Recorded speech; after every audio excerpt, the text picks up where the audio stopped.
hanging all over his house. It's his big claim to fame.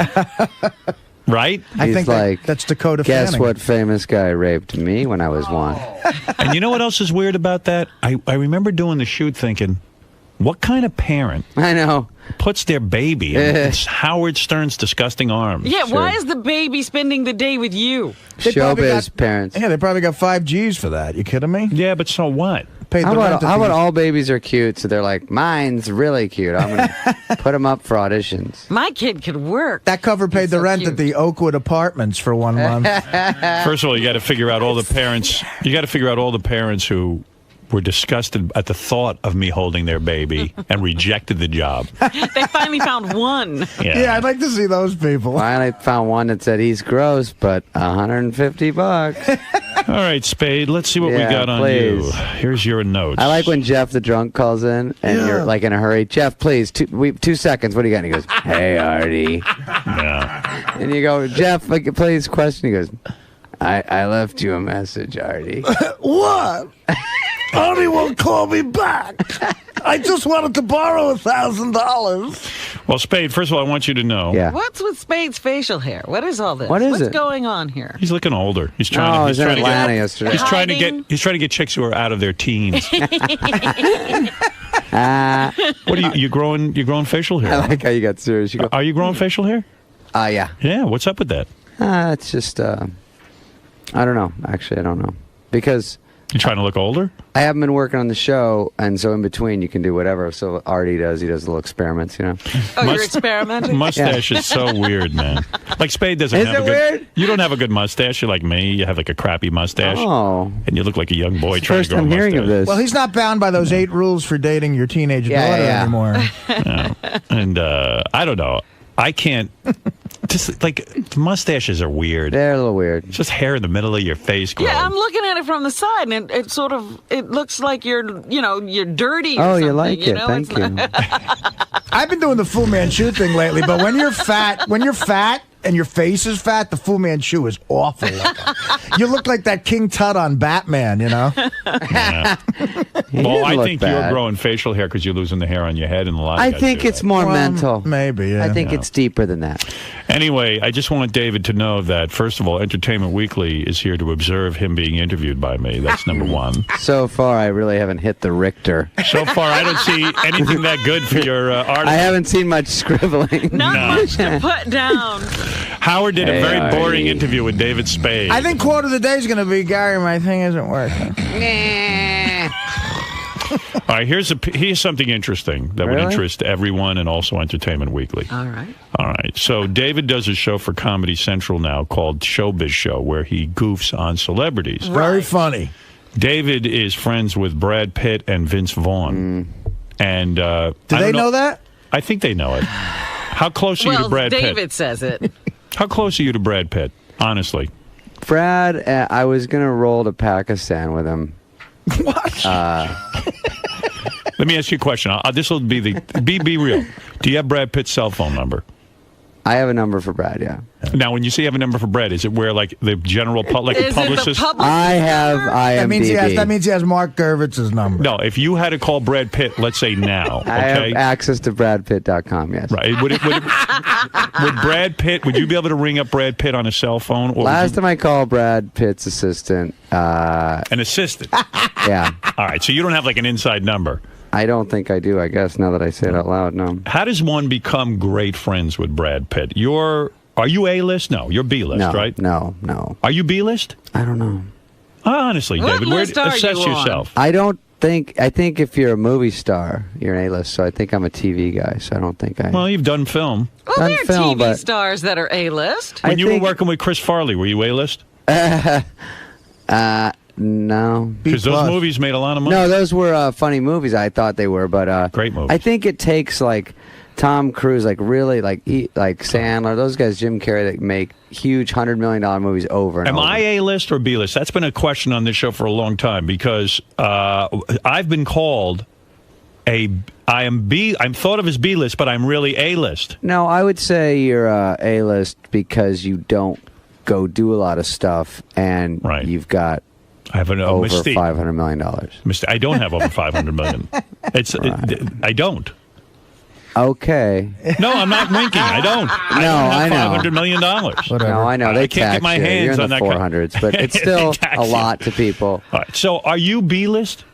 So Yeah. how does a B-list like you I try not to How do you think get to be about it. friends with an A-list like Brad Pitt? Where do you meet, and how do you make the move to get his Are level? they really to be friends? How honest- do you call yourself his friend? Yeah, and how many times have you I actually like how done I it? keep saying I've never said it. Entertainment Weekly scribbling. I like I it. know. Go ahead. We must be on a roll. You know, I'll say this. One time years ago, like the summer of '98, Spade took me and Norm to Adam Sandler's party in Bel Air, and Brad Pitt was there with Jennifer Aniston. So do you think the connection was made there? And I don't know, but I remember me and Norm were like, "Who's that hot chick with Brad Pitt?"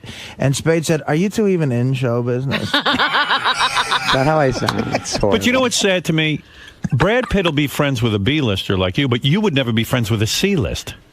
Well, he's friends with me, but I'm D. No. No, what happens is I think if you No, You're not even on a list. I think it depends on the my people. letter.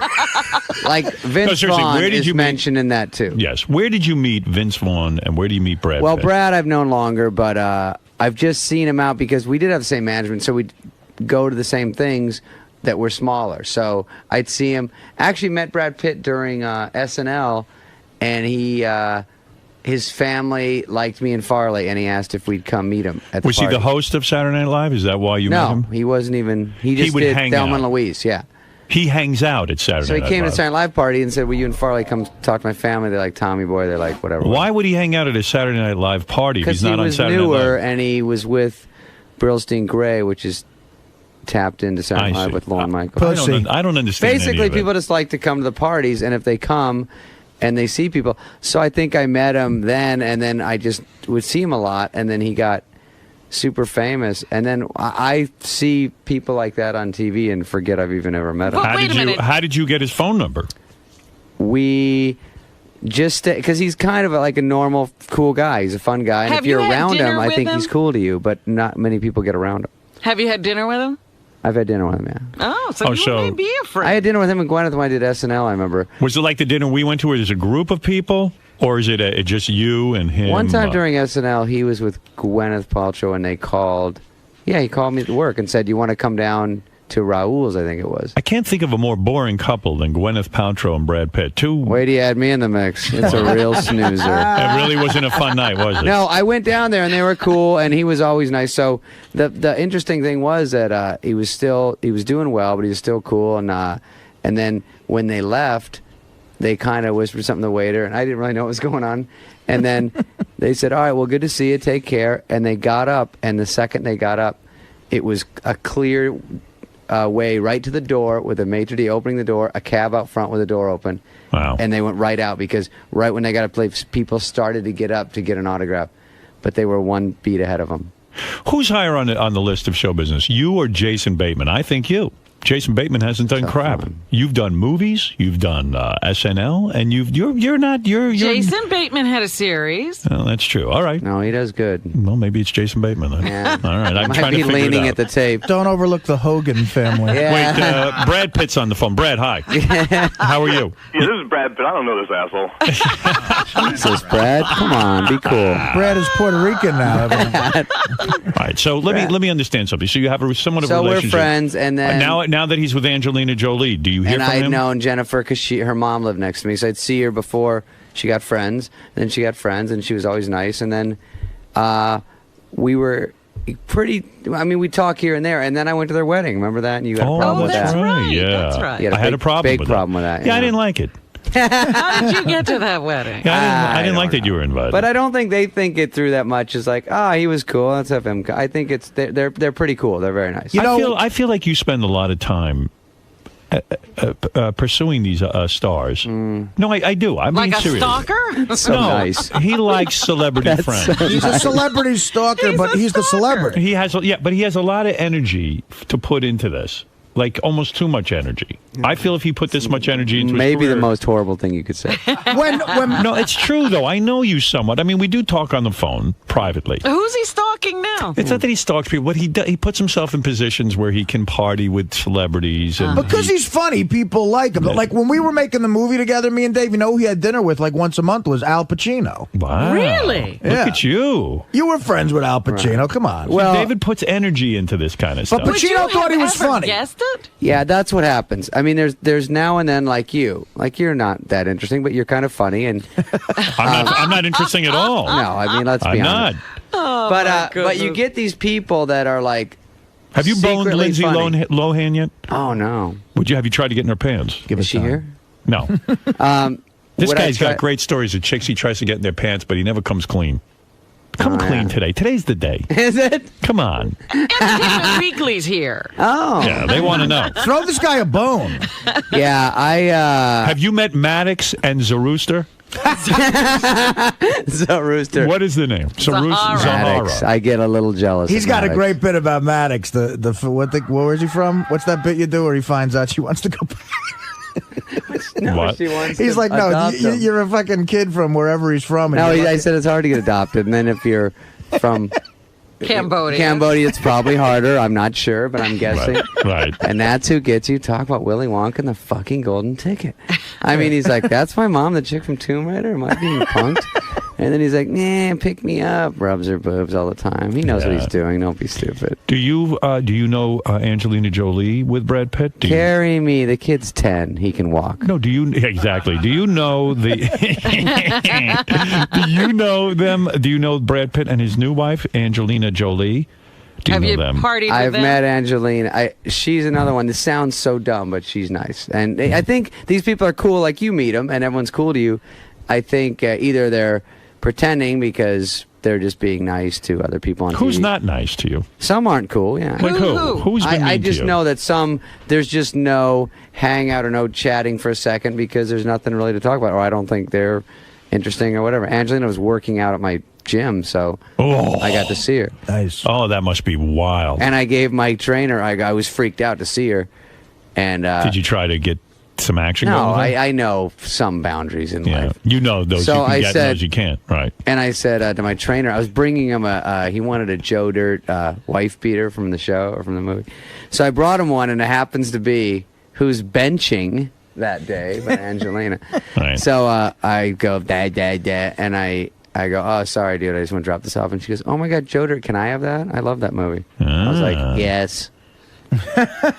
You know Here's who my wallet, too. You're not going to get Angelina Jolie, but you know who you should go after? Zahara when she hits 18. Don't worry, that I'm would on be, that. You're on it, all right. All right. Why do you think Exactly. Angelina is so far out of your league? She was She's out of married every to guy's Billy league. Bob Thornton. Well, That was a fluke. if there's like a She beat up having dude in the another mix, long day. then Yeah. you go, hey. He's got an Oscar. So what did you Right. say He's on your actually good at What did you something. say on your Comedy Central show, Showbiz, the Showbiz show, to offend Brad Pitt and Vince Vaughn? Brad Pitt. Vince Vaughn's, I think, well, I read that story that you read, and it was that Vince came to rehearsal and was mad that I was doing jokes about Jennifer. We did one about Vince where he got pulled over by the cops for Right. drunk driving. They said they pulled him over because he looked drunk, beat up, tired, and sleepy, and then they found out that's how he always looks. Right. And he And they took let him offense go. to that. He took offense to No, that. I don't think he did. I think I'd seen him since then. Okay. And why did Brad Pitt get offended by your... I don't know. We do a few jokes about those guys, unfortunately, because if it's a news show, our guy from EW, whatever's going on, we kind of look at that stuff and go, oh, what's in the news? And we do jokes about it. Because But so it's how like, do you expect to hold on to these Hollywood connections? I don't really. I mean, You don't? he's been great. I don't see a huge future for us, but Right. he's always nice. I think he would still be. I'd seen him. It's actually been a while. So you didn't get a call from him saying he was upset No, with he's you? not mad, and we have the same publicist and the same man. But Right. Vince Vaughn never approached you because that's well, supposed to be Jennifer, with a I think face-to-face. is the toughest one because I see her more, and she is in the mix of the show more, and that's the hardest one to try to figure out. Because we did one where we said Jennifer Aniston's. Remember the guy broke into her house, Yeah. and we said Jennifer Aniston had a guy break into her house, and he got sentenced to 1 year in jail.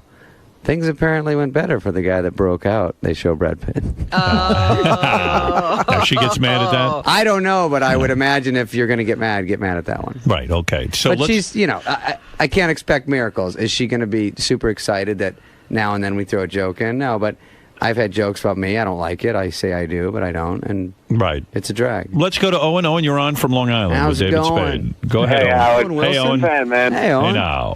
And Artie, man, huge fan. Love your DVD. Thanks, man. I appreciate it. No problem. Howard, Lang with an E. Thank you. Spade is looking for the next big celebrity because Farley's going to frickin' claim his fame again. He's nothing anymore. Who, Spade? Christ, come Yeah. on. Come on. Where's that? I found one. Napoleon Dynamite. Oh, yeah? David Hey, Spade's Howard. got a TV show. He's got a movie that opens up, Bench I'll Warmers. tell you what kind of friend Spade is. I was supposed to be in this Bench Warmers, and he dumped me for Napoleon Dynamite. Is that Hey. right? Tell the truth, motherfucker. What happened, Artie? He calls me up and he goes, I'm doing this movie with Schneider. Put that pen down. We need a third guy, and I think I could pretty much convince him for you to do it with John. I go, yeah, it would be great to work with you again. And then 2 weeks later, he calls me up that Napoleon Dynamite's going to do it. And I'm so mad about it. How's he as an actor, that kid? Is he He's any good. The problem with Artie was once I found out that to leave 5 minutes early one day, Howard has a heart attack. I go, really? You can take 3 months off the summer? Yeah, that's no nice. problem. Blame it on me that you didn't put Artie in the Howard, movie. He never Right. said that. Howard, Yeah.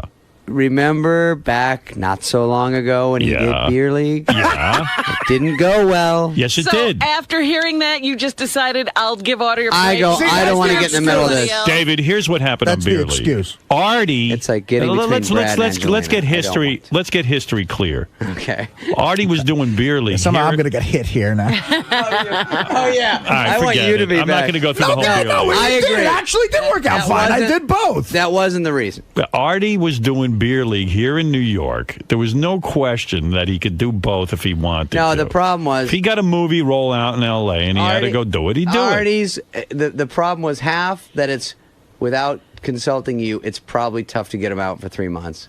That's not true. I would imagine. If 3 Artie, whole Artie months in does LA. what he wants to do. Right, and then you'll have, Bob Schimmel in here doing his job. It's an easy fix. We all know that. So It is an easy fix. But then they were like, according to our calculations, you and Artie in a movie doesn't equal $100 million. So What's going on with you anyway, man? let's get serious. Let's drop what's the going? items. Tell me what's going on with you. Really, what are you doing? So Napoleon Dynamite was my idea, Thank you. unfortunately. Is he a good kid to work with? I What's just his came deal? clean. We went to NASCAR yesterday. We had a blast. Yeah, that was weird. I read that you What's were. going on here? Is he for real like that? That movie is funny as hell. He's funny. I love He's 50% Napoleon like that in real I'm life. having trouble controlling this conversation and getting questions asked of you. It's because you got an A-lister on, dude. No, I'm trying to. I'm Takes really. over. I want you to slow down and take a deep breath. He's ADDing on you. You're kind of like all over the place. Getting it from all sides. You went to This is the NASCAR. triangle defense. Yes, I went to NASCAR. Take it easy. You went to NASCAR. Hey, Howard, Yeah. it helps to cover. I know David's been doing the private jet thing, for logistics. He said, What do you mean the private jet thing? he was in Atlanta last night, had to get up here, so that he's getting the private jet all over the place. Who flies him? I think the movie company. Sony. That's nice. Is Sony the Comedy movie that Central. big? They're expecting big things from this movie. Oh, Robin, you have no idea. I'm scathing. Yeah, don't you sarcasm. think that if you're the movie studio, I don't think you're private jetting for bench warmers.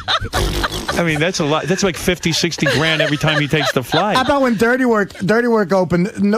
Norm's bill at the Four Seasons when he was here promoting it was bigger than the opening. I wish I was bullshitting about that. In other words, you say to them, I'm not going to do any promotion unless you guys fly me privately. Ish. I say my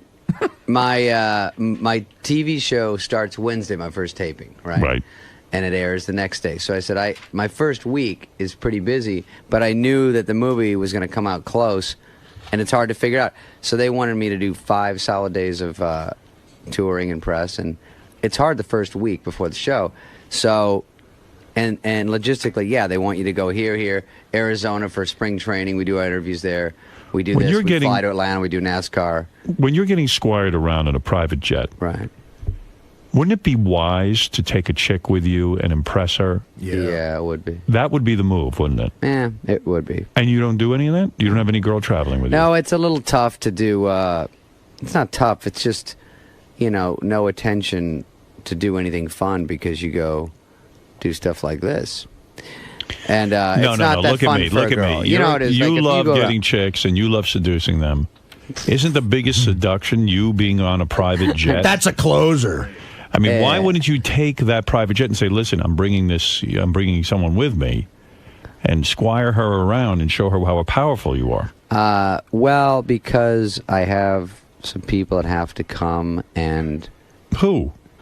A hot assistant. You get one person you can bring with. And then like yesterday, we go You're from the single, you're a celebrity. Right. You could bang a different hot chick every night on that plane. Well, yesterday was a good one because we got to take a helicopter to the NASCAR, but it was literally like so small it was like getting an MRI. I was sitting in there, and you couldn't bring anyone. And they're like, you got a coat? All right, you can bring it.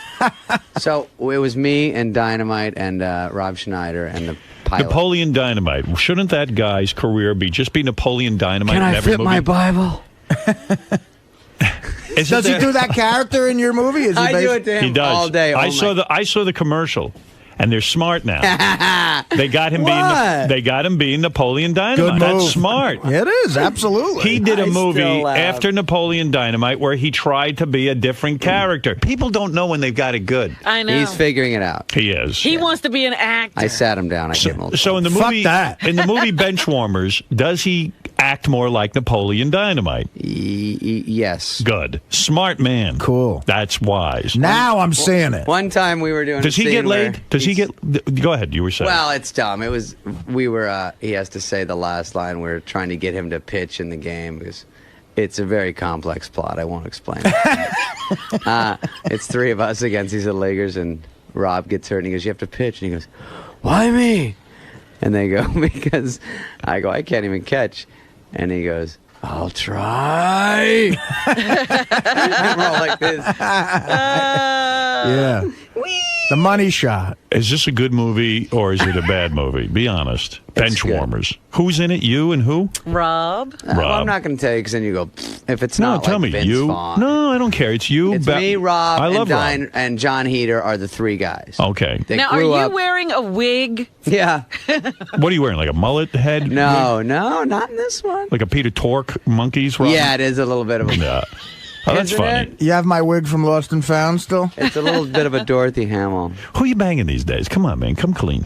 What's going on with you in your social It's life? slowed down a little bit. Did it? You know, Are you dating someone? I dated someone recently, but she's my age, actually, if you can believe it. How old are you? Oh, yes. I don't even know. Over 30. Are you? Oh, you don't give out your age? That's what I call dating so much if they're over do you 26. do you not give out your age because you want to remain youthful and stuff? Yeah. Yeah, I should have done that. I just go, yeah. That's smart. No one has access to the internet, thank God. They can't find out I'm 41. Right. So you're dating a 41-year-old? I'm not tricking anyone anymore. You were dating a 41-year-old?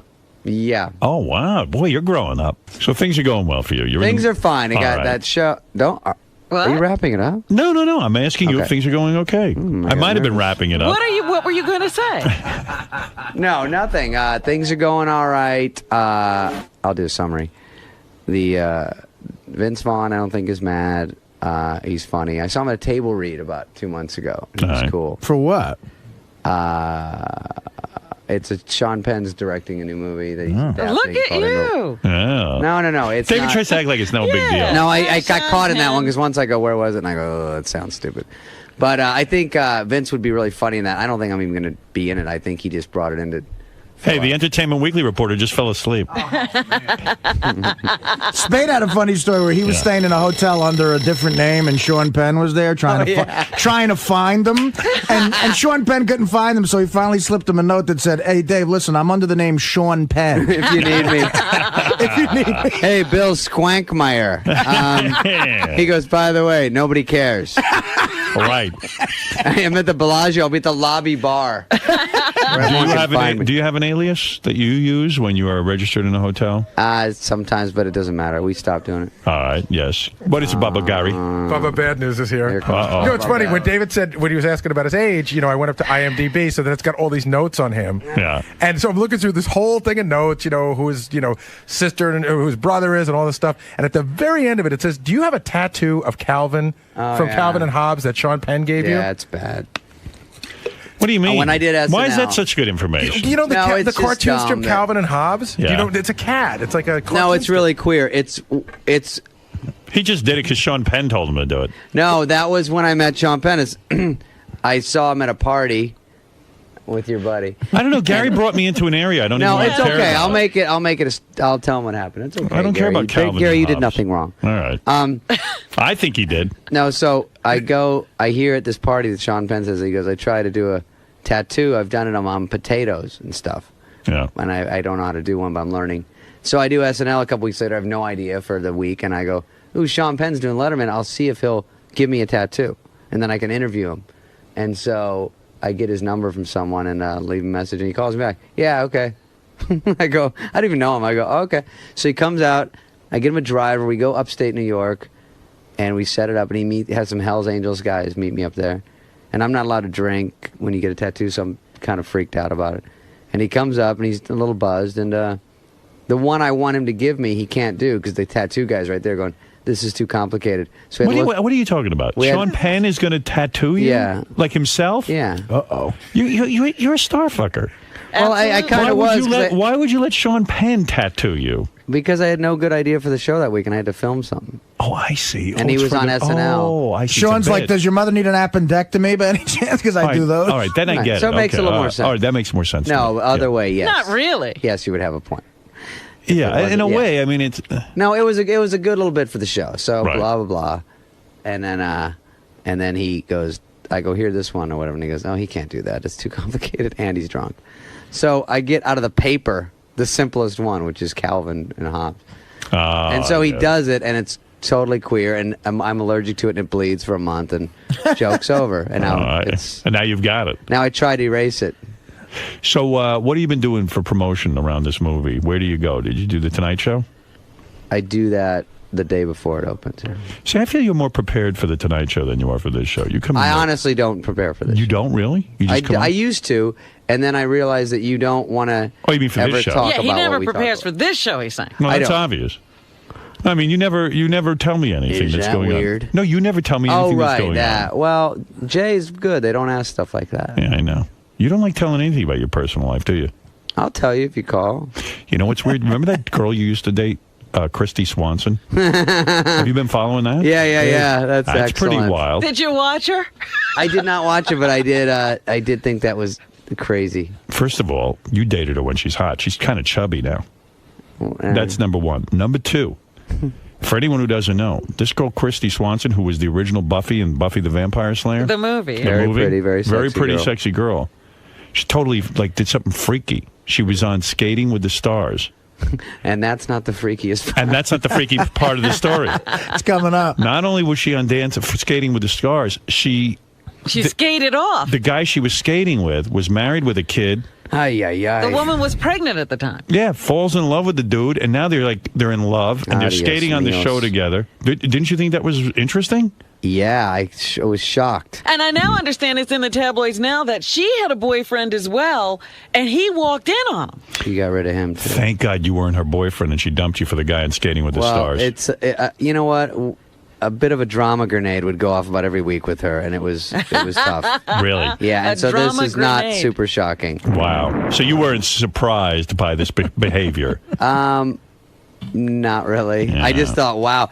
I thought, well, if they're going to do their big finale like on the dancing, the audience will be freaked out because all the women will not like that. But it was already taped. She had already won. So did you Yeah. dump her? Like, did you just get away from her? Was that the MO? Like, it was too much drama? Ultimately, yes. Yeah. That was. 'Cause It's hard. It's hard for a guy like me who's already like iffy about all that, and then it's just so much drama. It's easier to bail. Yeah, well, because I remember at the time thinking, wow, that's a major score. You're going out with that girl. And then when you dumped her, I was like, man. You know what the funny thing is? Same thing. Like girls like that will say at some point, I can't believe I'm even going out with you. Really? Yeah. Well, they, that's like- when you get rid of it. Well, they go like. They usually say it about the time I say I don't want to go out anymore. Right. It all They're works like, out. Why do I even go out? I can't believe I'm going out with you and you don't want to go out with me now. And I'm like, nah. You think you're ever going to get married, or you think you're going to Tricky. be one of those guys who just never settles down? Because I'm kind of already one of those guys, and Yeah. it's a little weird. Are you going to be one of the guys who waits till you're extremely old to do it? maybe. Well, I'm not too far from that. I think what happened was my dad left, as you know, when I was 4, and David Spade. You know what though? You're Deep actually smart. thoughts. You're actually pretty smart about women. Like a lot of guys would have fallen for Christy Swanson and put up all her crap. But, I like, see you were that. able- Yeah. At least you were able to sort of see through that forest and go, I can see clearly now. Well, I see a lot of bad marriages around me, and I see a lot of people that have boyfriends or girlfriends to feel like, they feel like an identity. If they're single and over 30, they freak. Like, everyone will look at them like they're nuts, and so I get a little bit of people looking at me like I'm nuts. But I would rather not be in a bad situation, and I How do don't you dump a- respect people that don't get out of a bad situation. How do you dump a girl? Will you tell her to her face, or do you call her, or do you just not even? You just stop seeing her? No, I have the show to it. You do. You have your accountant do it, don't you? Someone from the He show. has a person. Hi. This Listen, is, Amanda, Cindy something's from the Showbiz show. You smoke weed? Not much. You don't? Used to a little bit. Yeah. I That think was never my I thing. smoked weed with you one night, didn't Did I? we? I think so. At the big Christina Yeah. Aguilera. Oh, I got a funny No, that story wasn't for you. Christina Aguilera. When we were at Mr. Chow's. Oh, did we? That was the Oh, last- yeah, we did. Was Laura That was the Flynn last. there? That was like, Lara Flynn, yeah. You know what? You were nice. You didn't talk about that for a No, while. actually, you didn't smoke weed. Actually, David didn't. Oh, okay. Now I'm thinking about it. Sometimes you I do, but you I left the don't room. really. You left the room. Yeah. Did I left the Laura room and leave called the room? police. Lara left the room. Yeah, no, she didn't smoke weed. We had a That's situation at Mr. Called Chow. They would 911. give her the munchies. I had a probably, showbiz night yeah. out in California where I was just trying to impress everyone, so I smoked some weed, and of course I bummed out, and I had to be brought back to my hotel room, and I crawled into Is a that hole. the night they brought you back Yeah, because you were yeah. like out of your mind? I was with Spade. No, you know what I did? I went. Remember that joke you used to say about Christina Aguilera? Yeah, That you kind of twisted the story, but fine, it's your show. I didn't twist any What was story. the twist? Remember we were at the Grammys? I went to a Grammy party with him when I got I have single. a new story for that. Okay, but wait a second. I went to a Grammy party with David Spade when I got single. Right. We were You're better hanging off out. with Stamos. He does a lot better. I'm better off with you. You be the John yeah. Stamos in the group. I'm John Stamos in that group. There's a bunch of hot chicks around. You want John Stamos walking in. Oh, you're right. Yeah, it works out great. No, but Spade and I were at the party, and Christina Aguilera was there, and she was, I don't know what she was doing, but she was laying on a couch. Yeah. And she had just won a Grammy. And Spade says to me, wow, hey, there's Christina Aguilera. I said, you want to meet her? Look at me, like big Oh, shot. yeah. I go, you want to meet her? Yeah. And David goes, yeah. And I go, Like you know her. yeah. So I walked up to her. I go, Christina, hi. How you doing? Ay. And I go, I want to introduce you to my friend, David Spade. And Spade goes, oh, hello. He goes, what are you doing here? She goes, I just won a Grammy. And Spade goes, oh, great. Because we didn't watch the show. Yeah. And Wonderful. And then you struck out completely. Yeah, then it was downhill from there. It's too bad. She's hot. She's so hot. Oh. So I see her again. Oh, yeah? So I see her at a, was the Grammys recently? Yes. Or something? Grammys or Oscars? Oh, yeah, I think it was so I go to some thing. Yeah, it was the Grammys, maybe. Yeah. So I go to some little doodad, and I see Ellen DeGeneres, right? Right. So, Who looks like Owen Wilson? and she goes, how's it going? And so Sounds like Owen Wilson. Yeah, so we see Hey, her. how's it going? How's it going? Sounds like Jack Nicholson a little bit. A little bit. Yeah, go My ahead. impressions All aren't right. really up to speed. So then I see Aguilera there with some other people, and so Ellen goes, she's really cute, don't you think? And I go, yeah. And she goes, you should go out with her. And I go, Okay. yeah. I go, I think that guy. I think Good idea. She's married to that guy, though. Right. She goes, no, she's not. I go, she's not? No. I go, oh, really? She goes, yeah, hang on. And I go, uh-oh. I see her walk over, lean over the couch. Hey, points to me. She goes, yeah. What do you think of him? Oh, he's nice. Why'd you go out with him? Because I'm married. And she come, and I'm like, slow motion, like, wait, was she doing it? Like, everyone knows but her. Right. So she comes back. She's married. So what else is up? I go, did you just, how did I look stupid all of a sudden? Well, hey, you know what? You'll meet the woman of your dreams very soon. Your soulmate is out there. Your soulmate's out Yeah, there. chances are it wasn't going to be Christina Aguilera. Yeah, Sexy, though. I Sexy, don't that know. one. But anyway, listen. Adios, míos. David is in a movie called The Benchwarmers. It's about like some dudes on a baseball team, I believe. Try not to go, Howard. Sounds like beer league. Sounds like beer league. It's Wait actually a it's actually a second. watered down version of beer. Yeah. He claims it's a funny movie, and I'm going to take his word for it. On the helicopter. Have It you is funny. Have you actually seen the movie? I saw it with a crowd. You did, and they enjoyed it and laughed. Did they do a test audience? Did they test the movie? Oh, yeah. And did Is this going to come in at number 1 on its weekend? I would hope. I think now that we talked about it over the weekend, the Ice Age is before us. The Ice Age is going to do well. That's the week that's before. opening the week before. Okay. So I think we'll be up there, and and we went to NASCAR yesterday, and a lot of those people, besides Joe Dirt, know Napoleon Dynamite. Right. They love him. All the drivers. They do, love him. yes. That should bring in a lot of people. Yes, Gary. You have to do the Comedy Central plug. Apparently, they're paying for this trip. Oh, and see David Spade hosting the Showbiz Show. on Actually, Comedy you'll be Central. happy to know that I saw that black-white show on TV and had to see if it was true to be treated differently, so I put on black makeup. You became a black man? Interesting. Robin, don't listen to me. Did you actually do that on the comedy show? Did you put on black makeup? Yeah, it was weird. That's funny. It was weird. And what happened? Now, Where went did you out go? on go? Melrose. Yeah? You went to Melrose Avenue. Yeah. And you walked around as a black man. First, I had Donald Faison from Scrubs come in and explain to me what type of black guy I should be. Yeah, because he knows how to be black. I go, what? I go, I want to be. I don't think it's any different. I don't think. Wait a second. You have an afro and you have blackface. Well, I go through 5 hours of makeup. This is funny. Yeah. Now, when you But go why out, go to Melrose? Why not go to a black neighborhood? It's close to the studio. he ain't gonna bust his balls. And did you? And did anybody walk up to you and call you the N word? Were you They a victim said of racism? They called you Spade. They knew it was me half the time. I couldn't believe Oh, it. that's Did funny. people know it was you? Did you put on a black affect like a rap guy? No, I didn't want to. It's dicey. What? So you used your regular voice? Yeah. And your You were like- regular walk? You didn't have a black walk? Well, and you went to a like, neighborhood where only your agent and manager hang out? You didn't say. You didn't go. Hey, yo, what's up? You didn't do any of that. See, that's a good black guy. Why don't you because- fly to Utah and get lynched for some fun? I should have done that. Yeah. Well, so you walked up and down, and then what? Did anything unusual happen when you? Did you realize a difference between being white and black? Was there a difference? No. No difference. You learned nothing as a result of being black for the day. See, I want to walk around with just a black cock. No, because I'd walk up to people and go, "Hey, can I hold your baby?" And they'd go, "No," and I go, "Because I'm black." And they'd be, "No, because you're weird." That's right. All right. All right. Anyway, go watch that show. That The is called- Showbiz show is see very that. funny. very Yeah, I funny gotta show. Really funny. I Good watch stuff. it. That one will be on Thursday with the black guy. Now we're doing the wrap up. We've done with you. You were fun, Howard. I hope like so. the new And- studio. I like when you walk in. There's no one in the front anymore, just like the last place. Do you like the satellite setup? Isn't it Oh, fun? It's great, beautiful. And I guess most of the 500 million went in your pocket. No, but it's nice. And let's check in with our Entertainment Weekly reporter. Oh, how'd Was that this go? a good interview? How'd Do that you go? feel that something was learned, or is this going to be? Oh my God! I sat It in. was on a this. train wreck. What do you not think? that I bad. think I can make it work. You can make All it right, work. Get me on the Simeon. What was the highlight? What was That the would be highlight great, of David. the? What was the highlight of the interview? With the highlight? Yes. Did David say anything that you Highlight's felt a was a strong highlight? word. How can I pick one? That's Yeah. right. I think when the guy called in and said he loved my DVD, that was a highlight for me.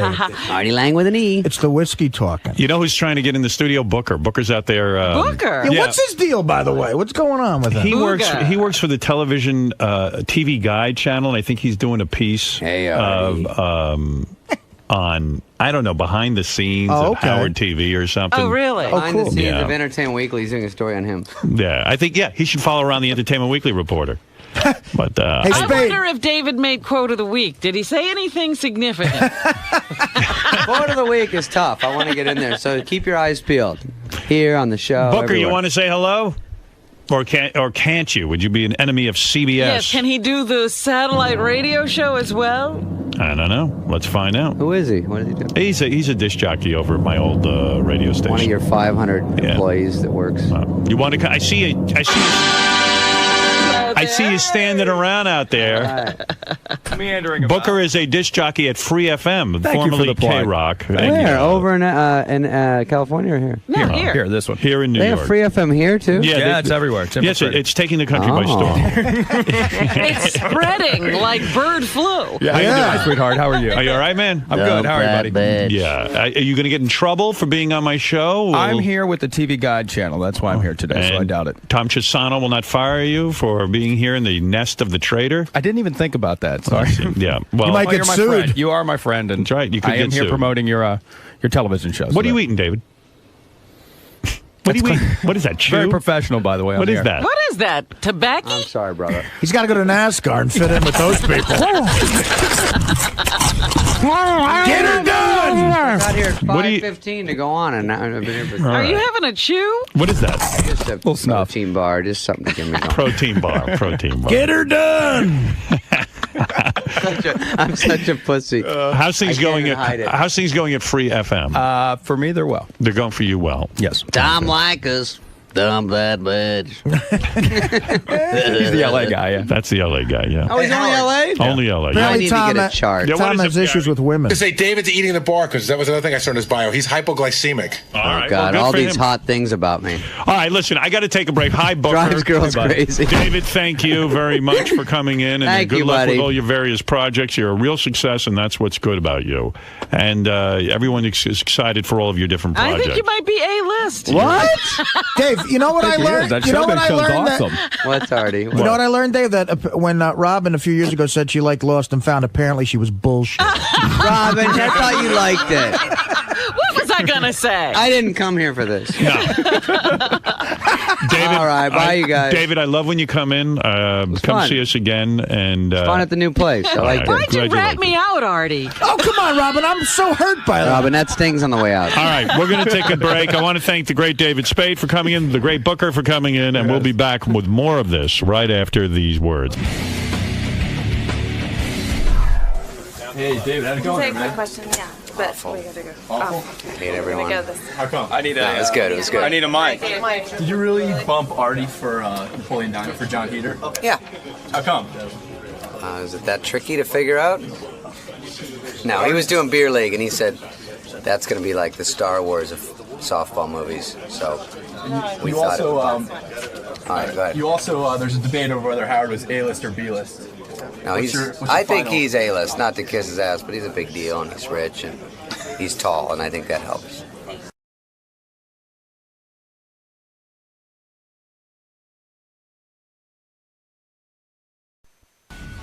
Tommy Chong's here to promote his new book. I want to say hi to Tommy. I can't believe Cheech and Chong got back together Yes, again. we That's a can talk miracle. to him since the reunion. Remember, he was having a little trouble talking to Cheech. Tommy Chong is part of the famous comedy duo Cheech and Chong. They've been apart for years. Suddenly there's a revival. I don't know how Tommy and Cheech got back together, but we'll hear the whole story. There's a good guy. Tommy Chong. I love this guy. Big fan. Tommy, did Cheech and Chong make a lot of money? Yeah, we did pretty good. I mean, enough that, like, you... I mean, this, you know, you and Cheech getting back together, was it a money-driven thing? He got divorced just recently. And then he called you. And a guy like Cheech doesn't... How you doing, Tommy? A guy like Cheech doesn't sign a prenuptial agreement with his wife? No, well, even if he does, you have to give the minimum, which will break you anyway. Right. There's some money that exchanged hands. Yeah. Cheech, I guess, got full of himself. Cheech and Chong was such a great comedy duo. And then I think Cheech got a little full of himself with the acting. Well, he lives in Malibu, he hangs out with Geraldo, Right. His fancy friends. The parties, So how do you the guys... golf. Then the golf. Yeah. How do you guys end up getting back together again? Well, I wrote that book. Right. This book, the Right. unauthorized autobiography Of Cheech and Chong. Cheech and Chong. He had nothing to do with it. Was he upset that he didn't have any? Yeah.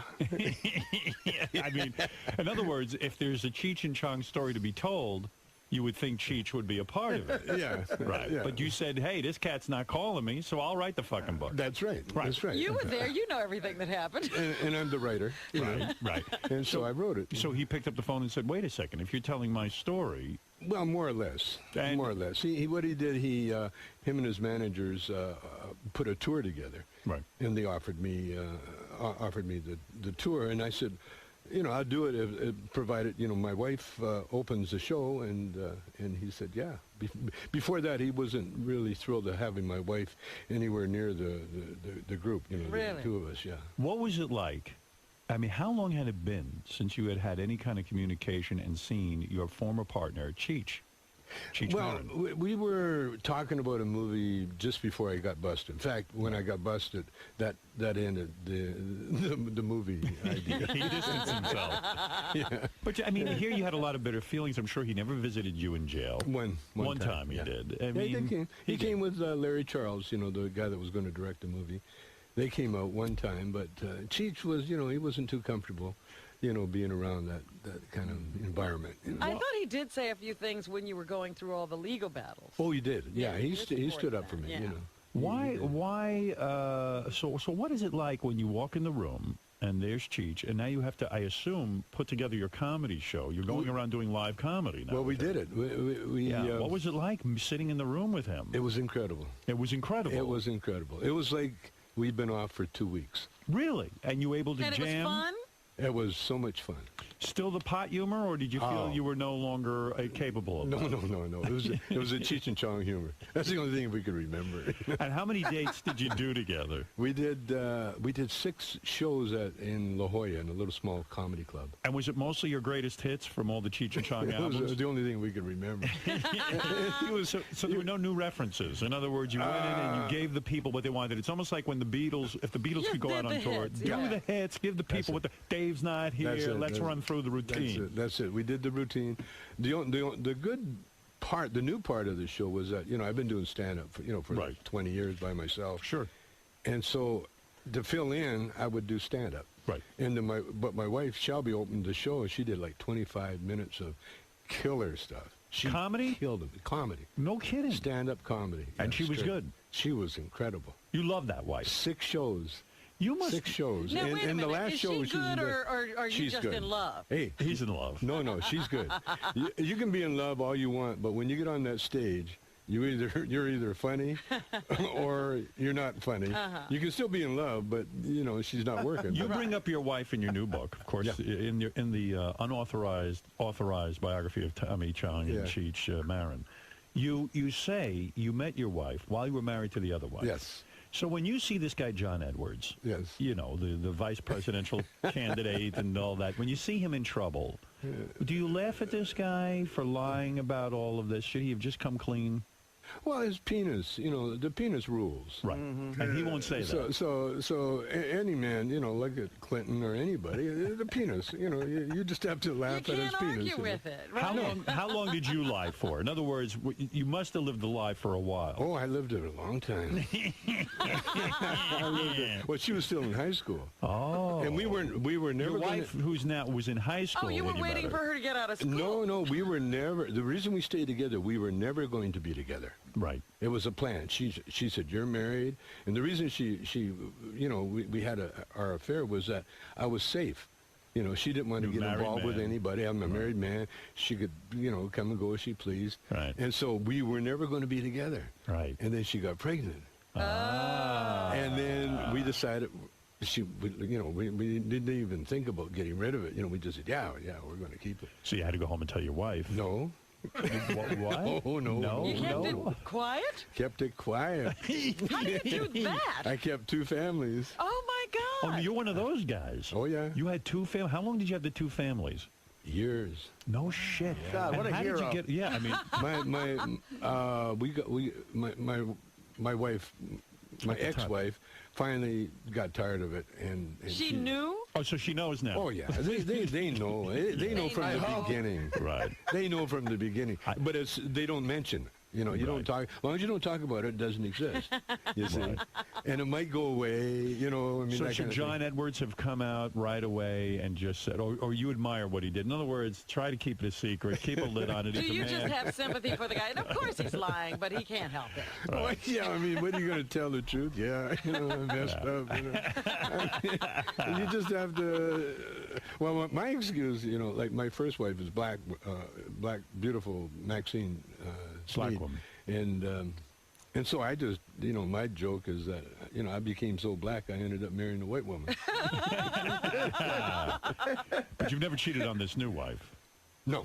Well, not officially. Oh, my God. No. The love of your life. What happened there? No. There's a lot of high school Is kids that in the around. book, too? It's not the guy, it's the penis. I know. My penis has been retired. What did your penis do? No, it's retired. It's been retired for years. You have a black fixation, though. I know your current wife is white, but you always wanted to be a black guy. You grew up in a black neighborhood, I take it, and then you said, hey, man. Well, I grew up in Calgary. It was the only black neighborhood. There was like 6 black people in the whole city. Right, but you were fascinated. But I found it. I found them. Wherever they were, I found them. Yeah. And when I got into it is to be a black man. Are you serious? You wanted to be a black? Oh yes. In Canada, he was ready for it. In Canada, listen. If you're a black guy in Canada, you get the foxes of foxes. Really? Yeah. Because there's so few. Yeah, there's so You're few. a novelty. And you don't have to sing. You just have to be able to stand on stage and hold a microphone and make a noise or something. And all the girls would fly. Beetlejuice would get laid. Here we are celebrating the career of Cheech and Chong in this new book. And, you think about it, isn't it a miracle that a guy like Tommy Chong and a guy like Cheech Marin succeeded? I mean, how many comedians can really make and generate the record sales and the money and the stage money? It really is a phenomenal thing, right? Do you ever look back on it and go, how the hell did it all happen? Oh, yeah. How did you two find each other? He was dodging the draft up in Canada. He was the only Mexican I know that snuck into Canada. He had it all wrong. Yeah, and he actually became a landed immigrant for a while. Yeah. And then he met me, and I had a acting group going, and then the acting group broke up. He was dodging the Vietnam War. Yeah. So in a way, the Vietnam War, if it wasn't for that, you two never would have met. That's right. So you love the Vietnam War. Oh, well, for that reason. Sure. Why And we not? had a lot of material.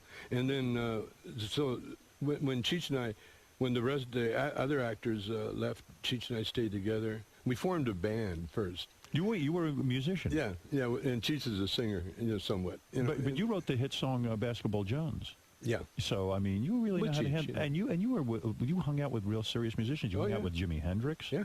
And some of the big stars today. Tina Turner, did you hang out with? I'm a big, You didn't fuck her, though. You didn't see Ike, hit I was with with a Ike. boot. He lent him a sneaker. Tommy was backstage, and I said, you got that sneaker. What size is that? As a And he matter threw of him the fact, shoe, and the rest was history. I read a great story about how recently in the paper about how Basketball Jones came about. Didn't Jack Nicholson have something to do with that? Yeah. What is that story? He was driving Cheech and I to the Laker game, and he was impatient, so he was driving on the wrong side of the road on the oncoming traffic because he's Jack Nicholson, and he was passing all the cars going into the parking lot. And so Cheech is in the back seat, and every time Cheech got nervous, he'd sing and make up words for different songs. And instead of Love Jones, he was in the back seat going, I got a basketball Jones. That's funny. Got a basketball Jones. And he sang that, and the next day I remembered, and we went into the studio, and it was a big hit. And then we wrote the rest of the How many records did that sell, Basketball Jones? Oh, no idea. You don't even remember. I never got an account. But Jack Nicholson is a bit of a hypocrite in your life in the sense that you met him early on before Cheech and Chong were famous, and he basically told you to fuck off, didn't he? In a Jack Nicholson way. Where were you? Where did you meet him? At a party? It was at Lou Adler's house. Lou Adler was a big record producer. Yeah, and he was our producer. Right. And he discovered us, and we had I think we had a record out by then. Right. Dave's not here, but no one really knew who we were. Right. And so we were at this Lou Adler party, and everybody was there, like Mick Jagger, and I went into this room to smoke a joint, and John Lennon's sitting on the floor, and so I offered him a toke, and John, no, he had immigration problems, so he didn't want to smoke. Is that embarrassing when you go up to a big celebrity and say, hey, let's smoke together, and they turn you down? Not really. No. Yeah, it's understandable, Right. It was a big, stinky joint. It wasn't a good, it was not like the shit you get today. No, not like today. No. And then Rod Stewart walked in. Yeah. And he started messing with his hair, and I offered him a toke, and he said, no, his voice. His voice. And so then... So no one would smoke with you? It was kind of embarrassing. Yeah, it was a little bit embarrassing. It was embarrassing. And so I walked out, and I ran into Nicholson, and instead of offering him a joint, I tried to give him a compliment, you know. And you know how you get nervous and you say the wrong thing. Right. Well, I said the wrong thing. He had just did a movie called The Last Detail. Right. Yeah. And he's just staring at me, you know. And he never had his dark glasses on. He's just looking at me. And I said, hey, you know, I really liked you in that movie. I said, you know that scene where you're combing your hair, like you comb for about an hour, you know? And I said, did you improvise that? I said, because it was amazing, because you don't have any hair, and you're combing it. And what did he say? He says, excuse me. He just walked by me. And just, so here you were at the beginning of your career, and you were sort of a pariah. I mean, here you are, this hippie who smokes weed all day. Nobody will smoke with you. And all these so-called wild boys, they're all shying away from you. Oh, totally. You were too wild for them. Totally, man. It's a fabulous life, man. It really is. If anybody watches Laker games, Lou Adler is the guy who's always sitting right next to Nicholson. Right, that's the guy. They're best friends, Yeah, he made a lot of money, didn't he? Oh, Lou, yeah. Yeah. And he married money, too, you know. Yeah, and a lot of acid in your past, of course, because, I mean, hey, Cheech and Chong, I mean, it's the drug guys. Yeah. But you describe, you got off acid. You used to take your kids to the movies while you were on acid. Just one time. Is that irresponsible? Are those kids' movies so bad you got to take acid? I thought it would be a good trip.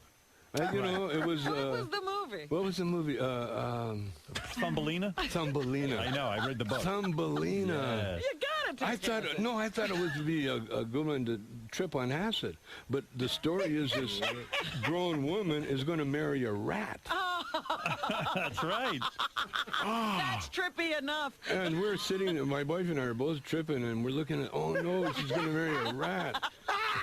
And then it was in the ghetto. Get away from that rat. It was in the ghetto. And the theater was like in the afternoon. It was kind of a ghetto theater, and they had all these little kids running up and down the aisles like rats. They were running up and down, and so we freaked. This was your first wife? No. This is second wife. This is Shelby. Wow. This is Shelby. Wow. And this is our little girl. Oh no, the first wife would never go there. No acid with my first wife. Did your first wife really not understand the whole Cheech and Chong thing? It was just something she just didn't get. No, she didn't get. Yeah. Really? When to be married to you, you'd have to get what you did. When I came home as a comedian, like I left as a musician, right. And when I came back as a comedian, She was like, I didn't buy into this. No, she said, and then I brought Cheech home with me. Boy. This is my partner. I brought Cheech. He slept on the couch. We're both unemployed. The Mexican guy on the couch. Yeah, and she said, "Sorry, you're going to have to go." Yeah, and so I left. You could understand why the wife wouldn't understand that. But it was nice that I had nothing when I left. If she actually supported me and Shelby and I, right. Just giving us food money and let me use her car. She was nice. Yeah. Oh, she's beautiful. She's beautiful. She must be. I've never seen her, but your daughter is so gorgeous. Oh, Ray Dawn. Where's she hiding? Yeah. Where's she been, Ray Dawn, She's Sean? in Connecticut somewhere. Oh, yeah. She met a guy. She settled down, got out of the acting business? No, she's still but she's writing more now, writing and stuff. So the Cheech and Chong reunion, the recent reunion, wasn't about the money, was it? Was it like you guys needed the money? Or, oh, yeah. Oh, you need the money. Oh, well, you need more than the money. We needed. Cheech needed his title back, Right. Cheech of Cheech and Chong, Right. He was Cheech with the art collection or Cheech the golfer, and now there's no money in that. And he's got a new girlfriend. Champion. And he's got a new girlfriend. Oh, no kidding. He's got a beautiful Russian concert pianist. No kidding. And she, young girl? Yeah, young. How very old? Young. Still 30s? under 30. No, under 30. I think. How the fuck old is Cheech? Oh, he's 66. And That's expensive, and man. he's got a girlfriend under 30. Yeah. Son of a bitch. Yeah. Wow. Oh, he looks Does like... he have any kids? He looks like what? He's worn out. Oh, God. He's got that look like, I got to go home and, I don't know. Wow, but I Service her, I don't know. that's young stuff. But does he have kids? Because they might be older than her. Probably. Do you get jealous when you see Cheech with the young? I mean, I know you love your wife, but you don't. I'm at the age you don't get jealous. You get curious. You don't get. It looks like more aggravation than it's worth. You just want to see the video. Does Cheech have to do like weird shit with her, like go do stuff, and because he's got the young wife? Well, no, they got a different kind of relationship now, and like I've just gotten back into that world just recently. Right. So I really, I'm not really that. You mentioned well-versed. You mentioned in the book you vacationed in France and you went to a nude beach and you got a boner on the beach. Oh, that's not what you're supposed to do.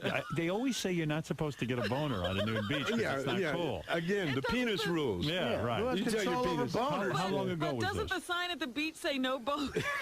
How long ago was that? It was in the 80s, early 80s, like 81. So you go on the nude beach, you're with your wife? Oh, yeah. Yeah, and she's nude and you're nude. Yeah. And then there's all these nude women walking around. Oh, there's thousands of them. And you quite naturally get a boner. I would get a boner. Oh, yeah. Yeah, and but who are these guys who go there and then pretend like they're not excited by this? Well, we're all in the water. Gay guys. We're all in the water. You see guys in the water. Because this is like you could write a whole book about this, just about that subject. Yeah, because how you do that? Every time I'd read one of those nudist magazines when I was a kid, that was before porno, they'd say, listen, it's a faux pas to get a boner. And I'm like, how could you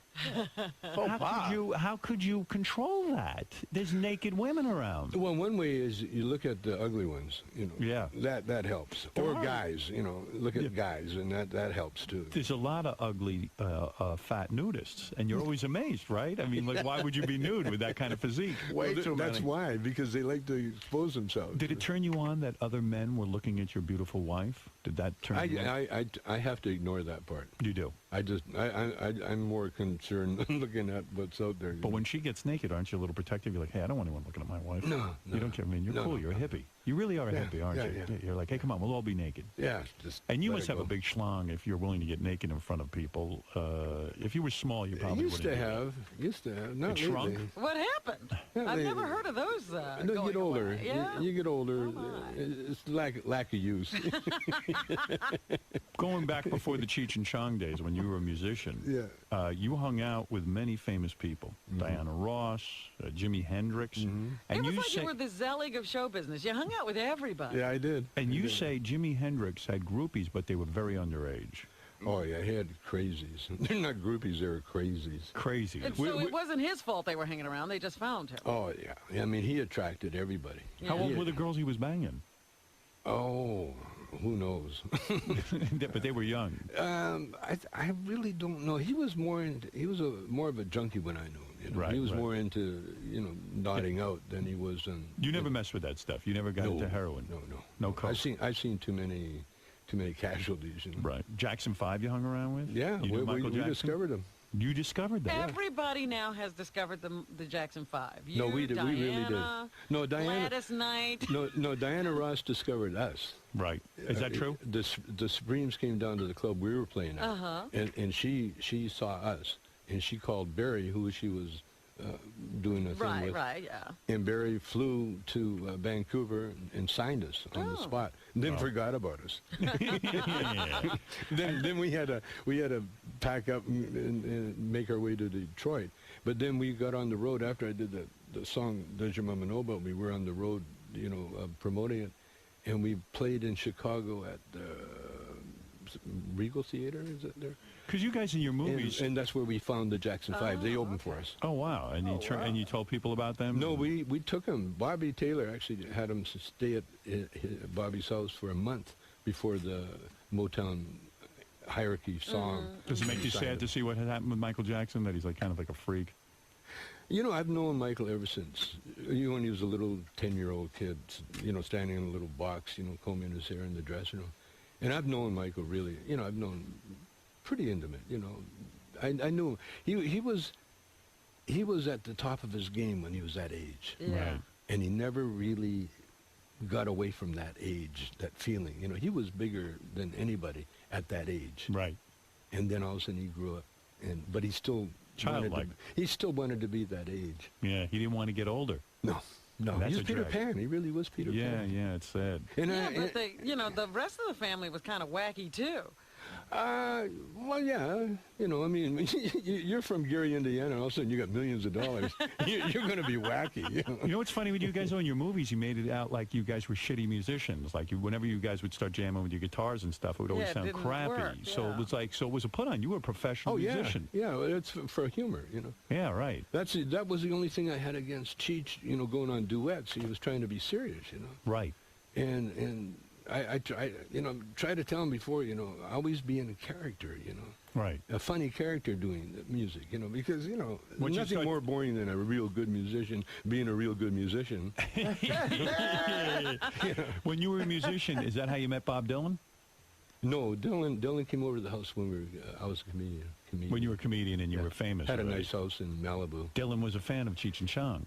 Well, no, actually, Dylan, we had a mutual friend, a guy named Bob Gilbert. Right. Was this artist that built Dylan's house, and he built my house and Cheech's house and boats and everything else.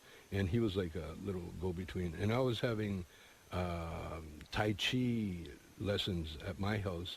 And Dylan's wife, Sarah, was part of the Tai Chi class. And then Dylan came over one day to play basketball. He liked basketball. You played one-on-one against Dylan? Cheech and I and Dylan, we all played. It was like a one-on-one thing. One-on-one, what, not a game of horse, but you would just play whoever got scored 5 baskets first? Yeah. Did you beat Dylan? I don't remember. I think so. Really? All I remember is Dylan tried to drive by me, and I dumped him on his butt. It was sweet. Just bam. Was it that one time, or did you become friends? No, we're like, as much as you can become a Dylan friend, you know, he's a weird guy. Oh yeah, like you guys are weird. He's almost weirder than you, man. Almost. No one's But weirder is than me. everybody like you've met all the Hollywood greats, all the big rock stars? Is everybody weird? Yeah. Oh. Okay. Yeah. Basically. Who isn't weird? Basically.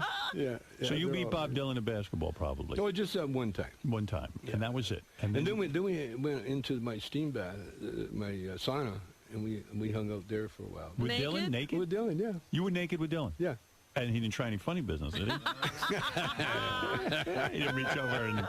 We're not telling that. Was it part. weird to meet a guy one time and then say, hey, let's get naked and get in the steam room? It was very weird. It was Bob Dylan. It was very weird. Yeah. Because he seemed really young. Yeah. You know? And you said to him, hey, man, let's get in my steam room. Was it you, Cheech, and Dylan? And Bob, yeah. Naked? Yep. That's weird, man. Yeah. You were naked. The Sweating. three of you. Sweating. It's a whole different It's thing. kind of creepy, you know? Was Michael Jackson in there, too? And I would be creepy. No, Michael would be busy if he was around me. Who was the greatest comedian that ever lived?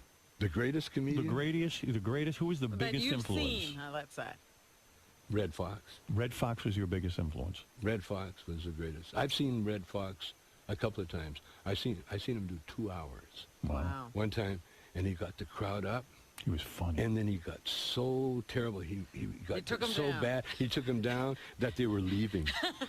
And he went to the door and opened the door for him. What was the problem? And they ran out. Do you think he didn't know when he was funny? Or? He knew. He had that control. He could do anything he wanted with an audience. Well, why would he want to make them hate him? Because that's part of the game, you know. Get bored. Get him to love you, and then get him to hate you, and then get him to love you again. Really? It was so easy for him. He played games like that. Steve Martin. Yeah. Steve Martin's in that caliber. Yeah. Steve Martin could take any audience and do anything he wants with them. Wow. I mean, yeah, they say in those the early. guys. I read his book, Steve Martin, and in the early days, he describes his learning his craft. It was like science to him. Yeah. Fucking with the audience and seeing what the hell he could get out of it. Well, he had the best teacher, an empty room. You know, Right. no one coming in, and you had to do your comedy. Yeah, it's almost impossible to learn how to do that in front of a huge crowd. No, you can't.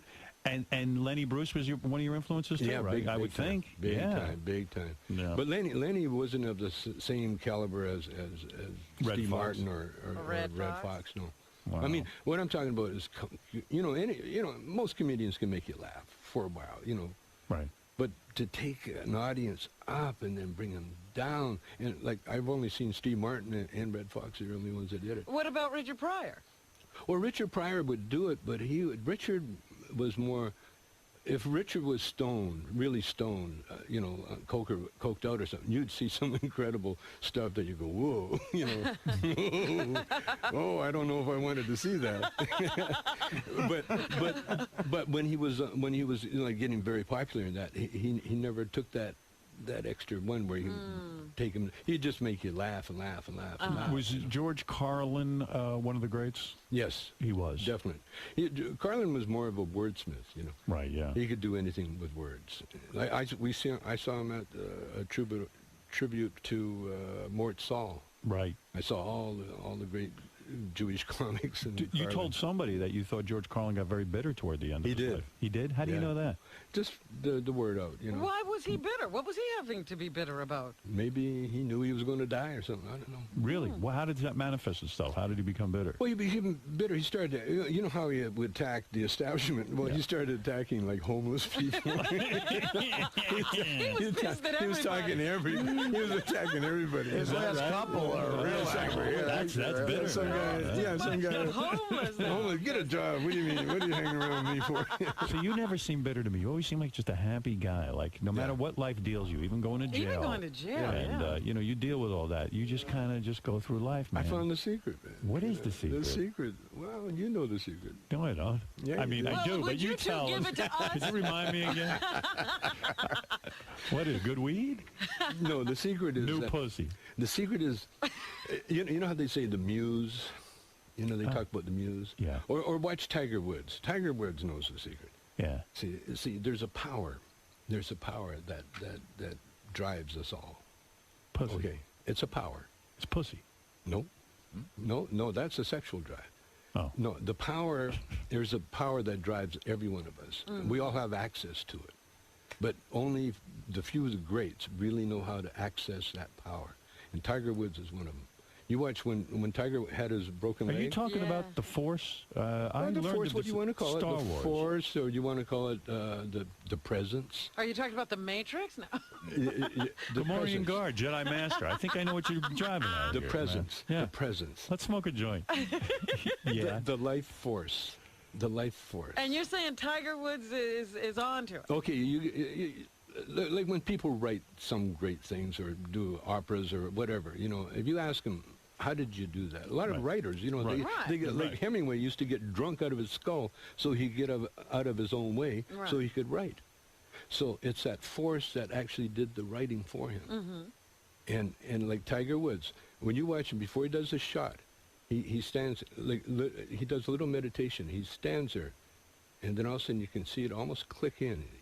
He'll just almost like nod his head. Then he'll walk up, and then you hit the most incredible shot. So you're saying you have that?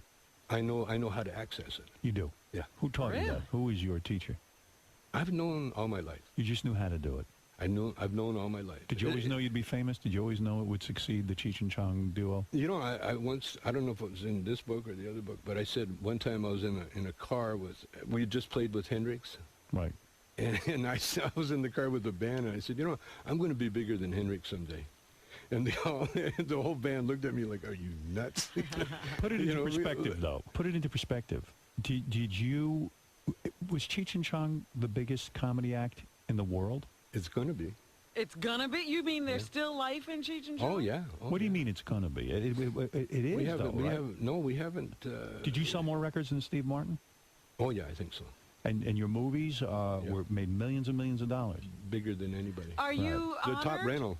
Are you honored that, now the pot movie is coming back, with this Pineapple Express? Yeah, we just had Seth Rogen on. I thought he did a pretty good homage to you. Love it. Love You like that. Did you see Pineapple Express? Not yet. Yeah, they smoke a lot of weed in it. Oh, I love Knocked Up. Knocked Up, to me, is one of the best bouncer dialogue in the world. I've never seen anything better than that.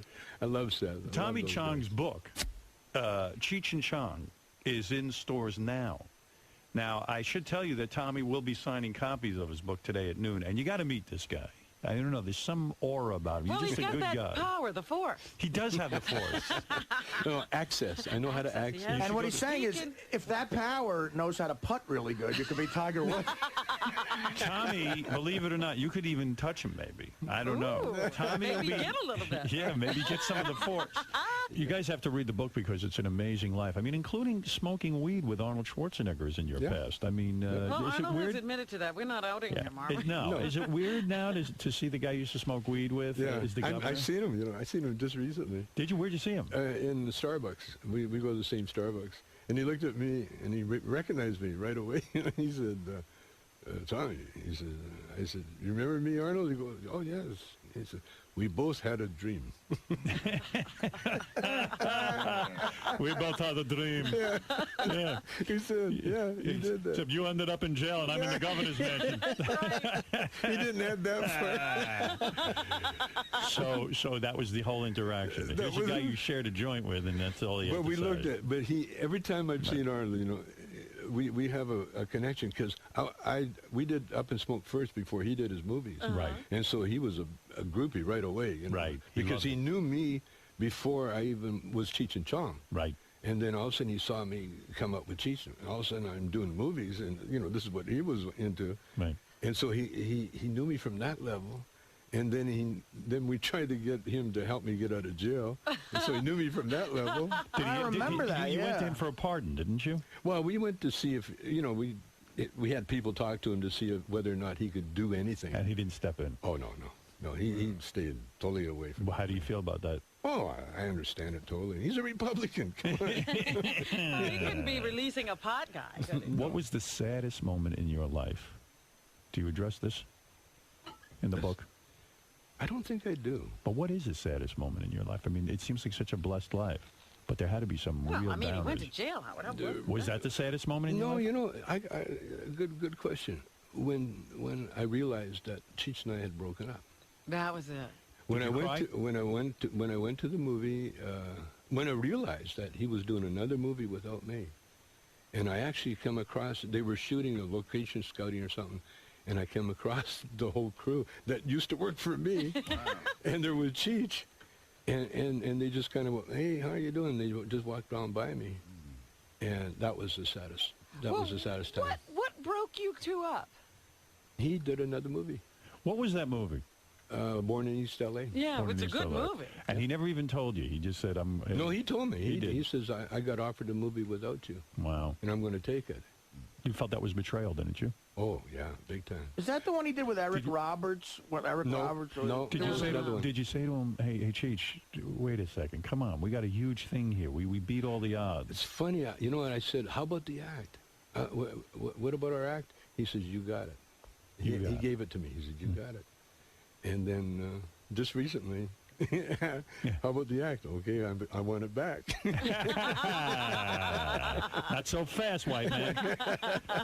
No, it turned out so perfect because had we stayed together, we wouldn't be together now.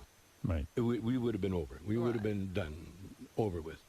But the fact we broke up at the height of our movie career and everything enables us to get back together now. Yeah, it's like but that's unfinished painful. business. You're absolutely right. This guy was your bro. This was your number one guy. He This slept on your couch. It was my career. Yeah. I was a movie director, directed like 6 successful movies. All of a sudden, without Cheech, I don't have a career. Right. I had no movie career, so I had to go back on stage.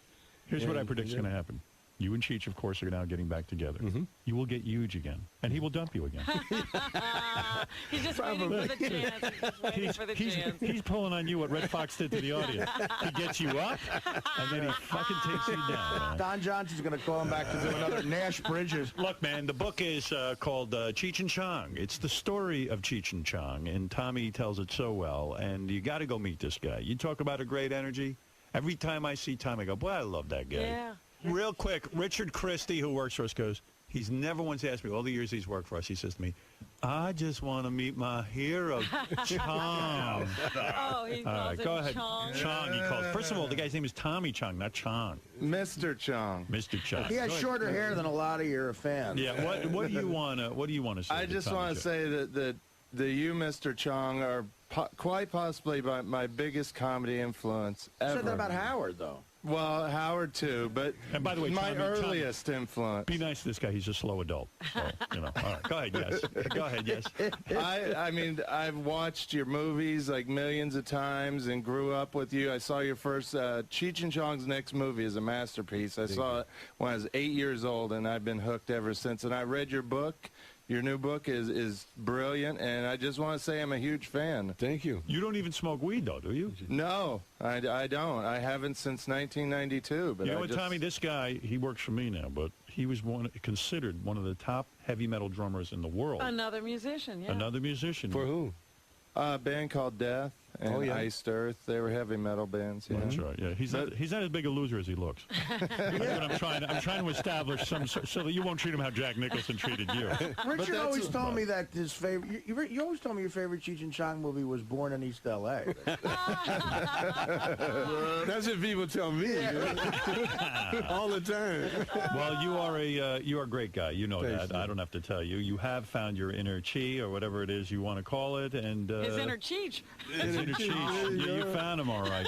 Can I ask Tommy real quick? Oh, you have a question? You have a question? Do you plan on making another Cheech and Chong movie? Yeah, Oh, you're kidding. Oh, you are? Yeah. Oh, that's What awesome. do you mean, yeah? Is it going to happen? Oh, yeah. You wrote the script? Not yet, but we're doing a concert movie for the Weinsteins, and then right after that we're talking about a series of them. So you're going to have to play some sort of older stoner now, right? I mean, you gotta. The great thing about comedians, the older you get, the funnier you get, And the movie you're planning, is it just Cheech or both of you? Yeah. Will Cheech do the movie without you? So far, If he gets a chance, he will. So far, it's both of us. You know what I should do? I should call up Cheech and say, Cheech, listen, I know you're getting back with Tommy. I got a movie for you. I have a movie just for But you. you got to dump that guy again. You know, Howard, real quick, too, one of the funniest moments ever on your show, and they replayed this on Master Tape Theater last Sunday, was you had Tommy on the phone in 1997, and he was looking for a new Cheech for his movie. Yeah. And you had Crackhead Bob audition as the new Cheech. Yeah, he didn't get the part. That would have been brilliant. My favorite memory of Cheech and Chong, and this will always be so great, was when I had that dopey Channel 9 show. The Christmas show. Oh, yes. We were taping Christmas special, and I asked Cheech and Chong if they would be a part of it, and they agreed to be, which was thrilling for me. And we wrote a whole Christmas show, and Tommy was in this sketch where I played the Virgin Mother, and you guys were the wise men. Right, I remember and you were them now smoking on tons those of weed. horses. And you gave birth? I gave birth to baby Jesus. Dan Foreman. To Dan Foreman, baby Jesus. When Channel 9 saw it, and it was funny, and when Channel 9 saw it, they said, there's no way we're airing this. It took, our Christmas special didn't get on until July. I had to beg them to show this, and they finally showed it, and they got so many complaints, and it was just unbelievable. And I said to them, don't you guys understand? I'm not really the Virgin Mother, and it's no longer Christmas, so it doesn't matter. Dan is not Jesus. Yeah, and Dan's not Jesus. And they were like, okay, air it. Oh, my God. The executives like, wait, you're telling us Dan Foreman is not Jesus? Well, all I know is, but I always thank you for that. And there's a million great memories in the book. Go read the book. I'm not kidding you. And go see Tommy Chong. And go to cheechandchong.com to get all the tour dates and everything for their reunion, which we will go to, right? Richard, we'll all go? Absolutely. We should all go. Yeah, well, I'm going without Richard. Oh, No, I will go with you. At Radio City, that would be great. Tommy, Yeah, great so seeing cool. you. Thanks, man. Tommy, how'd it go, man? Oh, as usual, incredible. You've been coming on the show for years. What is it about Howard's show that you like doing? Well, Howard, it's Howard. There's no one else like him.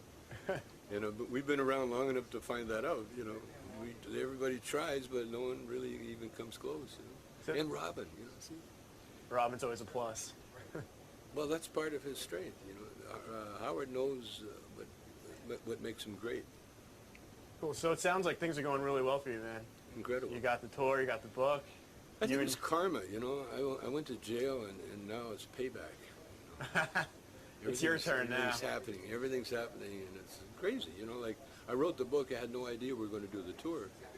And after I wrote the book, I'm thinking, I need a good gimmick for the book. And all of a sudden, Cheech and Chong are back together again. And I got a book about Cheech and Chong, so it works out good.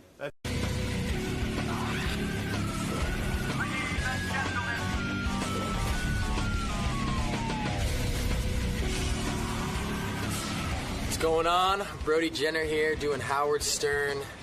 got to admit, a little nervous just because I'm a big fan of Howard. Howard is the man. Seen the movie. Love Fart Man, by the way. That's incredible. I want that to come out. But yeah, excited to be here. You know, hopefully we get into some deep issues. Never know what to expect on Howard, though. That's a good thing. You're on, yes. man. Oh, I'm on. Oh, jeez. Guess I'm going. Brody Jenner is here. Brody's on a show called Bromance. Artie was making jokes about the idea of bromance. I don't get it either, like why any guy would go on TV trying to be... Well, he's a pretty good-looking guy. This kid has banged more hot chicks. This is one Have of you his... seen him? Here's one of his I haven't seen the kid, but here's one of his throwaways. What is that? That is a hot chick. I don't know. And bra and... Oh, who is it? Hey, is this What's one of her your... name? Hey, Brody, this is one of your throwaways, huh? Look at this kid. You're my kind of hero. Who is this chick? Where'd you find that? What's her name, Cara? Cora, yeah. Cora, wow. Yeah, with a name like Corey, you have to have a body like that. You gotta, I mean, I hope Jay's behind that, right?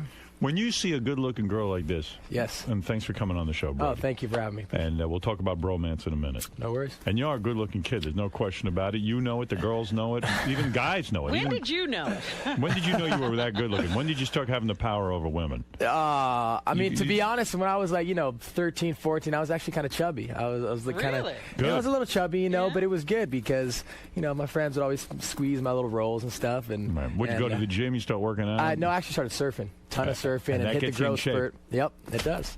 It's better than being chubby when you're 28. Yeah. So this girl's name is Cora. Yes, She's Cora. a model? Yes, she's a lingerie model. I'm looking at a picture of this girl. She's perfect. How do you meet her? I mean, do you just call the agencies and have them sent over? I mean, we did that a couple of times. Oh, you did? I did not. My friends did. What a girl. But, no, yeah, she's beautiful. We met out in a club. How old were you when you lost your virginity? I was 15, actually, 15 years old. So you're Bruce Jenner's kid, right? But Bruce wasn't around a whole lot when you were growing up. It was more you and your mom. Your mom was on Hee Haw, a good-looking woman. Yes, Linda Thompson. Linda Thompson, Oh, right? okay. Yeah. And your dad. Do you see him now, or is it kind of like, we don't have much of a thing? No, we do. We're definitely kind of rekindling that. Growing up, obviously, he was with the Kardashian. He lived with the Kardashian family. Right. And I stayed with my stepdad, who was on the show, David Foster, Yeah, who wouldn't take the elevators. I love that story. I love how you roused him and kept him downstairs. That was great. You had kind of one of those screwy Hollywood childhoods. In other words, Bruce Jenner's your dad. Right. Linda Thompson's your mom. How old are they? How old are they when? How old are you when they divorce? I was about 2 years old. 2 years old. Yes. Your dad moves out. Yep. Somehow he takes off and does his thing. Yep. And your mom remarries David Foster, famous music guy. Right. He becomes your stepdad. Mm-hmm. And yet he kind of, when they divorce, you don't even hear from the dude. Yeah, I hear from him occasionally. But is it weird for you? It's a little weird, growing up and seeing somebody who's there for you, almost pretty much your dad. Did you there love the every guy? day. Yeah, of course, I still do. I still love him and you a had lot. a good relationship with him. I had a great relationship and still do, but I know he's kind of at that time in his life. He's reliving the past, I think, and he's really enjoying, being single and being out there. So, do you feel rejected by him? No, I don't feel rejected. I really don't feel rejected. I'm kind of used to that. And as far as your my own dad, and to be honest, I think it made me a stronger person. David Foster has a daughter. Yes, Sarah a few Foster. of them. Yeah, he has Aaron, Sarah, Jordan. I used to watch Sarah on MTV. I beat off to her. What was that like? Did you live in a house? Hey man, I used to spar in the showers. Yeah, I bet. Did you? That's your stepsister? Yeah, stepsister. Not by, your mom No didn't blood. give birth to her. No. So did she live in the house with you? No. No. She lived with her mom. Yes, exactly. It's so dysfunctional. It's crazy. Yeah. Did you all have over one the of place. those holidays where you're running around to different households? Honestly, they tried to do that. All the families tried to get us over there for each little holiday. So if you had to bang one of your stepsisters, I'm talking about Sarah Foster or Kim Kardashian. Who's more your type? Who would you rather bang? Or any of those Kardashian girls? Which one's better? I mean, it's hard to say that. For me, it's not. I'll tell you who my choice is. I think yours is Sarah, right? Absolutely. Kim Kardashian's got an ass as big as a fucking trunk. Beautiful face, though. Beautiful face. But a lot of people like that. A lot of people I like don't the like that. big Not- eye. well, some people do. I like the little Kardashian one. Which one, Chloe? Well, I don't know the name. What is she, The- 9? the I hope it's not my little tiny little 9-year-old. No. Artie likes him young. Hey, watch that. And No. that one is blood. That one is blood. No. The smallest Kardashian, bro. Chloe. It's Chloe. That's the 9-year-old. That's a 9-year-old. I mean, yeah. You can't go out with her. No, the 9-year-old's a Jenner, right? Actually, yes. Oh, you're Yeah, correct. right. I'm talking about A Kardashian. You want a 9-year-old to about sit on Chloe. your face? No. Who brought up sitting on faces? Where the fuck are you sitting? You're crazy. You're out of your mind. I like the littlest, the one. The littlest Kardashian. one, yeah. Right. All right. Chloe. Okay. Does the little one have the big ass yet? I think they all are They have well the endowed in the Kardashian butt ass. area. Does anybody actually work out over there, or they just let their ass get to be the size of a house? Now the little one, if you can find a picture of her, is she's. I mean, I like Kim too. I like Sarah Fawcett. They're all hot. What the fuck? So when you say Casey, my real sister, Casey, is beautiful. As well. Yeah. She's married though. Yeah, everyone's so beautiful. I'm looking at him, and he I'm looks saying he looks more that- like his mom, though. No, he looks a lot like Bruce. No, and he doesn't. He has his original nose. Yeah. Hey, what'd your dad do? What'd your dad? Did you ever say to your dad, "What the fuck did you do to your face"? I thought it. I did? definitely thought it. Yeah, I've seen pictures of him back in the day, and I didn't think there was Good-looking any. guy. I didn't think. I think I'm right there with you. So I think was a little- probably what happened to him, I think he was so famous and such a big deal. Bruce Jenner, all-American athlete, everything, and photograph. He probably he focused on something on his face that only he saw. He was a good-looking dude. Right, I agree. And he must have gone plastic surgery nuts. You're not into any plastic surgery. No, right? You're a good-looking dude. no. You don't need any no help. plastic surgery. No, you I don't try need to that. stay away from Did you that talk to your old man about it? You said, "Dad, you think I should get plastic surgery?" Never had that conversation with him. No, Right, I yeah. never had that conversation with him. I'm very close to my mother. I tell my mom that all the time. I tell her, do not get plastic surgery. So what happened with you? Not only are you a good-looking dude, but you get on TV. You get on, The Hills? What is The Hills? I don't even know, man. I'm sorry. I'm so out of it. I'm turning into an old bastard. But you know what I mean? Like I don't know if that. it's a show or I don't know what is it. Nobody really knows whether it's real or not real, but You of must course, know. it's totally real. It's real? I mean, yes, it's As much as they can write. exactly. It's a lot of these shows are. How'd you get on that? My best friend at the time, Spencer Pratt. I don't know if you know who Spencer Pratt Heidi is, but- Montag and Spencer Pratt. The I know- I see Spidey it, couple. Yeah, so at the time, we actually did a show, executive producer show, and created a show called Princes of Malibu. You when I was created that? Yeah, I created it, and Okay. when I was 21. And it was crazy because Fox would only pick it up if we had to pretend it was totally real, which was basically taking advantage of my stepdad and pretending, like I hit golf balls into a studio and stuff. And they said, hey, we'll pick up the show, but you have to pretend this is totally real. Even though we created it, we filmed it ourselves to sell the pilot to, Fox television stuff, but we had to pretend that we were really doing this. What's the matter? I have to say something. What? I'm sorry. No worries. I'm sorry, bro. Benji, I'm going to throw up from What is Benji doing? Excuse us for a Look minute. what he just fucking... What are you doing? Come on, Benj. This is like... This is typical Benji. This is so gross.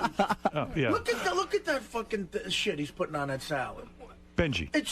What is that? I can't smell. I can't. It's 7:13 in the I know. morning. I was like, where are the eggs and It's like bacon? a deli. It's like a deli back here. Look, he's got this shit. Tell us what you're doing, Benji, real quick. You're interrupting Ranch Brody. dressing. He's here over promoting. Salt. What are you I have doing? salad. You gotta leave with it. You gotta go outside. Go outside. I can't. You're gonna make me throw up. Art, you don't, okay, wait, I'll get rid of it, but Art, you don't smell it. You looked at it, and then you saw it. I smelled it dude, too. I I'm thought Brody smelling had a it. problem. Honestly. I didn't know what was going on. You guys don't smell it. I said, thank God this good looking Benj. kid at least smells. Benj, I smell it. I'll take it out. I do smell it. If I took it out, you wouldn't be able to guess if it was in or out. Yes, I would. How No, much you want to wouldn't. fucking bet? I'll bet you anything you want. All right, You don't let's- want to do this now. all right. Just take it out. Brody Jenner is here. Brody's got limited time too. Well, do you want me to eat sounds during like- McCartney? No, I don't want you to eat that at all. That's intrusive. All right, let's get back to Sounds like let's me and get my back friends to it. right there. Yeah. It sounds like us. Does Spencer Pratt eat like this? I don't know. Let me see. Actually, he does kind of. Yeah, maybe for lunch. Brody, tell me what your life is like, though. So you become a television producer. You're a young, good-looking guy. You start to date these chicks. It's quite an impressive resume. I think anybody would be impressed with the amount of chicks you've banged. You say you started having sex at 15. Yes, 15 That's an unusually young age, isn't it? My brother lost his virginity at 13, so I thought I was late. I was kind of bummed. I was like, damn, I didn't, As a young, That's a cool family. That's a very cool family. That was it late? Was it? I mean, that was for me at the time. Was it an older woman? that you were with? No, she was the same age. Same age. Yeah. So. And then I was going over your. Let me get to some of your resume here, and then I want to get to this bromance idea because I'm having trouble understanding some of this. These guys wanting to be your friend that badly. It's we got him crying. Quite frankly, he's convinced me. I want to get on the show. But do you want these guys to be your friends based on how they're acting? You don't want to be around these guys. Well, I mean, it's the thing about bromance is when Ryan Seacrest Productions came to me and kind of had the idea, it was so out there. How big a douchebag is Ryan? I actually like Ryan. You like Ryan? Okay. I do like. All I mean, Ryan. He's a workaholic. He's always so he he's works there hard and then on he's there. the show. Have you ever seen him with a broad? Have I ever seen him with a broad? No, I feel like he's working so much, but have we talked about broads? Whatever. Yes, we've talked about it. I'll just say that. Yeah, he's working a lot. All right, so you and Ryan work hard on the show. Mm-hmm. You had this idea, bromance, or Ryan brought it to you? Ryan brought it to us, the Seacrest person. So why do these guys want to be your friends so bad? Do they think they're going to get pussy just by hanging out with you? To be really honest, I think that a lot of people in doing any of those kind of shows, they come to be on television, a lot of time, and they don't really know what to expect. They hear about a reality show being filmed, they want to come try out, and then when they got there and when I asked them the question, why are you here? Why don't you explain to me why you're here?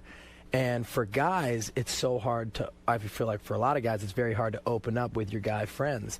And when I would ask them and talk about their family life, I mean, every single one of these guys started crying and really started breaking down. And it was, I mean, trust me, for going into the show and filming, I didn't think it was going to be like that. And it almost turned into... Why are they crying? Because they want to be your friends? I don't think it's... How good an interviewer are I mean, you? well, no, I don't think it's like about Barbara being Walters. friends. No, but it's Good the for truth. you. But it's the truth. I don't think it's about, being friends with me as much as they'd never had a male companion where they can actually open up and do that. In And they other did all of a words- sudden, which they're used to, I would say they're used to the quote-unquote, that's gay. You can't open up. You can't cry in front of a guy. But is that what you're asking them to be? A confidant? No, not at all. And it just happened that way. And they started, crying, and then it came from... Are they ugly dudes? They don't have anything going on? No, they're, you got to judge for yourself, but I think, there's some good-looking kids, and they're all really nice kids. So the theme of the show is bromance. In other words, they want to be your friend so bad that they even cry like bitches because they want to be in your inner circle. They want to be around your friends and your whole life. Well, yeah, I guess, and coming in. Are you willing to have? Is that the prize? Are you going to let them into your circle? Yeah, I have a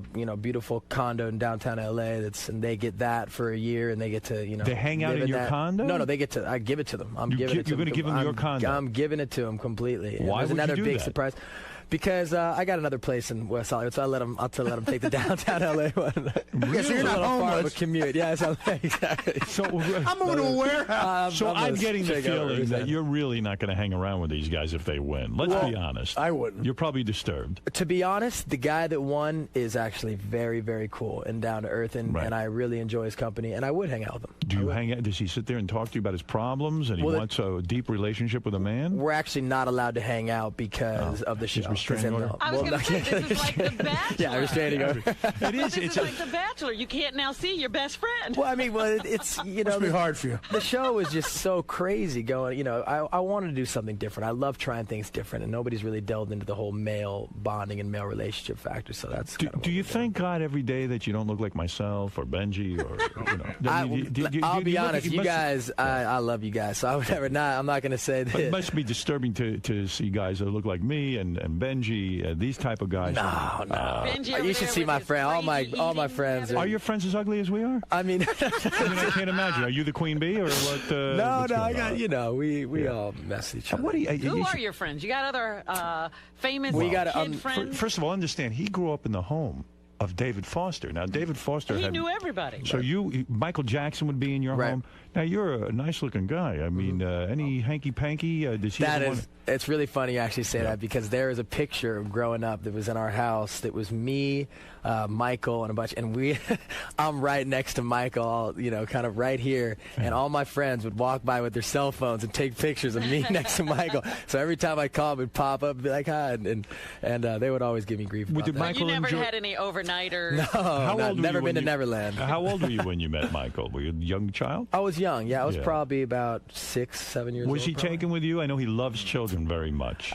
Not that I could tell. You know, it was very brief. Did he ever say to your parents, "Why not let him come to Neverland? Why do you not let me babysit?" I mean, I think no, that never happened. Never I actually happened. wanted to go. Yeah, I wanted to go to. I wanted to ride the rides and stuff. Well, I good was you ready. didn't go. Why did you stay home? Now I'm kind of glad I didn't. But. Explain David Foster to me. Should I know who is it? David Foster is a famous music producer and writer of songs, right? Right. Yeah. Very Barbara wealthy guy. Streisand. Yeah. Celine, you know. Oh, okay. And Celine even Dion. your mother wrote a lot of songs. Yes, she did. Yeah. Celine Dion, would she come over to the house and hang out? Yep, she'd come over. Her and Renee, the husband. Yes, Renee. He would be there, and Barbara Streisand herself would show up. Is a good friend of the family. So this is some way to grow up, right? It was cool. You know, to me, it was just that was the circle of their friends. You know, and that's who they hung out with. So You know, his mom was My also a my parents- girlfriend of Elvis. Yes, my parents had the worst friends. So you know, Please, you didn't want to hang out with them. no.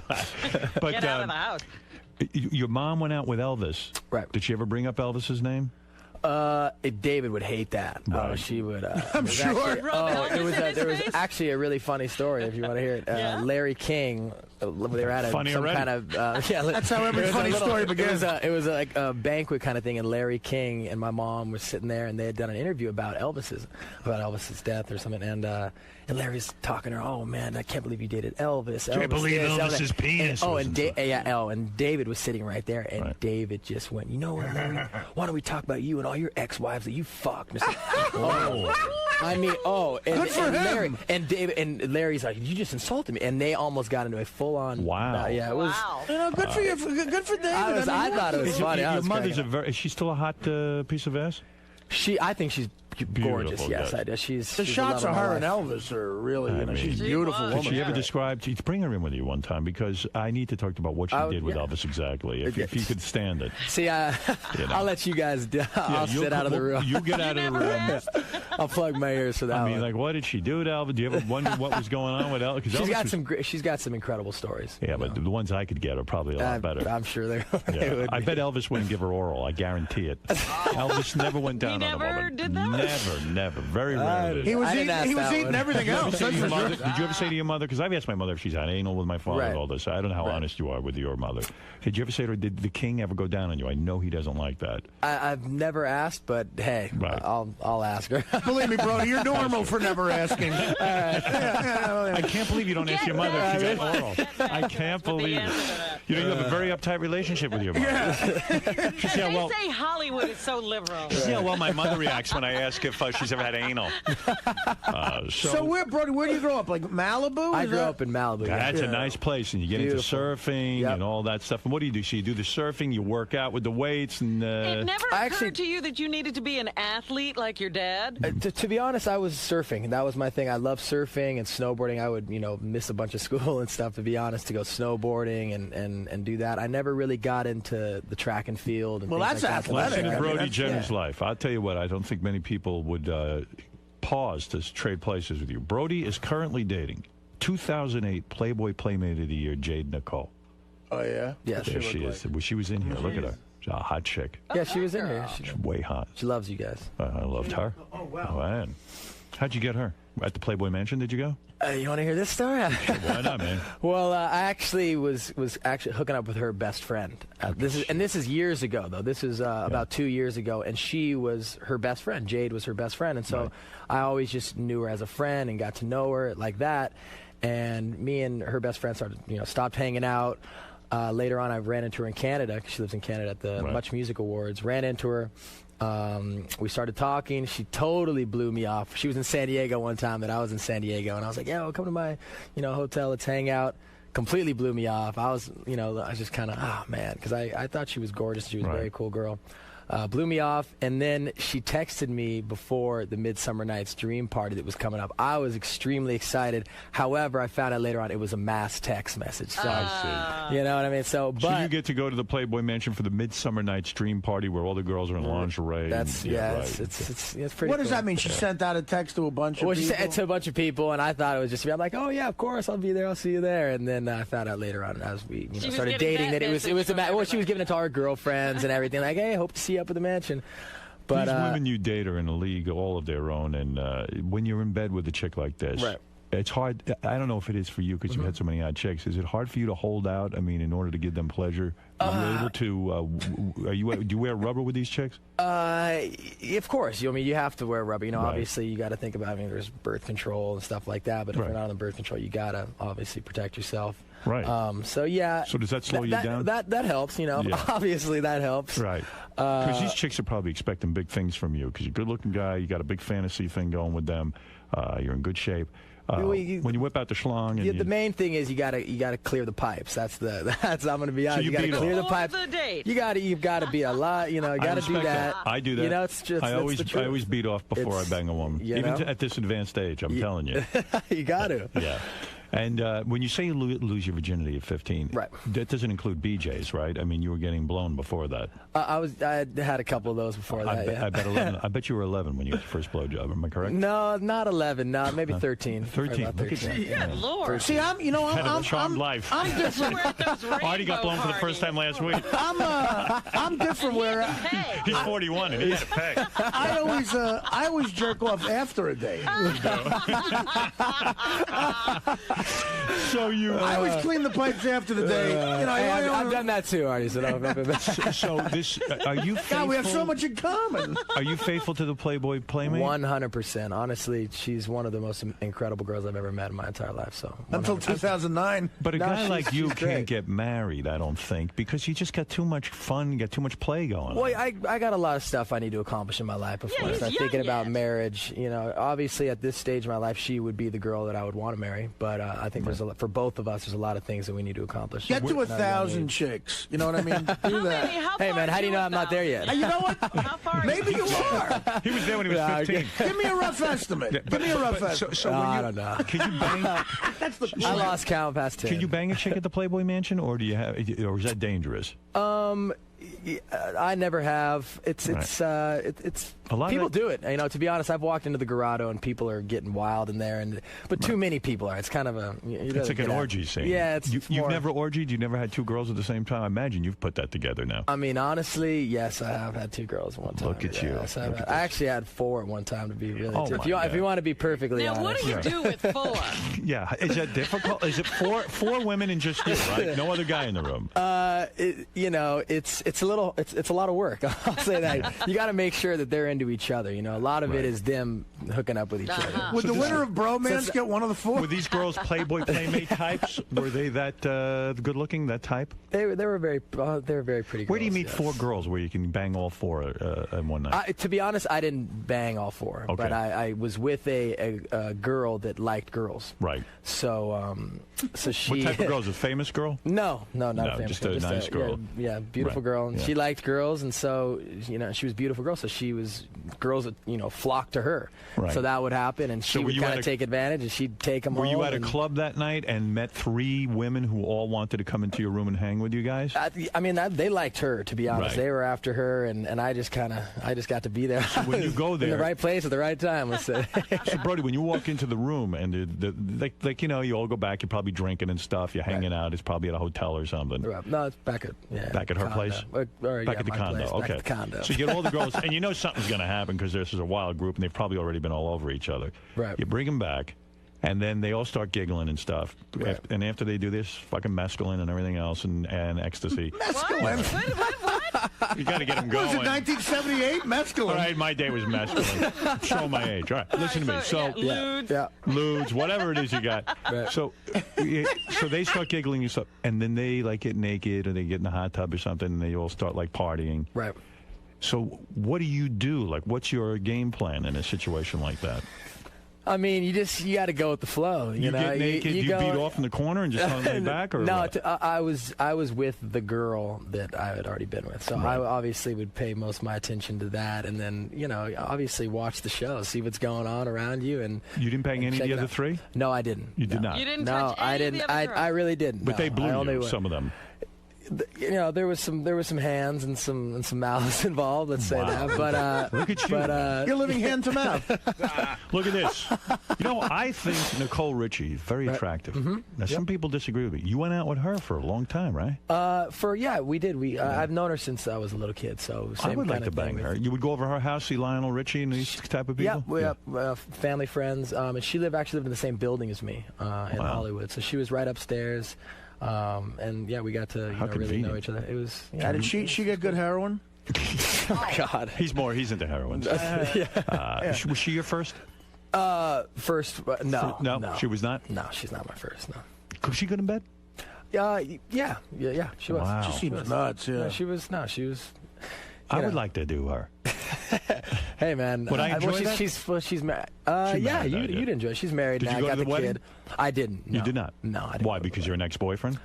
I didn't get the invite, so yeah, maybe that's it. Did you ever get to bang Paris Hilton? No, never. But they were friends, right? Yeah. All through that. Yep. And why would you never bang her? I don't understand, especially when she was younger.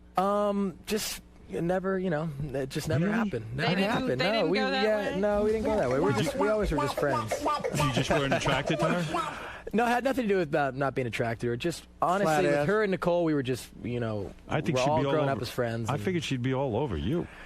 No, I've known them for so long. Nicole just kind of it happened. But How long were you banging her? Like a year? I mean, she's got a kid, and Joel. I like Absolutely she Joel, has but we were hanging out for about, let's say, 6 months. Something Nice. Like that, Is it a pain in the ass to get rid of a broad like that? I mean, how do you break up after you've been friends your whole life with her? You just go your separate ways. You don't really think about how you're going to do it or strategize how you're going to do it. It just Especially a sorta chick with a happens. black father. It's hard to get rid of him. I tried. It's tough. Right, Robin? Tell him. You know what I do? I just do something freaky, and they want it like I'm going to eat your ass, and I'm out of here. I know. If I'm hanging out with a girl for 6 months, if I'm dating a girl for 6 months, I know exactly how to get rid of them. I try to kiss them. I just go, I'm going to eat your ass like a lollipop. And then, I'm out of here. Can I have a kiss? What? You're so gross. I don't know how big a fan of the show you are, how often you get to hear our show, but JD he hates you. Man. Yeah, but a lot of guys must hate you because of bromance and It's all good. Yeah, but come on, he's obviously a nice guy. Yeah, but JD would have been a perfect contestant on Bromance. No, he wouldn't. Oh, yes, he would. Yes, he would. You know that JD would want to be bros. Absolutely. He might be too hostile. He has the same problem Hey, with Brody JD, as you're the he does opposite with of this Johnny. guy. I wouldn't. No shit. I wouldn't have made the bromance because according to the bromance show rules, you had to be able to get chicks, and I can't get chicks. So. Is that right? You have to be able to get chicks? You already give it. No, I mean that was just the first little challenge, but you can't give up that easy. But that was on Extra, dude. You said that on Extra. I got faith in you. I think you could get chicks. Well, no, I might be able to. I mean, I can't. You already tried. He did. You banged that the chick Kissy Fur, didn't you? No, Kimberly Kane. Oh, Kimberly Kane. He banged Kimberly Kane. Oh, Kimberly. Okay. Kimberly Kane. He doesn't know. Whatever. He knows who Kimberly Kane is. He got laid in Vegas while I was there. It cost me $1,000. Yeah, does that count if you pay for it? Yeah, it counts. It counts. Yeah, he said. You can get girls. Yeah, come on. Well, all right. I never said you could, throw down some cash. But be honest. You hate Brody Jenner. He's everything that you're not.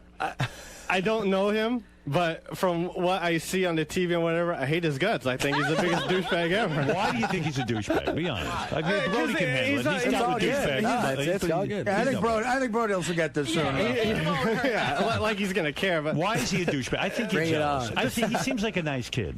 He does. Yeah, he's nice. And he's gonna be a douchebag here. But, douchebags are douchebags everywhere. Yeah, they can't turn it off. What does he do? His whole life is just flaunted in front of every sort of media, like TMZ and the TV or whatever. But that's not necessarily.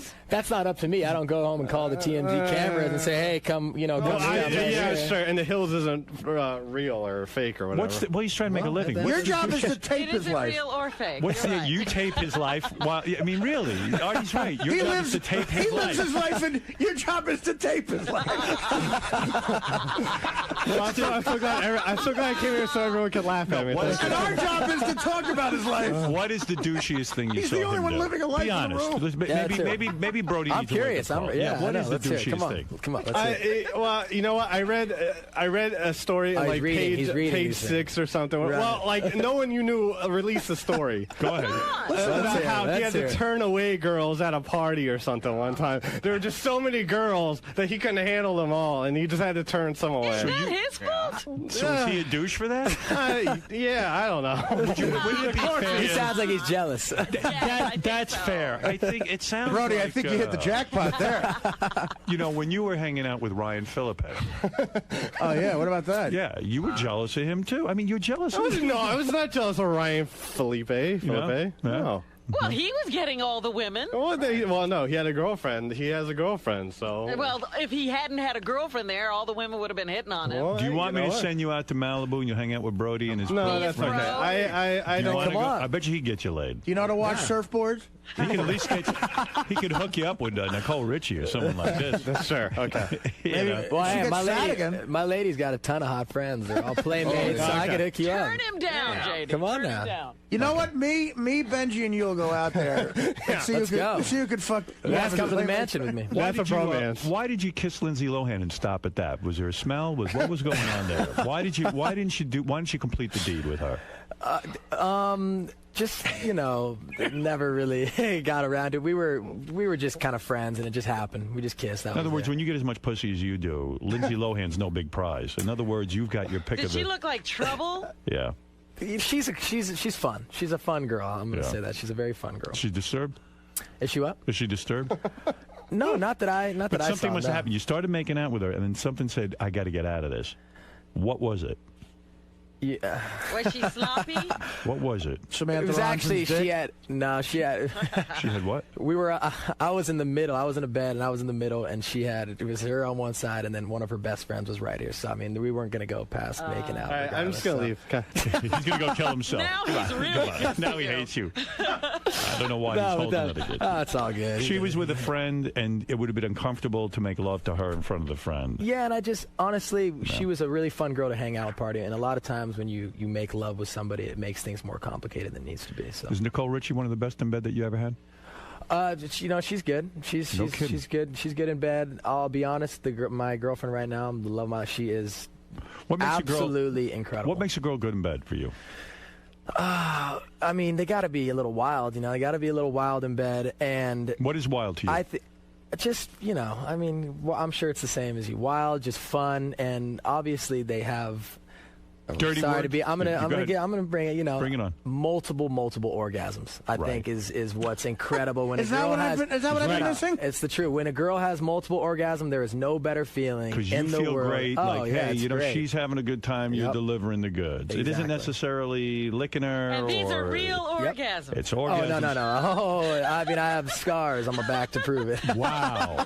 Well, I don't. I would like to bring on just one orgasm. Yeah, you like to have Just an one. scar. I've never been in the room when a chick has had an orgasm. What is that like? And tell me what it's like for you. I understand, like, you can go to a club. You can get paid $20,000 to just show up at a club and to go to a party.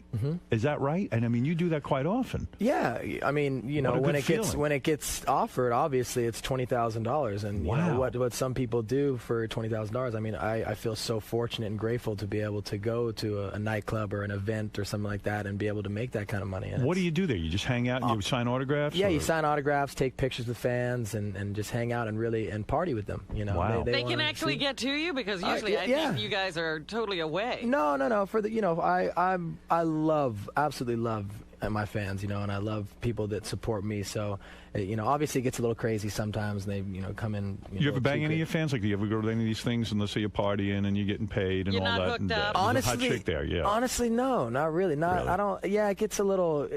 A lot of them are kind of, I would say maybe stalkerish, kind of a little. It's just you don't. It's Yeah, not you gotta the. be careful. Yeah, it's not really. No one ever stalks me, I'll tell you that. I don't know. I mean, it's fantastic, your life. I have to say something. I understand why JD is jealous. The new show, by the way, is called Bromance.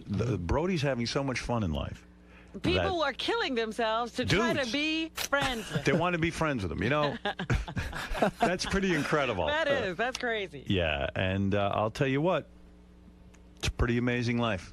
What the hell? I don't think it gets better than that. I think life is about, celebrating it because life is so short. And I think that, as long as you're doing good things to other people and having a good time, I think that's what life's about. Mine hasn't been short enough. Marianne from Brooklyn, quickly, for Brody. Brody Jenner, I'm on a high for Paul McCartney, but isn't Kathy Lee Gifford your mother? I mean, your godmother. And you must say hi to my daughter Nicole. She's a big Hill fan and a Bromance fan. Howard, you must pick up on your... All right. Is Kathy Lee Gifford your... is she your godmother? No. Oh. No, but that, you know, no. All right, Could Rick, you go imagine ahead. the yapping gossip that must go around that broad's house? Oh, my God. I heard that Kathy Lee Gifford is her godmother. Oh, you should call. You should call. Isn't Nicole a fan of Bromance? Rick, go ahead. Hey, King, I just wanted to ask Brody, you dated Kristen Cavallari for a year. Does she like to have her ass spanked, and is she shaved down there? Kristen Cavallari is who? Refresh my memory. She was on Laguna Beach. Right. She did Very some Laguna good-looking Beach. girl. Yeah, she's Is she shaved fully? Yeah, she is. She is. And does she like to have her ass spanked? I mean, what is that all about? I mean, I think most girls do like to have their ass spanked. You're a spanker? I'm not necessarily a spanker, but you know, a lot of girls are into that. So You don't choke women, do you? You know, if they ask for it. I'm sure he does whatever the fuck he wants. All right, let's go to, let's see. Okay, that was Rick who wanted to know if Brody had spanked Kristen Cavallari. All right, here's Joe. He says he doesn't like you. Okay. Let's find out Another why. one. Joe, why? What has Brody done to you? Hey now, Howard. Hey now. I agree with JD 100%. You're a douche. It's all good. No, hey, listen, I just wanted to, I did want to ask you, what do you think the perception is of your friend Spencer Pratt? He's always, like, vilified by the media. You know, every time TMZ has him on, you know, everybody reports on him. Is Spencer vilified in the press, and is it fair? Yeah, he warranted. This is the thing about Spencer is that he got labeled as the villain very early on. You know, people obviously didn't like him. They didn't like his take and how he deal with Heidi and the whole Lauren thing, and so he got labeled that. And he knows exactly what he's doing. Right. You know, he took that role. He took that role and said, "That's fine." Put the big finger in everybody's face and said, "That's who I'm going to be." So all those little cheesy things you see him doing on Valentine's Day and all the little, it's his character. It's putting him in every on every website, every magazine, and he knows exactly what he's doing. Jason, you're on the air. Hello? Yeah, hi. Hey, I got a real problem with this, man. $20,000 to show up at a fucking party. But are you jealous? Well, then don't pay. No, I'm not jealous. I'm not jealous. I am. Please, just hear me out. There are people out there with real freaking jobs. These shows like the OC and the Hills and whatever. I mean, what kind of a reality a fake reality are you putting out there for these kids nowadays? It's so. Well, who are you mad I at? just don't get it. You sound angry. I'm mad in general. I'm just mad in general at what I see when I turn on the TVs. It's just nothing but all these rich kids flaunting. And it's not his fault how he was born or who he was, born to. But, I mean, it's just flaunted. It's in everybody's face. And, it's hard for you to handle. I see what you're saying. But poor kids, since the beginning of time, poor kids like watching rich kids. That's one thing that I wanted to do in the very beginning was separate myself from my parents, and I got a ton of shit. Are you growing a up. rich kid in the sense that, like, okay, yeah, sure, Foster was your stepfather, but he's no longer your stepfather. Not at all. And that's your mom probably doesn't have a lot of money. I pay all my own bills, and that's one His thing. mom has a lot of money. Does she? She's not poor. You know, Right. she by no means does she have She a doesn't ton of support money. you. She no, does not not support in you. not in the, and you know what? That's one thing I did growing up was wanting to separate myself from my parents, which was, I actually got David a paycheck. I got David paid for the Princess of Malibu, and there was no better feeling for me than to create something and do something that was sold to Fox. What was for your first $3 million. car? My first car that I ever bought was an Escalade. But then I bought myself, and That you obviously bought yourself. I was raised with privilege, and they bought me things growing up. But the one thing I want to do is separate myself from that because I did get a lot of grief for being the rich So kid. you didn't get a car until you bought it yourself? Oh no! They bought me a car when I was 16. But but then I bought my first car ever was an What did they F250. buy you? They bought me an F250 pickup truck. All right. All right, Dan, go ahead. You're on the air in Philly. I just want to say this dude's he's a fucking butthole. I thought I wouldn't get through if I said I hated his ass. I thought you would That's get why through no matter. I met him. You met him? No, I had to say that to the screener. I thought I wouldn't get through. Oh, okay. All right. Well, listen. Thank you, He's Dan. a fucking smack ass and his bro shit. It's a fucking gay shit, man. See, that's fucking idiot. What the fuck is wrong with you with the bro? That right there, though. You know how Artie feels about the bro thing. But that right there, and that's the thing with bromance. A lot of People guys like are that. uptight about bromance. And it's because everybody is saying this whole gay thing. Gay thing, right? You think it's gay?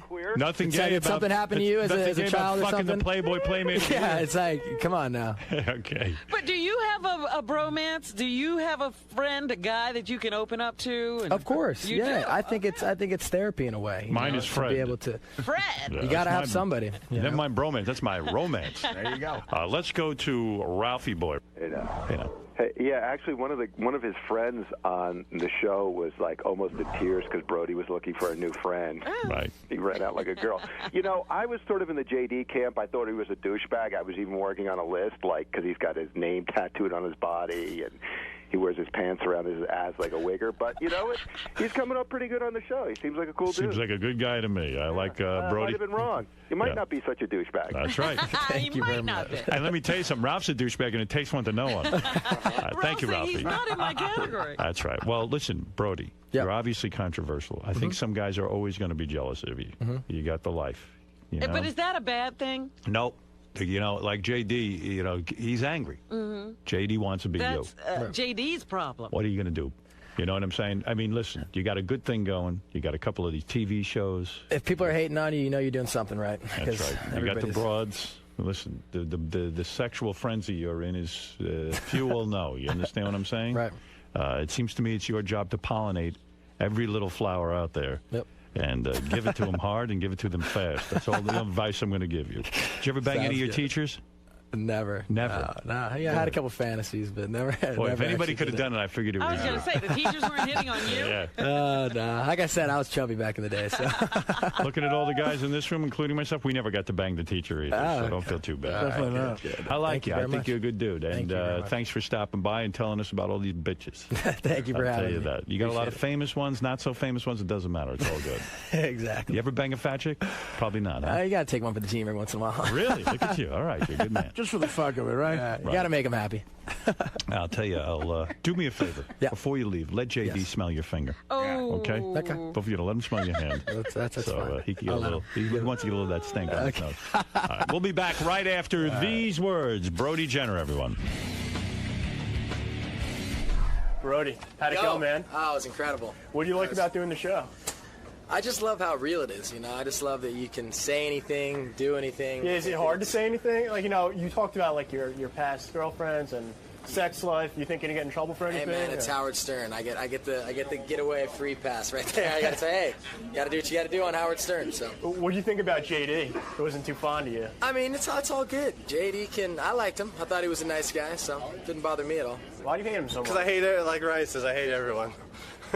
Yeah, but dude, if you had the opportunities he had, you telling me you wouldn't act the same way? Well, I don't know. You I wouldn't haven't be- you had wouldn't this be- opportunity, so I don't know. You wouldn't be banging every hot chick that walked by you? Well, I don't know. Maybe. He's just living his life, man. No. He's playing the. Well, I don't the need to hand he know was about dealt. it. I don't need to see it on TV all the goddamn time. So don't watch it. It's not. Yeah, who's making you watch it? It's my job to watch TV. Stars, and we're here for the Black Superfan Contest. Are you guys excited to be here? Hell yeah. Of course, you're super fans. Of course. Superfans and money. It's surreal, man. That's all it takes to get me out the house. You guys nervous at all? How do you think it's going to go? It's going to be. I think I'm gonna beat these guys. Yeah, he's very confident. Ron's very confident. Why are you That's so good. confident, Ron? Hey, listen, I'm a real fan. I listen every day, man. That's all I listen to. I got the satellite radio, and that's all I don't even listen to the music station. Well, he's a New Yorker, man. He's LI, so we both from Philly, so New York got the I don't even advantage. watch you TV know. anymore. I actually leave my radio on. He might win, man. You just stare at the radio I all leave my day? radio on all day. I come home from work. Oh, wow. Come home to Howard. I'm not that bad, but I've listened about 6 hours a day. All right, Listen man. to all the replays. All right, sounds like you guys are pretty ready. You know, it sounds like you might know your stuff. Well, yeah, but when the lights are on and the pressure's on, Yeah, it's a lot different when you're in it's there. different. I know I'm a choke, so. All right, guys. Well, good luck today. Thank you. I'm the winner. Hey, it's time to find out who is the biggest black superfan. That's right, Black Superfan Trivia. Well. Here are 3 fine black gentlemen all vying for bragging rights. Who is the top black superfan? Is it Brian? Yes.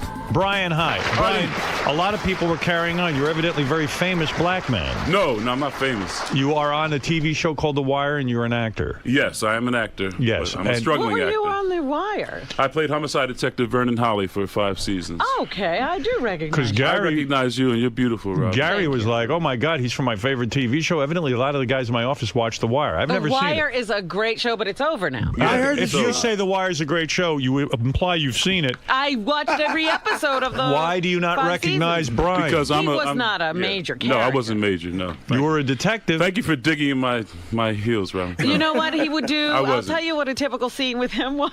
What? You know, the other guys, the main guys, would be in there having a very The main guys. and She's he right. would walk through and say and hand him a paper or something. Oh, I would have at least 2 lines, Robin.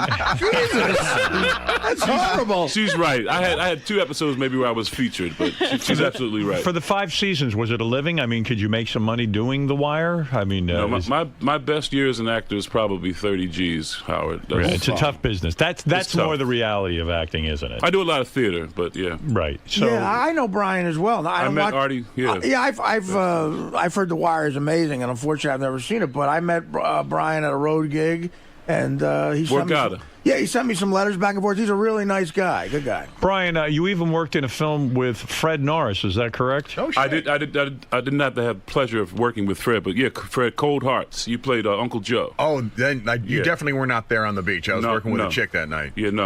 But you were in the same movie, I take it. Yes. All right, I'm a okay. big fan of Fred. So how do you make Nice a to living meet you. otherwise? I mean, do you just do it from acting, or do you have another from job? acting. That's it. From theater and film. It's a new film coming out called Shelter with Julianne Moore that I'm in. Oh, that's good. And Explicit Ills with Mark Webber, who wrote and directed it. And what do you do? You go on auditions and you have to sit there and act and all that stuff? Nobody's you don't have a quote. They don't just call you. Well, I used to have a quote, but because of the economy, you just, a lot of people work on my level work for scale. Yeah. You know? During the recent years, didn't you work with Ben Stiller, in fact? I did on Keeping the Faith on Edward Norton's territory. How was that? Did he was he friendly toward you? Are you guys best friends now? We're not best friends. Would he recognize you if he? No, he would not recognize me. I mean, we had 3 scenes together in the movie, but they were very quick. It was a 14-hour day on Wall Street. Because Was he friendly to you during the scenes, or did he keep his distance? He got a little pissed off at me. Why? Well, because we were doing a scene where I actually closed-armed him in the last scene of the movie. And so, you did what? I mean, my last scene of the movie. I clotheslined him. You closed it. You fist bumped. No, he was running like this, trying to get to Jenna Elfman. Yes. And he ran into my arm. Oh, so you stick out your arm while he's running toward Jenna Elfman, and you block him out like a physical. That's a clothesline. It's from football, Your arm hits where your neck All right. goes. But we worked it out with the sump coordinator, and then he came in and he was like, "I don't want you to touch me. I don't want you to touch me." Well, I have stage combat training. I know what I was doing, but I couldn't say anything. He's a big star. Right. So when we did the scene, he would do that, and I would never touch him. But then he complained that the recoil was not authentic, and I was like, I couldn't say anything to him, but it's not going to be authentic because I can't touch you. Yeah. So he isn't it his fault that if he can't make it look like he hit you? That no, it's not. It's not his fault, but I believe it is. He, he's a big star. I mean, he's a brilliant physical comedian. Did you yell back, or did Hell you no. Brian, how long have you been a listener to the show? Since 1989, Howard. My first wife turned me onto the show. Do you think that you are going to be the winner in Black Superfan Trivia? Well, Ron, who's from Long Island, psyched me out. He said he was going to win. Right. In the green room. And he's a New York listener, so he's probably... Cyrus calls in all the time. Let me say hi to Cyrus. Cyrus, you are our second contestant. We'll get to all the guys. But, Cyrus, you call in at least a couple of times a week, don't you? Yeah. Hey now. Where are you from, Cyrus? I'm from Philly. And you're definitely black. In fact, you're blacker. Definitely You're blacker than Brian. Was there a question? Aren't you? He's a blackist. You are much darker than Brian. I'd say you're 10 shades darker. Easily. I mean, Brian's about pretty white, actually. I think he could pass, don't you? I actually thought you were going to call me white. I thought I was going to be the lightest. Look at the long straight hair. Well, Cyrus, no, you're definitely blacker, but do you think you're going to win this? I wouldn't have came all the way up here if I didn't think so. Do you think Brian qualifies as a black contestant even? Maybe he's white and he's trying to act all black. Yeah, see, acting work is slim right now. He's taking all roles. Brian's white until he tries to get a cab, believe me. Right. Exactly. Cyrus, what do you do for a living? Do we know?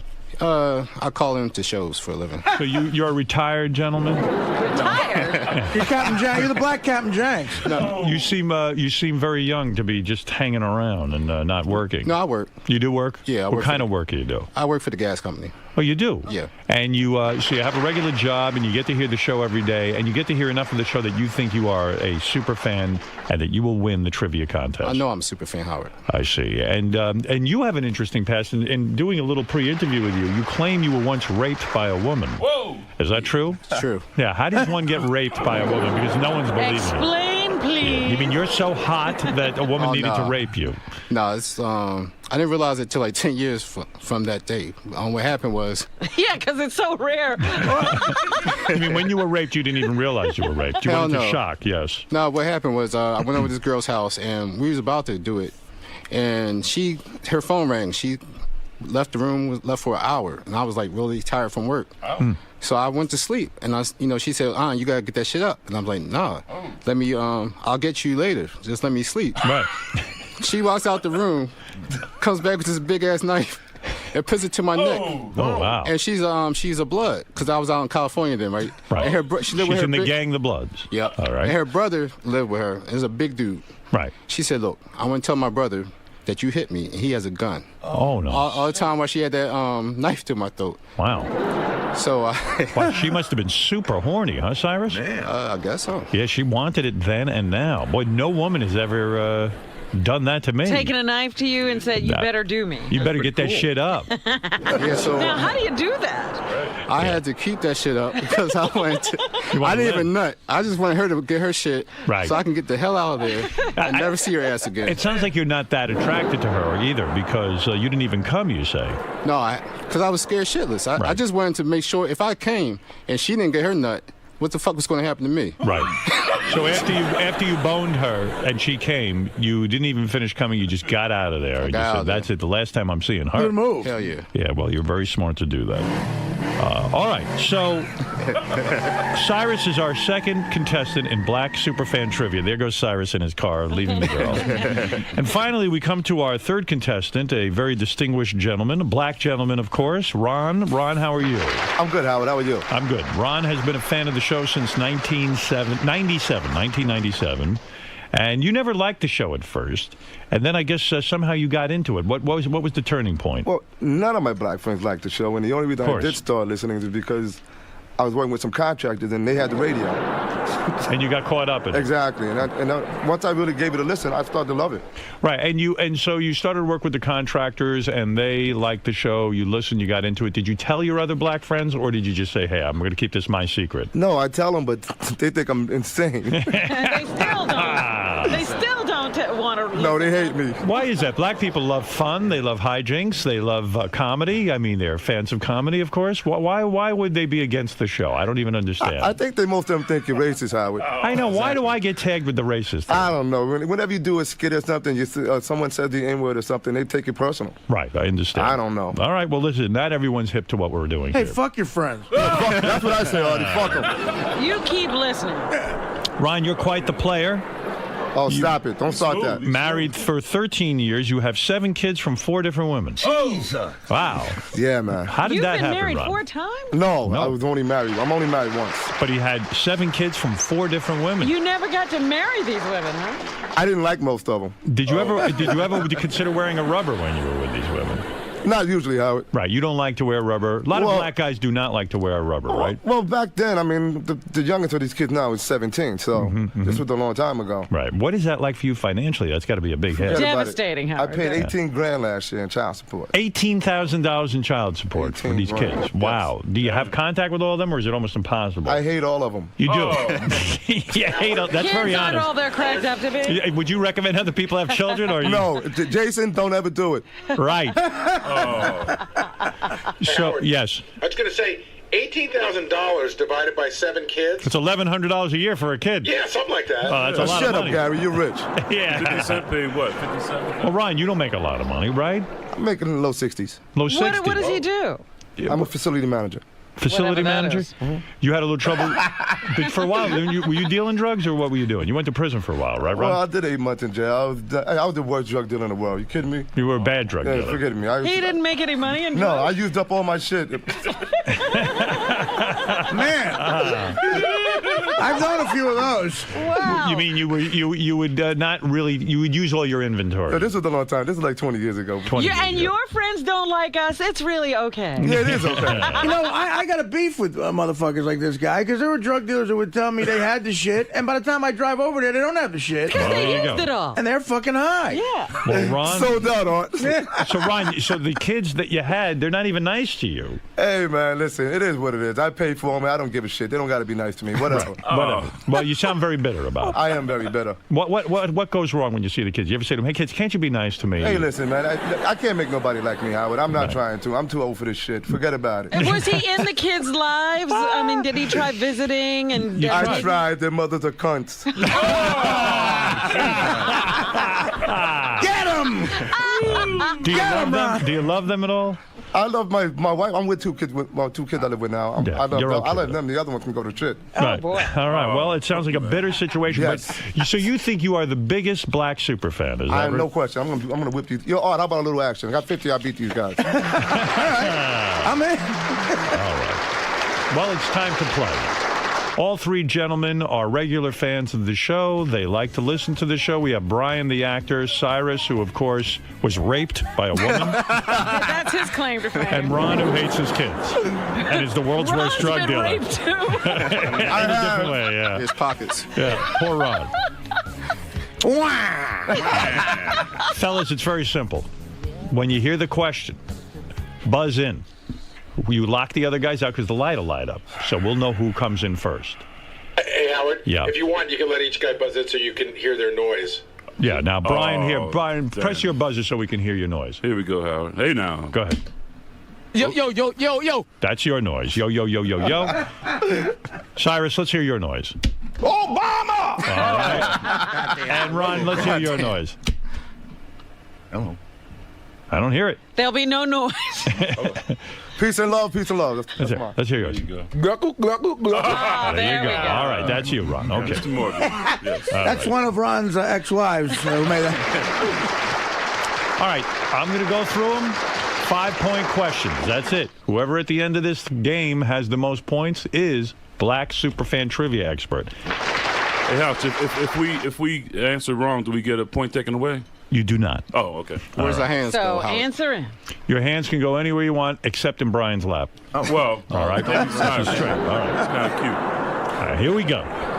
Fellas, I wish you all luck, and thank you for playing. Thank you. And I tell you what, let's make it a little bit interesting. How about I throw a little money to the winner of this contest? Hey, now. I got my good sponsor, mangroomer.com. And you guys got back hair? Yeah. You got it, Brian? Jason and I are twins in the back. The new Man Groomer is the essential do-it-yourself electric back hair shaver. Only $39.99. Go to mangroomer.com or your local Target store to get one today. Mangroomer.com. Maintain yourself. We say I give $1,000 to the winner. Whoa! How generous are you? Hey, Santa Claus is in the room. Buzzing in now. All right, now we're getting serious, right?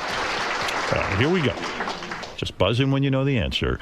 Howard often says this actor is the blackest actor in the world. Obama! Wesley Snipes. Cyrus is on the board. Don't answer till I call your name, but Cyrus, you were first, in fact, and Wesley Snipes is right with 5 points on the board. Name the black janitor Howard often had on as a guest on K-Rock. Go ahead, Cyrus. Ted. Ted the janitor is correct. Cyrus out to a 10-point fast lead. start. He's faster than me. He's quick. All right, fellas, here we go. Name the black cleaning woman Howard often had on guest on WNBC. Brian. Janie. Janie, the cleaning woman, is correct. Nice. Brian on the board. I know the other two, too, but he's faster. Ron, how you doing over there? My shit ain't working. He's kicking our ass right now. All right, here we go. Want to test his buzzer once more just to make sure? I'll bet you Ron will get it. Test your buzzer. Go ahead. Gluckle, gluckle, It gluckle. works. It works. You got to beat the other guys out. All right, I bet you Ron will do good with this one. Here we go. What Long Island town did Howard's parents refuse to move out of even after all the other white families moved out? Brian. That would be Roosevelt. That is correct. That would be correct. Now remember, if one of you gets it wrong, you can always buzz in and get you know. And, okay. Try your hand at it? All right, Roosevelt's correct. So we've got a 10-10 game. We've got Brian, the actor, with 10 points. We got Cyrus, who was raped by a woman, at 10 points. And Ron, still nothing on the board, Ron. Come on. Here we go. Which black singer once bragged on the show that he drew a picture of the ass he wanted the plastic surgeon to give his wife? Ooh. Ah. All right. Brian, go ahead. You just made it in. Mr. James Brown. And that is correct. Right. If you remember correctly, James Brown went with his wife to the plastic surgeon and drew out the ass he wanted for his wife. Here we go. Which black porn star did Scott the engineer agree to get ass fucked by for $250,000 before changing his mind? Brian. Lexington Steele. That is correct. Let me point out Lexington Steele is not gay and did not want to ass fuck Scott. And now we have a change in the lead of this game. Brian is going at a rapid pace with 20 points. Cyrus, who was raped by a woman, at 10 points. And Ron, who hates his kids, is at 0 points. Now, Ron, I think, was predicting that he was going to win, so I guess he's going to be answering a question. I messed up again, Robin. Robin, you're right. I think what Ron's strategy is he's going to wait until right now to come out and leap ahead. Here we go. Big Black, king of all blacks, angry black. Which one is a street cleaner? Yo. And that's Brian again. That would be king of all blacks. That is correct. King of all blacks is right. Now you're at 25 points. Cyrus, what's happening? I was just a little slow on that one, Howard. Ron, what's happening? I know the answers. I can't buzz.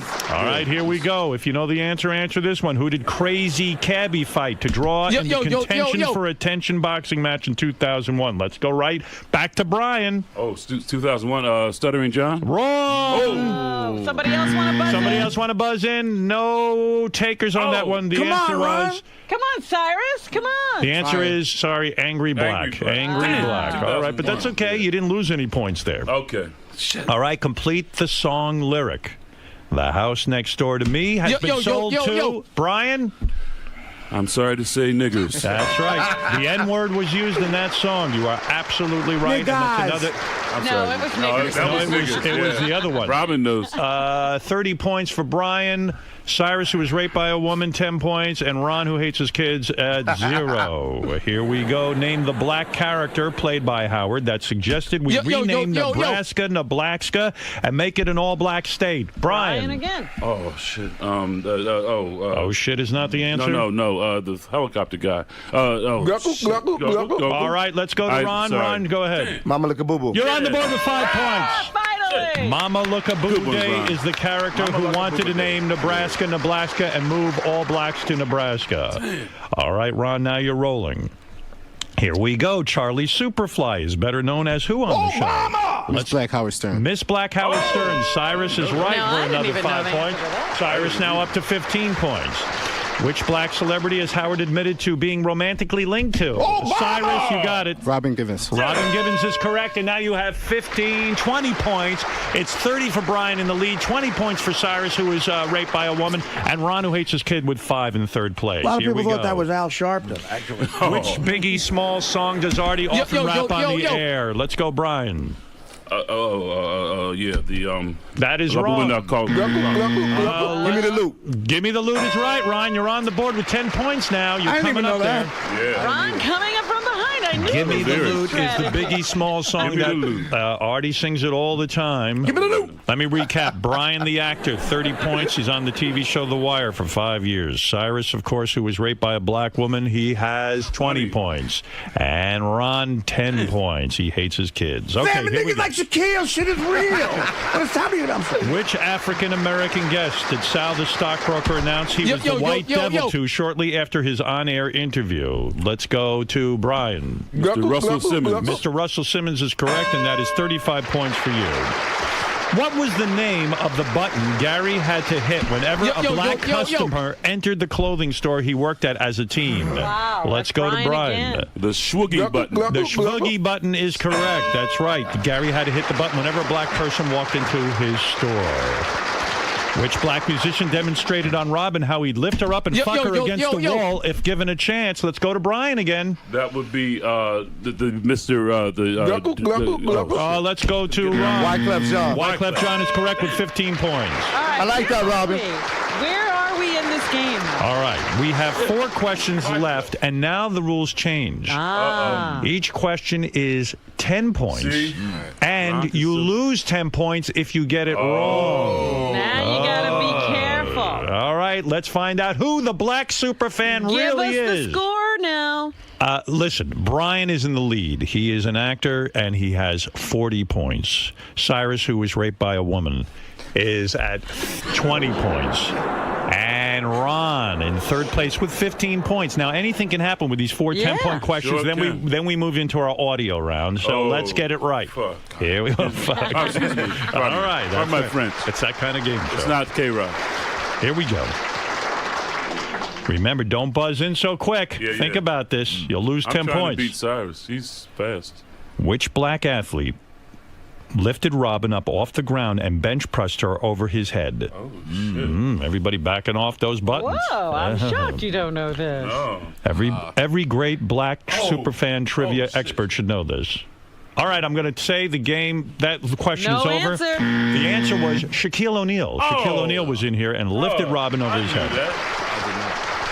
All right, listen and I'd carefully. like to say, no one came to my aid. Oh, no. I ran out of the room. I saw Shaquille one time. He makes me look like a... He is big. I shouldn't say that. All right. And a great guest. Yes. Here we go. Which black musician once described in great detail what he'd do on a date with Robin, Yo. which included cooking for her? Brian, go ahead. That would be Mr. Clarence Clemens. And that's 10 points that you just earned. Cyrus, you're shaking your head, and so is Ron. What happened, Cyrus? I knew that. You knew that. So did I. But you got to have Ron. You got to have confidence. You sounded so confident at the beginning of Now this. is the time to gamble because the game is almost over. Well, we still have the audio rounds You coming just up. replayed that, too. All right, here we go. Brian's still in the lead with 50 points, Cyrus with 20, and Ron with 15. Here we go. While Howard was on in Washington, D.C., he went on a popular public television show hosted by this African-American who was later immortalized in the movie Talk to Me. Let's go to Ron. Ron? Petey Green. Petey Green is right. 10 points, Ron. That's how you get in the game. Ron. You got to take You're chances. making a play. All right, Ron. I saw that movie, too. That's right. It was a good movie. Here we go. Don Cheadle. And now here's your final 10-point question, then we'll move into the audio round. Which New York mayor did Robin accuse Gary of voting for because it would calm down the black people? All right, Brian. That would be Mayor Dinkins. That's 10 points. I Mayor believe Dinkins. Gary said that. I didn't accuse him. He did say it. Gary voted for Mayor Dinkins to calm down the black people. I never said that, and I dare you to produce a tape. I heard the tape, Gary. I interviewed you, and that's what you I said I thought that the city would be less polarized. I didn't say it would calm down the black. Semantics, Gary, semantics. What do the Polish people have to do with it? The Polish people. All right, let's get serious now. Black Superfan Trivia. We have our good friends at mangroomer.com giving me some money here. The winner's going to have $1,000 in his pocket. All right, are you guys ready? Yes. Okay, here we go. This is going to be audio. I'm going to play you some audio, and you will answer. Now, each question is worth, again, 10 points. Oh, 10. But if you get it wrong, you lose 10 points. Okay, fair enough? All right, this is it. There's only 4 of these. So this is going to determine the whole thing. You guys are close enough that anyone can win. Yep. All right, here we go. Name the African-American celebrity who uttered this phrase. I would love to. Yo. Brian, you got in first. I would love to. OJ. O.J. Simpson is correct. That is very good. You have 10 more points. You're at 70. Cyrus at 20. Ron moving up because he's got 25 points. All right. Here we go. Identify the speaker in this clip. All right, Cyrus. Hate Man. Hate Man is right. That's 10 points right there on the board. That's what you need to do. All right. Name the African-American who said this. Sucker-mucker-gus. Yo. Brian, you got there first. Mr. Riley Martin. Riley Martin is correct. Now up to 80 points for Brian. This is the final question. I think you've got this one in the bag. But which African-American athlete once sang this song to Robin? It's so Yo. loving somebody when somebody love you back. All right, Brian, you seem to be on a roll. What is it? Well, I met Mr. Joe Frazier. You are the greatest black super fan to have ever lived right now. He's not. He's faster than everyone else. He ain't. I know all of him. Cyrus, congratulating Ron. You're bitter. I'm not congratulating no fucking body. You're not congratulating. And he's also the lightest skin guy. Did you feel that? I am. Why are you a sore loser? What happened? What do you think about him? My button ain't working, Howard. There it is. It's working. Everybody can work it but you, Ron. Yes, right. I learned from Cyrus. I knew there was 2 questions, but he was faster. So I'll tell you what, Brian, you've won $1,000. It's courtesy of the newmangroomer.com. And I tell you what, for our other contestants, Cyrus and Ron, I like you guys. I'll let you guys split $500, so you each get $250. How's that? All from mangroomer.com. And I'm telling you, I love the Man Groomer. Thank you, Man Groomer. It is the essential do-it-yourself electric back hair shaver, only $39.99. Go to mangroomer.com or your local Target store to get one today. Mangroomer.com. Maintain yourself. Brian, how's it feel to be the greatest black superfan trivia expert? it feels wonderful. It's surreal, Howard. I love being here. I'm going to give you another a quick trivia item. Go ahead. Your secret, your pet name from your ex-wife, your lovely ex-wife, Allison. Yes. Boopchenga. Boopchenga, right. Whoa, I didn't know that. That is correct. Jesus. You get 10 more points. Thank you. Brian is. You didn't even need those. Yeah, you didn't even need that. Brian is a super fan, man. We've written letters back and Yes, forth. Artie actually called my house and wrote me, and I wrote him back. He's a wonderful man. What's funny about it, when you came in, you were probably, out of all 3 guys, bragging the least. You were the most humble when you walked in here. That's why I didn't peg you for the winner. Cyrus, you had me convinced. And Ron, the way you were talking, you were ready to start betting. Hey, listen, man, I'm slow. I know the answers. I'm slow on the button. Ron was just trying to psych everybody out. Ron, how do you feel that Brian won, but he is least black? I mean, he's the lightest skinned black man here. I think in many light-skinned guy. Ron, I think you can put us all together. We don't make a black person all together. No. After hearing about Ron's life, and I don't mean this to be offensive in any way, but in many ways, Ron is the blackest man up there. He's living it. Ron had an unfortunate incident with some women. That's right. Several women. He has 7 beautiful kids. Well, let me tell you And 7 something. accidents. Hey, Howard, I got an F Mary And kill 4 for you. walk. You want to ask a question, Ron? Go I ahead. got an F Mary kill for you. Go ahead. Oprah Winfrey. Go ahead. Monique. Monique, comedian. okay, yes. And Whoopi Goldberg. Oh. That is a hard one. Oh, my God. Well, I think I'd bang Oprah. Oh. I'd marry Monique. Really? You're killing Whoopi Goldberg? I don't want to kill Whoopi. No, she's a friend of the show. Maybe I just bump off all 3 of them. leave me out of it. I don't know, man. That is not an option. I don't know if those 3 are my ladies, but whatever. You gotta choose. I'd kill them all and pay for Lola Falana to blow me. You gotta kill Monique because that bitch don't even have a neck. Oh. All right, I'll get rid of Monique. Beautiful black woman. I'll fuck Oprah, and I'll marry Whoopi. How's that? Wow. Oprah has more That's money. that was a good one. All right, I'll marry Oprah, and I'll fuck Whoopi. I don't know. That's a tough one, Ron. You're giving me too much stress. Let me give you a similar white one. Okay, go ahead. You ready? Okay. F, marry, kill. All right. With this choices, I'm signing up for Ashley Madison. This is for the black. This is for Ron, though. I want to hear his. I want to hear his. All right, go ahead. Okay. You got.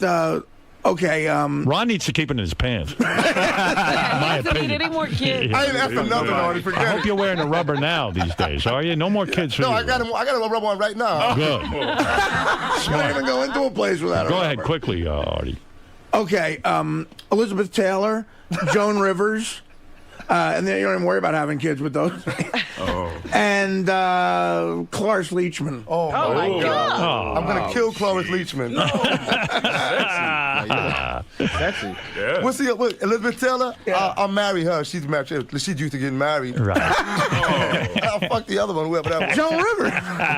There you She go. can't have kids. And by the way, Brian will be on the all-black superfan roundtable tonight on Howard 101 in honor of Black History Month. Brian, you're participating in that. Yes, I am. Yeah, so that should be a lot of fun. It's all black? All black. Is it Black really? History Month. What, are you kidding me? Is it just you 3, or are there a couple other contestants? Where are they? No. You guys realize we're the only channels, I don't even think the black channels celebrate Black History Month as much as we do. We love it. Channels. Howard, you've done more for the black man than Tarzan. Absolutely. And by the way, Ron, you didn't win today, but I think we can actually arrange for you to fuck Joan Rivers. If you really want that to happen. Set it up, Howard. All right, we'll see what happens. No Ron, kids that's there. 2 phone calls. 1, 2, 3. 1, 2, 3. One more. 1, 2, 3. Awesome. Thanks. Thank you guys for coming in. It's a pleasure Robin, to it's meet wonderful all of meeting you. you. You guys were Beautiful. great. Hi, Thank you very much. Nice to meet you, Pleasure. Oh, Yes. I have your magazine and your thing. Can I get a signature Sure. later? Okay. Thank you. Yeah, no problem. All right, my money was on you. You I tried to sack him out. Good meeting you, finally. I call it all the time. I know you don't like shaking hands, brother, but I love you, man. You know you're a fan. I didn't mean to shake hands. I didn't mean to shake hands. Thank you for all the years. I meant to do man. that. Look on the back. Nice. Right, Right. That name was Howard. Brian, congratulations, man. Thank you very much. Thank you. How do you feel, dude? I feel great. Lisa G is. We were talking about Lisa G's hot behind and old. I got back, baby. Yes. You're very beautiful. No, Ron, what happened, man? You were talking so much shit in the beginning. You know what? My buzzer wasn't working. I'm not bullshitting. Something's up with my buzzer, man. The buzzers were there. This dude is fast, though. I mean, he's big but fast. Yeah, Brian, you seemed like you weren't that confident to begin with, and no, I'm a humble guy, but I don't know who knows what. So again, I don't hear. I mean, I try to listen every day, but sometimes I miss. But yeah. Cyrus, what happened, man? They're a lot older than me, so they knew. They've been listening longer. That's all. I had the youth factor against me. That's all. But I'll be back. All right. Well, you guys lost, but you still walked away with some money, so it's all good, right? Yeah, as long as I have some money. Hey, he slept at a bus terminal. Oh yeah, so I had to leave my house at 11 just to get here. That's a super fan. That's a super fan. All right, guys. Thanks for stopping by, and congratulations.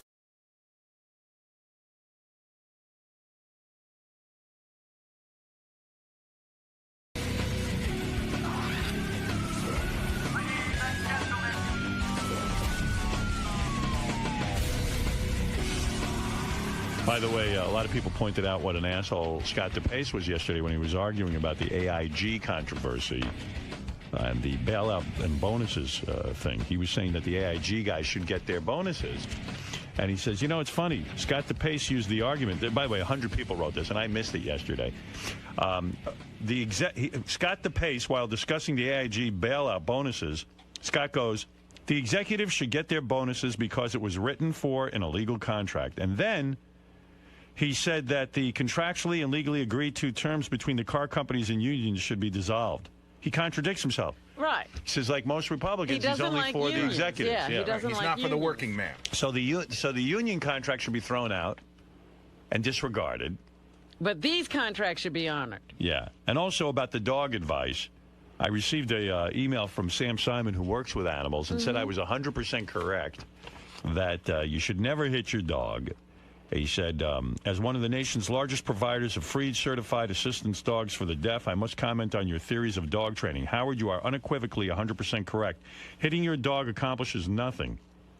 And the methods you described are the ones my trainers use for dogs that achieve the most elite level of training. Furthermore, I wonder why someone like Scott DePace would even get a dog. It appears that DePace, like his right-wing politics, is cruel and without empathy or compassion. I've heard that even Hitler was nice to his dog. Sadly, the same cannot be said of Scott DePace. Yes, DePace said on the wrap-up show he would continue doing whatever he described here yesterday, and then in about a month it would work. Yeah, and even like Jason said to me, isn't that a sign of low intelligence that, you gave him some really good advice, he asked for advice, and then he just can't absorb it. He can't. The Sam Simon Foundation will be happy to rescue Scott DePace's dog and find it a loving forever home. Oh. Where they don't hit. Yeah, where they don't hit. Hitting a dog, right, Fred? You've got dogs. No, dude, you just don't do that. It's like, it just makes them crazy, and it doesn't change the behavior. It just makes them afraid of you. Right. Scott, you were busted by the audience. What is your argument on this AIG thing? Forget the dog. You respect the contracts of the executives, but you don't respect union contracts. They're not comparable. Why? But, well, in the case of the car companies, my argument is that the unions are largely at fault for causing the company to fail. That's the not AIG. true. Hold on, that's my argument. The AIG contracts have nothing to do with AIG failing. Well, you could blame the executives for not getting the job done properly. It does. No, but these bonuses. Did you read the op-ed that I sent you? Yes, I did. And what did you think of that? There are some executives who had nothing to do with the failing of AIG, and they were promised bonuses, and now they're not getting them, and they're upset about it. So the guy's working for nothing. I understand that. But for the most part, you understand, in the one breath you say you have to honor contracts at AIG, but you're saying you don't have to honor union contracts. No, I'm can't not have it saying both that. ways. I'm saying That's that what if you we're said. going to dump money into a company to make it work, you need to make sure that it's going to work from the start, or else you don't do it. And secondly, and in the case of the contracts, the union contracts, from what I hear, it costs $75 an hour for an American car company to make. I've heard that figure is misleading. And it's $45 for the foreign cars. You can't compete like that. And secondly, Sam Simon says what you're doing is wrong. Every expert that Tell Sam to go sit back on his mansion and just every expert that is employed by the Sam Simon Foundation, and there's many, all are dog trainers, agree with me. Have you ever spoken to a dog trainer? I could care less, Fred. I've had dogs my whole life. Don't ask me again for advice. Don't ask me again for advice and then ignore it. Well, just because I got your advice doesn't mean I have to take it as gospel. You should be hitting your dog?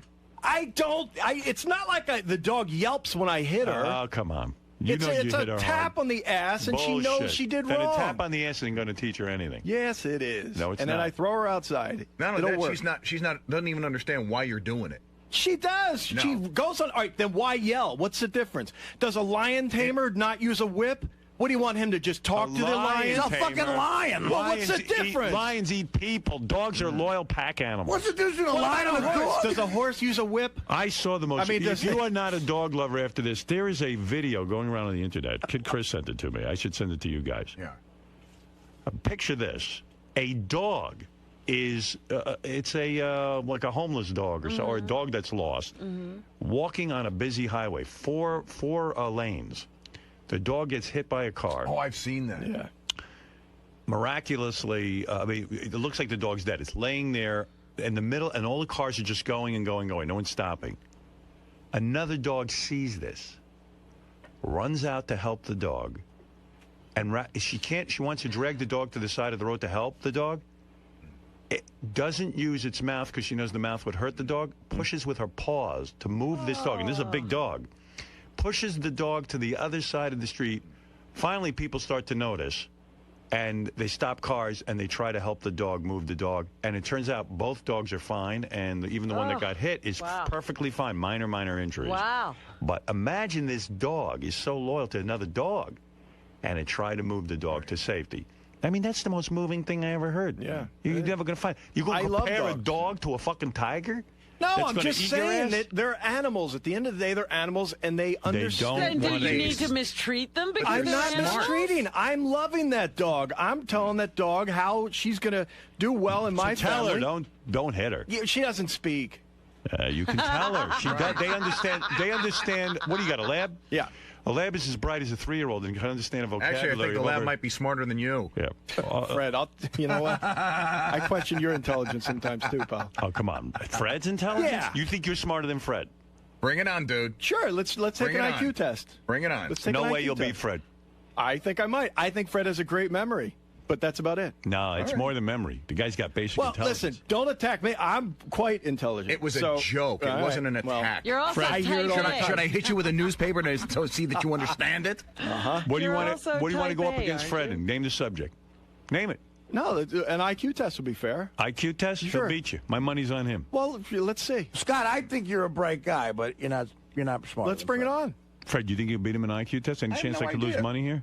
I'm not going to take it. You won't? No, because I don't like IQ tests. You don't want to Yeah, know. what was an IQ test for someone of our age? What does that consist of? Logic questions, like basic? Yeah, logic, command of Patterns. language, Right. patterns, spatial. Right. Hey, listen. Memory? Let me tell you Anyway, something. my Memory dog has a lot loves of Fred, I'll tell you why Fred's smarter than you. Number one, you see him on this Win Fred's Money. The guy knows tons of shit. It's He's unreal. got great memory. Awesome. More than memory. Yeah, but that's knowledge. He's got knowledge. I'm not saying Secondly, he's stupid. he I'm plays just gu- saying I am not. He plays an instrument. That shows me a high mathematical ability. I was great in math. Yeah, but can you play guitar? No, I've You never. play any I've never instruments? bothered. No. Yeah, he's got a basic curiosity. Can he play to- golf? Howard, Can he play golf?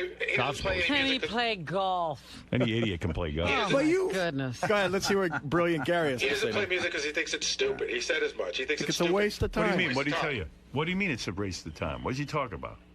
He thinks that to send your kid to take music lessons when you know that they're not going to be great at it is a complete waste of time. See, then why- Gary, I know that. Gary cannot even say But what. then no, why that's golf not if you're never what going to I be genius? said. It's not what I said. What'd you say, I Johnny? said that I would not be one to, if my child wanted to go to a college that it was all about music, I wouldn't support that. You didn't Why? say Because college. You said you wouldn't let your kid take lessons even as a grammar school kid. no, I wouldn't. Yes, you I did. just You said from that the I would. office. I do not want to support. This thinking that you're going to get rich through music, because I realize Rich, what what it if you get just enjoy playing music? to have fun. That's one thing. Yeah. But if you start taking it serious, it's. There's been seriously. There have been Taking it studies serious. that have been done that prove when kids take music courses and play music, it improves the right side of the brain, which is the math section, the language section. Listen, you it guys makes them better students. Go back and look at that refrigerator back there in the kitchen and see the thousands of CDs that are sitting there that people put their life and heart into, and they get nothing out Scott, of it. you really sound like a McCarthy era, fucking. He's not, here's the thing. He's not being honest, because he's saying this was about going to college. That I understand. Right. We had a long conversation in front of the entire office. Everyone will back me up. That if your son wanted to play an instrument, it would be okay, but you would not push your child to play an instrument now, because you think that it's a dead end and that they're not going to learn anything Understand the from it. difference. If he came to me and said he wanted to play, I'd say sure, go ahead, that's fine. But I'm not going to sit there and go, you need to take guitar lessons because that's the way to the future. No, but you might say something. I'm going to tell you why 100% wrong. My father, in fact, forced me to take piano. He didn't force me, but he said, look, I really think you should take piano lessons. He didn't think I was going to be the next Beatles. But he said, gee, in my life, I always wished I knew an instrument. Me too, man. And I always wished that... well, I don't. Understand these are your opinions. That's listen, because you have no imagination. Knowing how to play an instrument is so much fun in life that you bond with other people through it. I'm envious. It's a language. It's like learning Spanish or learning something. It's something that But brings you never learned closer to... sports. Isn't that aren't you missing there? Scott, I am, and I wish I had. That's what I'm telling you. I wasn't going to be Babe Ruth, but the fact is, I wish I had been more active in my earlier life. I have a big regret about that. And what do you think is more important, sports or music? Both. Yeah, but Scott, playing piano or guitar, you could do when you're 80 years old. You don't have to choose one or the other. It's called an enrichment in life. Why read a book? But he feels like why play golf? Why? Because it's fun. I do it for fun. I would never sit there and quit my job thinking I'm going to join the pro tour. Do you want your kid to read literature?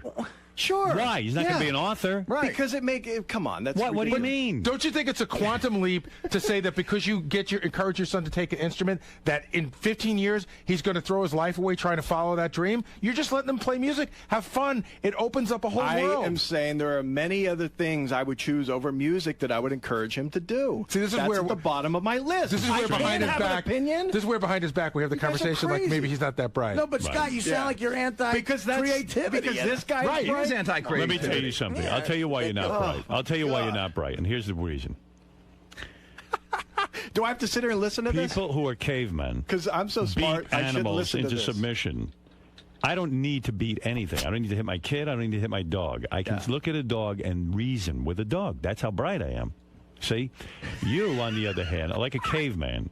You say, I get frustrated, I'll hit the dog. Look, I have had dogs my whole life, a lot more than you ever have. And you've done the wrong thing. And it's always been right. It's always been perfect. I've always had a great dog. And so how come it's not working now? There's a proven track record, and I'm going to continue because I haven't been doing it too long. My wife made me do this stupid squirt bottle crap and listen to the guys like you.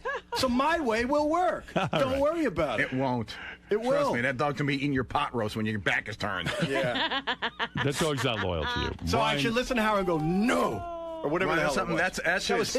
That's a step in the right direction. All right. Any dog expert will back him up. No dog expert backs you up. I don't need a dog expert. Scott, when I was a kid, my father, we literally spent hours hitting grounders and everything. Yeah. And I had so much fun, but I really wish half of that time was spent on learning an instrument. Great. And what would they have done for you?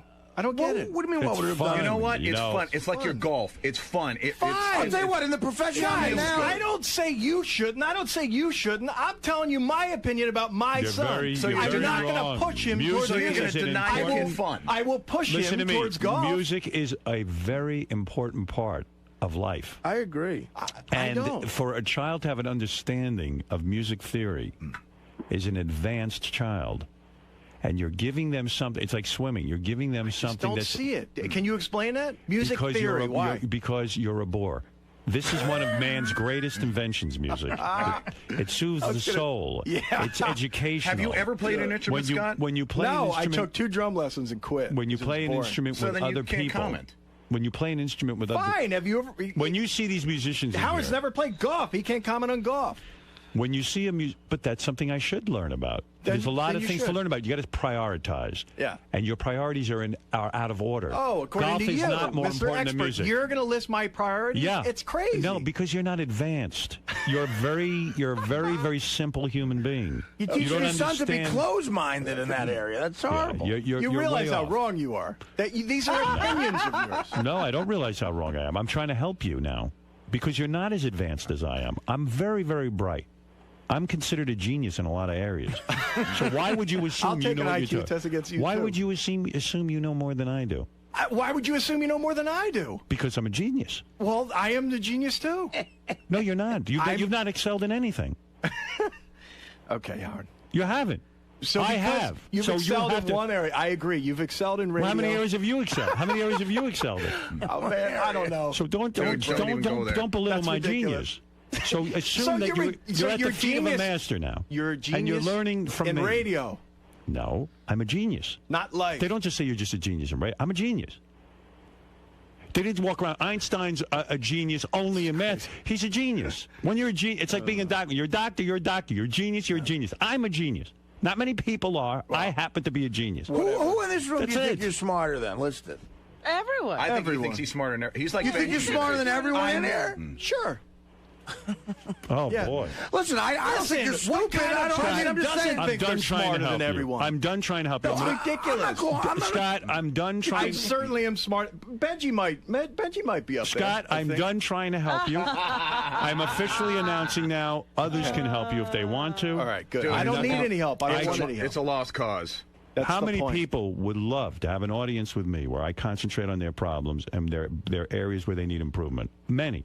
Well, And I'm not I've one of given them, this I to guess. you, but this gift is no longer available to you. I've You're tried. on your own I can now. help you though if you'd like. That's okay. I don't need it. I'm evolved. You're You can leave. evolved. Thank you. All right. I mean, if your son came to you I and think said, the "I only want way to he's play going to the help you guitar," if he removes half your brain. That's We're how he can done. help. all It's right, done. okay. I mean, I just got. If your son wants to play the guitar, you're not going to say that's great. You I know? said no. I said sure. I'll sign him up tomorrow for lessons. That's not the point. All right, thank the you. point was, am I going to Thank say you need to go play guitar to be a better person? No, that's not going to come from me. No, you don't no one's say to gonna be a say better that. That's what person. this is all about. No, you're saying you're planning on giving your son life lessons and advice. Yes. One of the things you should offer to him is music lessons because it's important. You know, I don't see understanding music. I'll give you an example why music theory is important. My dad, it was the reason he was hung up on it. My dad decided to become a recording engineer. And as a recording engineer, he worked on many commercials. His partner, who had a musical background and could play piano and sing, actually, he became a very valuable recording engineer because whoever came in wanted a guy, they wanted to work with a fellow musician. He understood music and how to cut on the beat and all this stuff. It made him a better engineer. All right. My father said if I had this piece of education, if I had this information, not that he was in music, but understanding music theory would have given him the language to be a better recording engineer. And could so he say that for recognized, everything. well, of course. That's why my daughter's fluent in Spanish. Now, when she went out to look for work, her job now, they pay her more money because she knows Spanish. She's invaluable to them. She's interpreting I agree. every Spanish 20 is great. seconds. Only I agree with because that one. she's a good kid. There's a lot of good kids out there, but she's got a skill. So what you try to do is, as a parent, to take the skills that are golf's a skill too, and it's Right. good for business. You go Great out on the for golf business. course. I would your argue buddies, better for business than There's music something is. very important about an athletic background, but even more important is to give them the language of music and theory. Not that they're going to become the Beatles. Maybe they will. That's wonderful. And you see, know, that's what I don't want. I'll tell you my frustration. You don't want you to No, become the Beatles? I don't When want I them to said- think that they're going to be the Beatles and No. then He waste doesn't want their them to life, think is what waste it's their called. education, That's waste their delusional. time. That's delusional. No, that's what happens. No, how it many doesn't. again? How Listen, many records I'll back give you an there? example. All those guys, I guarantee you, they don't have normal the jobs. late, and if they do, great they're Sam horrible. Kinison used to do this show. And Sam would come in, and Sam was a pretty good guitar player. Now, Sam is a stand-up comic. He he would dabble in guitar. And there was nothing cooler when Sam would come in. He said to me, hey, why don't you go up on stage with me? We'll jam. Now, I can play basic guitar. I'm not any good. I wasn't as good as like Sam was. But I could get up and jam with him in this language. And it was terrific. And, even you want your sons to get laid. Howard, girls melt. When Fred, who is a complete, almost a sociopath, and not even able to communicate with human beings. If that's what's going to make a girl he would melt, sit down and play. He would sit down and play guitar. I saw beautiful women melt at his feet. That's ridiculous. There's a man who has tremendous problems. So there you go. And you're your hero, Richard Nixon, played brilliant piano before he trashed the country. He's not my hero. Reagan's my hero. Like, as a comedian, I would love to be able to write a funny song on guitar. He was a genius. That's the point. And, even you're a director. Howard, you're biased. You're a director. You're biased. You're an entertainer. No, well, listen, that's why you're in think show it's business. about... You're a director. If you understood music and music theory, when we have musicians in here, you'd be able to have a certain understanding of what you should be even filming. I agree. I agree for that one little part. Yeah. It's a very important part of life. You know what? I'll use, DePace's argument against him. Why did you invent the video caddy? Do you think the world was really waiting for another piece of useless junk? Yeah, that's a good point. See, that's just it.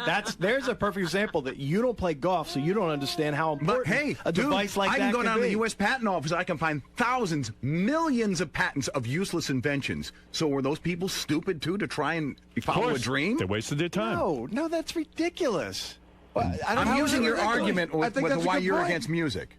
No, it's not a good point. You guys are all biased because you guys are entertainers. Of course, you like to play music. But you're not an inventor, so why invent? But I haven't put my life savings or my every minute was your of my brother in a day. band? Is this what this is about? There's part of that. Did your brother have a band?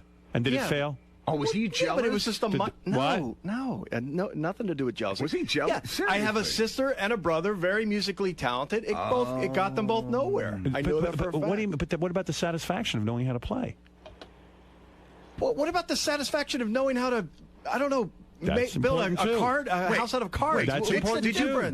I got another There's question. a huge difference between a house of cards and learning to play music. It's a language. That statement makes you sound universal. dumb. All right, I can hit a golf ball straight. What about that? You think playing a house of cards is as important as music? No, Howard. Listen, you know what? I told you I'm a genius. I can't waste my time with you. You should learn how to play golf because you don't understand. Robin's right. Why is this continuing? Even Robin is saying. Shake your head, Robin. Go ahead. I didn't. Robin, who learns a useless thing every other day. Horseback riding and car racing. What else you got? Say a word during this entire. No, she didn't. Stupid So why attack her? conversation. Why are you attacking Robin? Because I look at her with that face and she's just back and forth with her head. You don't know what my face meant. Why are you interpreting I can read it. All right, listen. That was his face reading course that he never took. You have stolen 10 minutes of our life. Yes. Oh, wait. This is Cookie on the phone. This is Scott's dog. Cookie, go Finally, ahead. an intelligent conversation. See? Are you mad? Are you mad at Scott? Don't bark, Cookie. Shh. Shut up. No.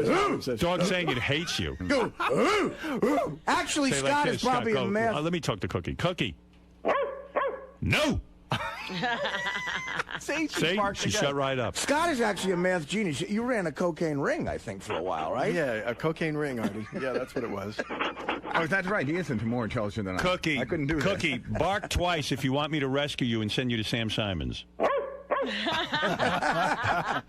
I've seen Sam's place in Malibu that he built for dogs. Can I have one? A lot of humans would love it. Go ahead, Fred. Talk to Cookie. Cookie, bark twice if you think the video caddy is the most useless invention you've ever seen. Cookie, bark twice if you think a career in music is horrible. Oh, that dog hates you. I told you the dog was smart. Cookie, are you embarrassed that your name is Cookie? Bark twice if you are. Yes. Wouldn't you like a more masculine name? Bark twice if you say yes. Yeah. My son named her. Hey, Cookie, when I say the name Scott, what do you think? There you go. All right. All I can say is thank God Scott wasn't Sebastian Bach's father. Hey, Cookie, bark twice if you want me to hit Scott with a newspaper every time he does something wrong. All right. Very good, Cookie. Thank you. Cookie, I'll see you later. That's Cookie the dog. All right. We'll be back right after these words. Thank you, Scott. Yeah. I am not going to be the one going, hey, you have to take this music class. That's all I'm saying. If he says, Dad, I want to take a music class, Dad, I want to learn guitar, I said, great. Where do we sign you up? Let's go figure it out, and I would do that. What if you want to play the flute? What if he came to you and said, Dad, I want to play the flute? That would be something you're... I'm just asking a question. That's what brass instrument they offer usually in 3rd or 4th grade. It's fine. Okay, it's just fine. a second. Yeah. Okay, that's not so bad. It's all my point is if my son says, I want to go to college to learn music, I'm going to say, you know what? You're going to have to find out how to pay for that one yourself. Thank you. But you'll pay for college if you want to go for, say, politics or history. Any of the business, history, no. That's another no-no. What else is useless? English, probably not, because the only thing you're going to get there is probably English maybe, but most of English jobs, I guess you would end up being like a teacher or something. Generic art, liberal arts degree? You can use English for anything. I wouldn't pay a lot of money. You can use history for anything. You can use anything for anything. No, in fact, the facts most people who go to law school are political science majors, English majors, history majors. Exactly. Right. I wouldn't pay for law school. Cosmetology? Because that's a whole nother... No. Why not? That's a great living, man. I have 2 male boys. So you don't let them if they wanted to be, if they were like, hey, Dad, I love hair, I love the art of hairdressing, that's what I want to pursue? No, thanks. Art major. They could, I'm sure that degree probably Podiatry? Is that okay? Podiatry? Sure. Art major. Art major, no. Why Thesis would you major. learn something that you're not going to use at your job? This is what my mother said. She goes, what are you going to do? Go work at a history firm? What are you going to do when you get out of college? You're going to go get a big job at the history? Let me tell you something. There are some jobs in history, but not many. No, but you're thinking too. See, this is you thinking too literally. You don't necessarily take your history degree and go become a curator at a museum. You use your intelligence and you can take it further. You can do anything you want with it. So you're saying in this job, which is a communications job, you don't use any of your communication skills you used at college? What if you had only taken history and then ended up in this job? Wouldn't you then be worse off at this job? Well, I can't possibly answer that. Well, I think I can. Yeah, of course. Of course you would. And if not, then your communication degree is worthless. It's not just history. You learn analytical thinking. You learn how to interpret facts, how to research, how to read. That's like me learning the golf program and deciding to be a musician. No! No! No! I'm sorry. You said building a house of cards. It's Okay, just but I obviously was trying to. Right, okay, well, that's what I said. It's a bad example. But the point is, horrible example. Tim's gonna faint. I know people in LA who moved to Getting Los woozy. Angeles to go to guitar school. Fucking what a waste of time. They would sit there and fucking play, and they had a stage presence class. Why is it a waste of time? Because they don't make a career out of it? Yeah, right. It's a great hobby to have. This was their college. This was what they were 22. This was what they were going to do as a career. Look, if my kid says, hey, Dad, I really want to play guitar, I'm going to say, let's go buy you one right now. Absolutely. But if it's up to me to go, hey, Kyle, you're not interested in music yet. Come on, I want you to start taking classes. What if he does that? What if he has some aptitude and wants to pursue it? What are you going to do? Like, at what point do you kill the dream? At the point where it starts getting in the way of what he needs for the rest of his life, his education. When he says to me, I want to go to a music college, I go, work with it. Find your own way. I'm not paying for it. Oh, that is so. Who are you, Bing Crosby, for Christ's sakes? The point is, I would not support paying for something that I didn't feel was a smart decision. You're going to let you're not going to let any of your past influences affect what your daughter might want to do. If she says, I want to go, Dad, I want to put everything I've got into making a new type of a Barbie doll. Are you going to say, okay, let's go ahead? I wouldn't do it blindly, but if she was good at it and she had the skills, and I would loan her the money to do it. I wouldn't give it to her, but I'd loan it to her. What if when Duke turns 18, your young son Duke turns 18? Kyle. Who's Duke? Duke's the dog who died. He's late, though. Oh, I'm sorry.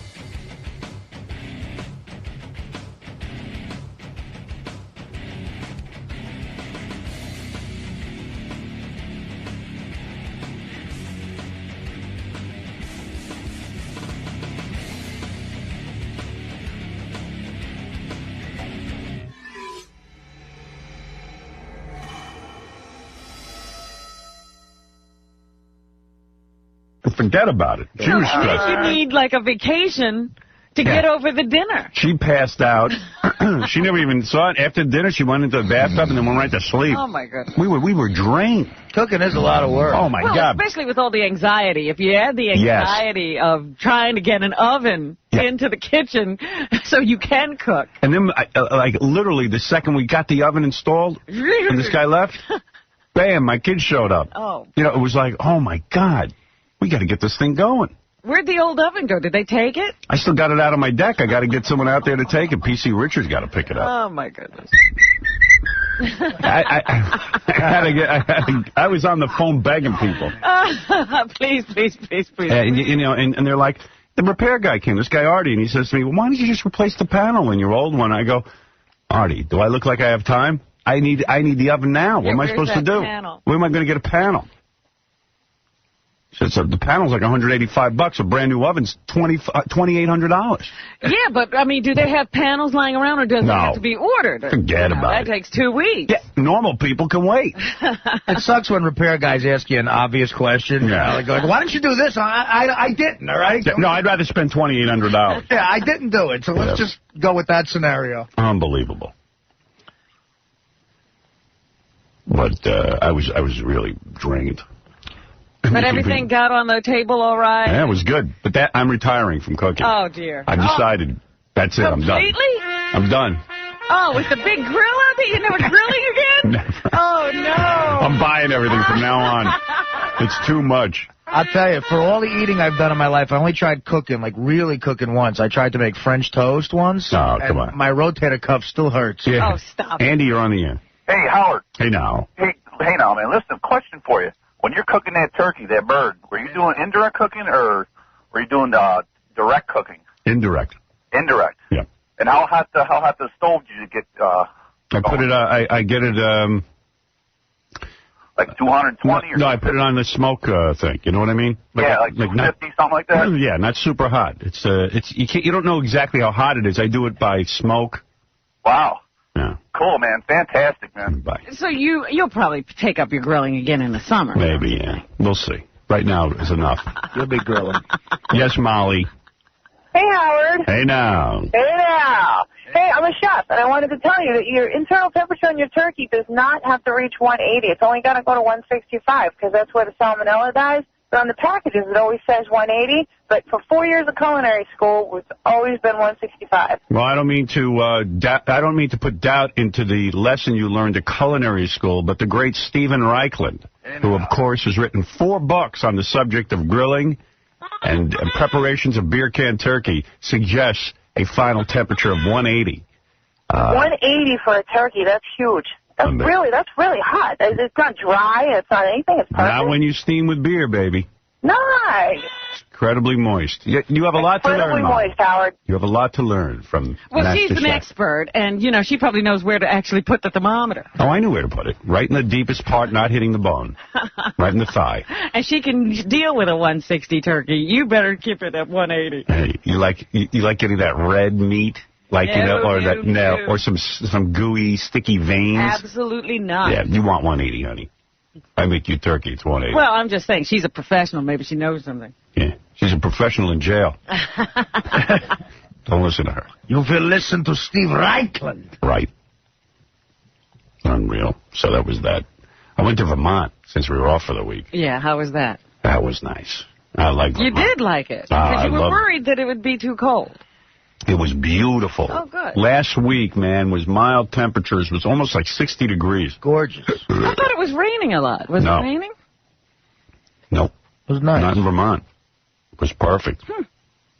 Beth and I went away for a little R&R. Didn't do much. We just hiked, drank a lot of wine, ate a lot of food. That's great. Read a lot of books. I like Vermont. Read a lot of books in a few days? Comic books, I read. You go through a lot of books when they're all I read pictures. like two giant Green Lantern collections. I mean, you wouldn't believe it. No, one day... I'm so impressed you read a lot of books, comic books. Well, we didn't say what kind of books. They're books. They're books. Just because they have pictures doesn't mean you have to eat. I'm not smart. They're hardbound, these comic books. One night he read the TV Guide. I even read...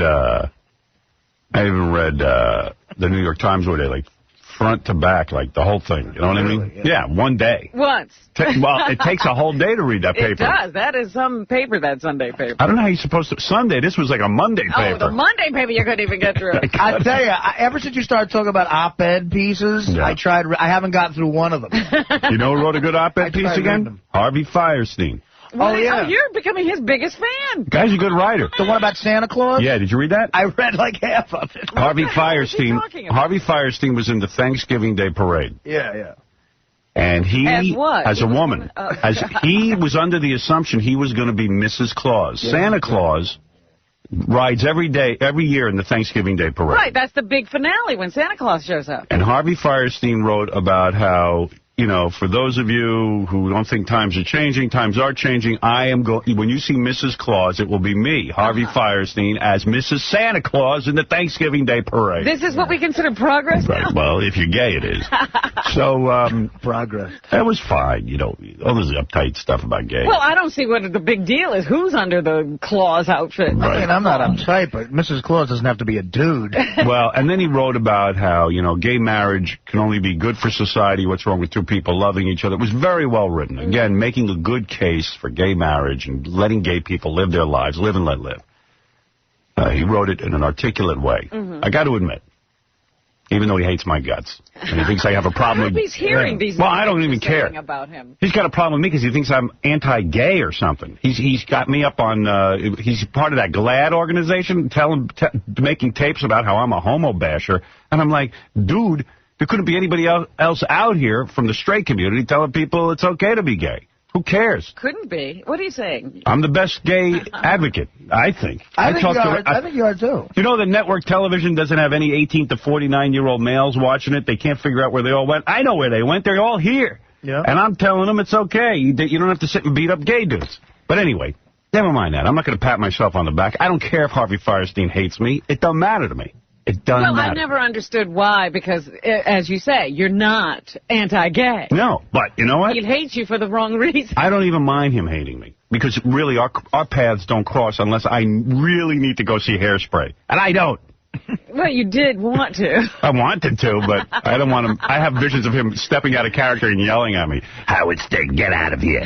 Get out of my theater. That would be the greatest thing in the history of the theater. You're not welcome here. You're doing good, Harvey. It's not bad. I didn't even know I could do that. That's great. Right. So, actually, it's a little too good. Get out of my theater. So, to a great low gay boy. Yes. So, you matured into a good Harvey Firestein. Yes. Yeah. So I got to tell you something. The kicker to the story is after he writes this op-ed piece, I read the next day in the paper that Harvey Firestein didn't understand. He appeared as a woman in the Thanksgiving Day parade, but they wouldn't let him sit next to Santa Claus. Well, what was he wearing? A full Mrs. Santa Claus outfit. But he couldn't be near Santa. He could not. Oh, that's funny. And even the Macy's people said it wasn't a discriminatory thing. What was it? Santa always rides alone. He has never had a woman next to him. That's right. Is that true? Yeah. I've never seen the end of the parade. This is what Macy's said. They said he's never had a Mrs. Santa Claus. It's all about the Santa. They're happy. Harvey Firestein was always slated to be in a special other float. Another float. Another float. Way away from Santa. And they claim he wasn't even Mrs. Santa Claus. He was supposed to be just some woman from the play that he's in. How could he be so confused? I don't know. But he was. But what's funny is he wrote a whole piece, a really convincing piece, how great times are. How wonderful things have gotten because he's going to be Mrs. Claus. Meanwhile, he didn't even get a chance to put his head in Santa's lap. Well, you know what? I think his whole career now is playing women. Yeah, and he's good at it, evidently. I mean, because he does the Hairspray thing where he's a woman. Yes. Then he's Mrs. Claus, and I read somewhere that he's signed a development deal with one of the networks to play a woman in a sitcom on TV. Wonderful. We don't have enough women. Harvey's got stuff. He loves it. And there are women out of work. Right. We need Harvey to play women. When Jeff the Drunk watches that show, it's like, hey, who's that? Who's the gay guy as Mrs. Claus, bitch? Santa's no gay guy. Mrs. Claus is not gay. Yeah. That's my big highlight from vacation. Whoa. Jeff the Drunk. Hey, Dave, you're on the air. What's up, everybody? Hey, now. Hey, now. would you believe that it's been less than a month since you won Letterman and they're already repeating it tonight? Really? I heard that. Are they really? Yeah, I heard that my Letterman appearance is being repeated. When is that? Tonight. Tonight? Wow. Remember the good old days when, like, they would probably show, like, your Miss America repeat tonight, like, years ago? Like, they would show, like, a couple-year-old repeats. Now they're showing, like, less than a month-old repeats. This is true, evidently. I just got a word. You know why they're doing this? Why? Because I looked at the ratings from when I was on. This was the biggest week that Letterman has had in the last, like, 5 years. He almost beat Leno for the entire week. For the entire week, huh? Based on this appearance. But that's just their trend. They show, like, recent repeats now. Well, yeah, and I don't know. I would assume they chose mine because it turned out to perform well for them. Very good, too. I have a feeling they try to fool people and make them think that they're as current as possible. Like they don't want to make people think like they're classic shows. I don't know, but you know what I've done? I have sent out a memo to all network executives and producers of television shows, and I said, listen, you should put me in one of your sitcoms. Right. But you have to pay me $5 million. Now, how do I come up with this price? Wait a minute. For a one-time appearance? One-time appearance. Now, listen, hear me out before you jump. I just want to know what we're talking about here. A one-time $5 million appearance. If you got one of these crappy sitcoms that's not like Couples. Like Coupling, whatever that was. Gone. Yeah. Instead of trashing the whole thing, which probably cost them millions and millions of dollars in loss, put me in for the $5 million. Mm-hmm. We'll get a big audience that night. Right. It could be it could have turned the show around. Tip it over. Look what it did for Letterman. Now all of a sudden he's a player. He's back in the game. He's back in the game. Then he had 3 nights after that were terrific. Just need one thing to kick it off. They need something to kick it off. Yeah. So my $5 million fee, I don't feel is unreasonable considering what they get for these commercials. In one episode, they sell out for $5 million. They waste money on this. They waste money. So this is something I've sent out a letter to all. Yeah. All right. I sent one to the president of show business, and he's yet to get back to me. Who is the president? He lives in the North Pole. But any day now, I'm sure someone's going to contact me. He's busy right now, but he's got that on his desk. His wife is Harvey Firestein. Whoa! And I've even said to him, I plan on donating some portion of that to charity. What, the $5 million? Some portion, $1. Hey, I don't have to tell you what I'm up to. None of your business. There's some homeless guy with a Hyundai in his future, Robin. That's right. Thanks, Howard. Hey, thanks. Well, somebody ought to think about that. Yeah. I mean, you would negotiate. You're stuck at the $5 million price? Yes. Oh. I'll negotiate upward. Hey, I don't want to ruin my reputation by going on one of these bad shows unless it's a lot of money. Oh, well, I don't think you'd be ruined. I think they could do this over and over again, actually. Yes. Mike, you're on the air. Howard, what's going on, man? Hey, now. You were completely right about Bad Santa. That movie was funny as all hell. Bad Santa was good. I haven't seen it yet. Do you still have it? Yeah, I'm going to give it to you. All right. I'll bring it tomorrow. I almost went to see it. I said, no, I could get it. I could get that. Bad Santa was funny, but you know, man, here's Santa, where was it on the list? It made about 16 mil, I think. That's not bad. Yeah, it's not bad, but you know what? This Cat in the Hat. I knew it. I knew it would clean up. It did. You know what? The reviews were so painful. Well, you know what I said to you? There is that segment out there with children. They have to have something to go see. If you have a kid, you're going to go see that. People will take their kids to a bad movie just to get them to quiet down for 2 hours. Just to have a couple of hours of quiet. Cat in the Hat made a total of $77 million so far.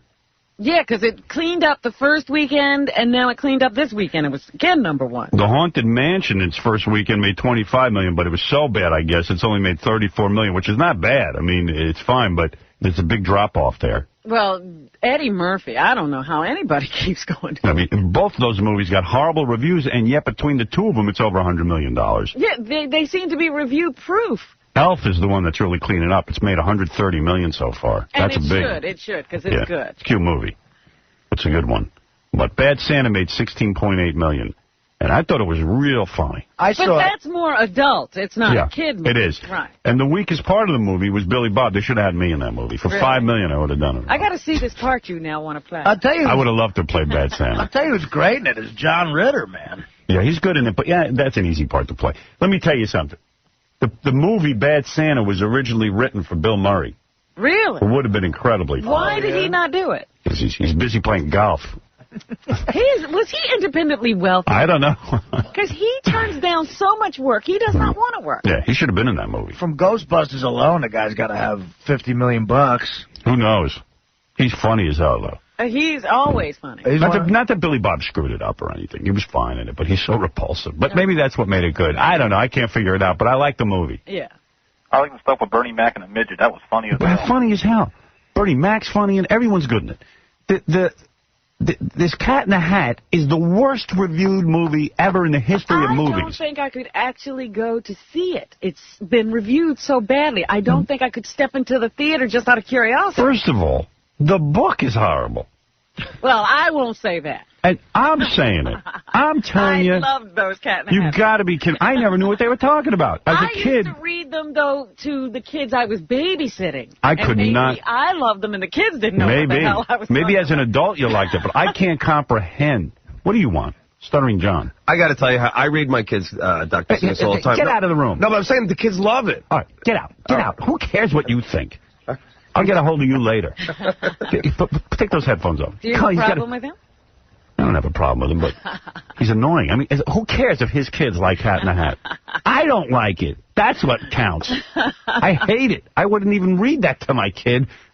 You know, I must have low comprehension. All I know is over Thanksgiving, I played Boggle with my kids. Yes, and you were boggled? I was boggled. Every one of those kids beat me by a lot. Kids are smart, man. You ever play Boggle? I don't even know the game. I played it once. It's you know what? It's disturbing, this game. What is it? And maybe with Cat in the Hat, I just don't understand it. Yeah, but, maybe that's it. You just don't get it. Real quick, because I got to take a break. Boggle is this thing. It's a bunch of letters you get. You shake them up. Yeah. And then in 5 minutes or whatever the time is, you try to write down as many words as you can from the connecting letters. All right.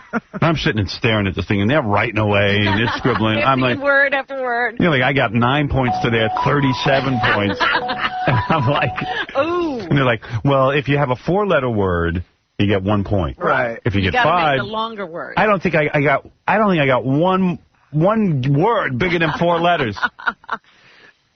And you feel stupid because, listen, one of my kids is 10 years old. And she beat you. Well, it's a positive way. Well, she was pretty close. The positive way to look at it is you got smart kids. It's not that you're dumb. In my defense, I was woozy from cooking a dinner the whole day. All right, you were tired. I was tired, and plus, Beth breathed in all that smoke. Beth was talking to my parents on the couch while I was playing with the kids, and I got to tell you something. I got to keep one ear on that conversation, too.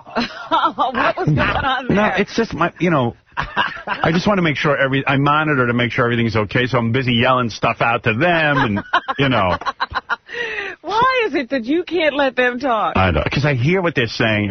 You feel that the United States should remain in the United Nations as a member of the United Nations. Beth, go ahead. I got to tell you something. My father doesn't have normal conversation.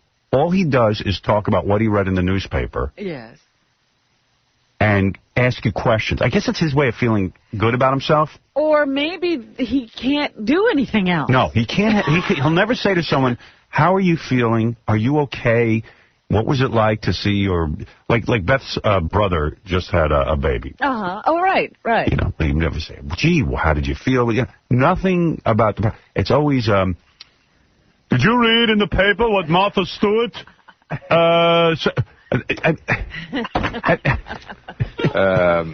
How do you feel about religious services and why children should attend them?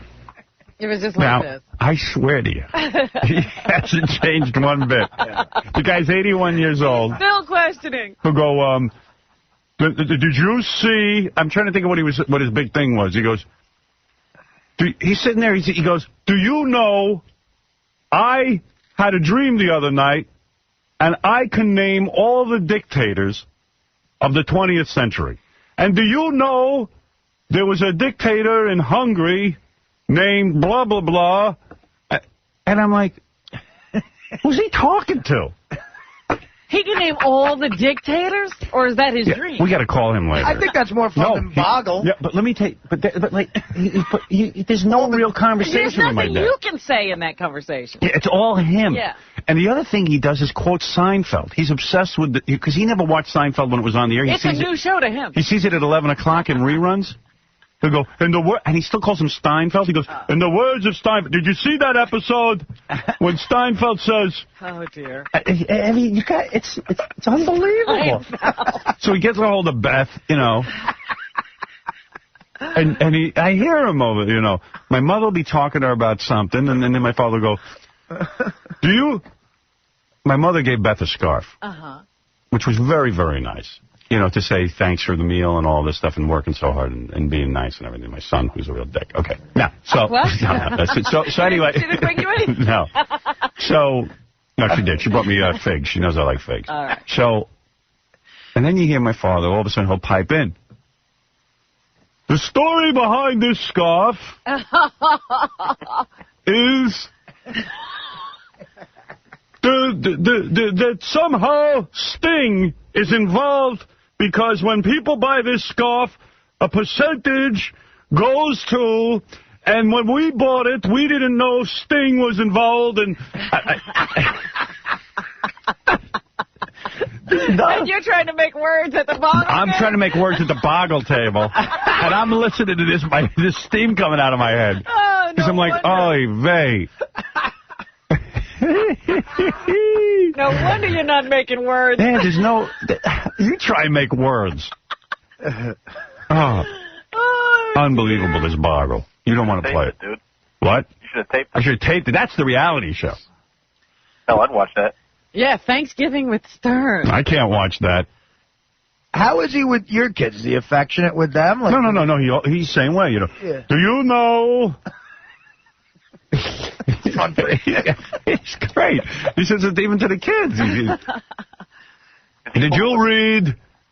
I'm watching 60 Minutes, and do you know? Everything is, do you know or did you Yeah, and it's everything's like a quiz. hear? Yeah. You're 10 years old and you're trying to figure out the name of the Hungarian dictator. Yeah, he goes, no one, he goes, there was a Hungarian dictator named, I don't even remember that. He goes, and no one knows this. Yeah. No one. No one. I said, well, you apparently know it. How does he know if nobody else knew? Unbelievable. That's how he learned to make conversation. Yeah. He loves to quote crap out of the newspaper. That's how he says I love you. Yeah. He's giving you If his... he asks you a question, he loves you. I'm reading the other day. He says, this Martha Stewart, do you realize she didn't go to the Richard Nixon school of you got to come clean? Yeah. Now, do you know what a buy-sell margin is? Do you know that? And you just go, yes. Yeah, okay. Well, then he tells you anyway. He tells you what it is because he knows you don't know. You're just trying to shut him up. Yeah. He wants to tell you. He loves to tell you. All right, listen. He should have been a teacher. Oh, yeah. Yeah, that would have been fun. And you're getting your ass kicked in Boggle. Yeah. All right, we got to take a break. And we'll be back right after these words. Stuttering John with Regis Philbin. Regis, please take one question. Stuttering. You have you money. Please. Oh, come on. Everybody likes me. Regis, look, you're going to throw me out. Don't throw him out, but he said, but not with me. Regis, you can throw me out. Oh, come on. Come on. Look at Howard, though. I love Howard. I think he's the greatest. Are you a parole? You should have your own. Are you a parole man? Howard's out and you're in. Are you a parole man? Can I get an autograph from you first? I can't. She's throwing me out. The Howard Stern Show. 95X. Rich Little, let me tell you a little bit about Howard. Things about Howard you might not know. I can't imitate Howard. I've tried and I keep falling asleep. No. Howard Stern. All right. A lot to talk about. A lot to get to.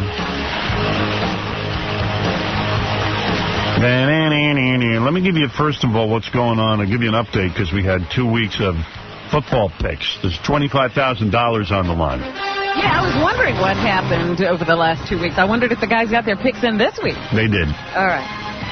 The football picks are brought to you by YJ Stinger, the new extreme energy drink made by Stacker2.com, the world's strongest fat burner. Well, okay.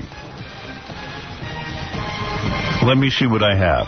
Mostly I was thinking, did Gary pick Seattle this week? I'll tell you exactly what happened. I'll give you the quick update, because some people aren't into football. But last week, Daniel Carver, I'm talking about the week when we were, away. Right. And we heard their picks on that Friday. Daniel Carver took the Cowboys giving 3, and he won. And he's 8-4. Artie also won. He took the Bengals giving 3 to the Chargers, and he won. So he's 7-5. So Daniel Carver is still in the lead. Still in the lead. Gary the Retard took the Seahawks that week. He got 3 from the Ravens. Unfortunately, the score was 41-44, so he had a push. He's 4-6-2. Even his record is retarded. Sanders took a loss. He took the Dolphins, giving 6.5 to the Redskins, so he was 4-7-1. So the chicken is in last. So Gary's ahead of the chicken again. Yeah, the chicken's There's doing like 2 horribly. races going on here. So then again, this week we did picks. Daniel Carver took the Chiefs. He lost. Artie took the Chiefs on the same bet because they couldn't even hear what each other was taking because we weren't on the air. He had a loss. So they're the same. They're the same, so Daniel Carver's still in the lead, 8-5, Artie 7-6.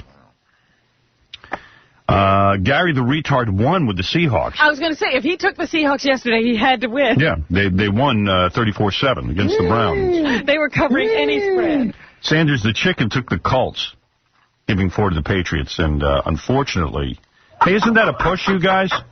What happened? The score was 34-38. And what was the... It was... were they given They were giving 4 points. And they lost, though. They lost, right. Yeah. Oh, I'm thinking they won. That's right. Sorry. 4-8-1. The Patriots are a surprise of the league. Yeah. They're kicking ass. Yeah. Artie, you're not a surprise. No, I'm one game behind the races. And that's how you're going to lose. No, come on. Look at she's still rooting for the races. I'm not. I wanted you to win. You're taking joy. We're going to give money to the Klan. I don't want that to happen. Speaking of the Klan and speaking of... Come on, chicken. Speaking of the Klan, I read the funniest goddamn thing on vacation about the Klan. So, I guess the Klan will... you read it? Yeah. There was an initiation of some new Klan members. Right. This past week. And I guess it's really a weird initiation. You go, like, what do you have to do to get into the Klan? And I mean, I don't know what you have to tell them and all that kind of stuff. I don't know what the previous ceremony was. Yeah, but the final ceremony to get into the Klan is they tie you up to a tree and shoot paintballs at you when you're blindfolded. And while you're blindfolded, they shoot the paintballs, but I guess to make it seem like they're shooting you with real guns, they fire a gun up in the air, so you hear the sound of a real gun going off. So they're initiating... It has to be new, though. Paintball hasn't been around that long. I know. I don't know what they used to shoot you with. So they tied these guys up to the tree. They had them blindfolded. They started shooting with paintballs, and they fired a bullet up in the air to make it sound like it was a real gun. Yeah. The bullet goes up in the air, comes back down, hits one of the guys in the head and kills him. Yeah, I think it was one of the leaders, wasn't it? Yeah. Like a pretty big guy in the organization. Got hit right in the head. Yeah.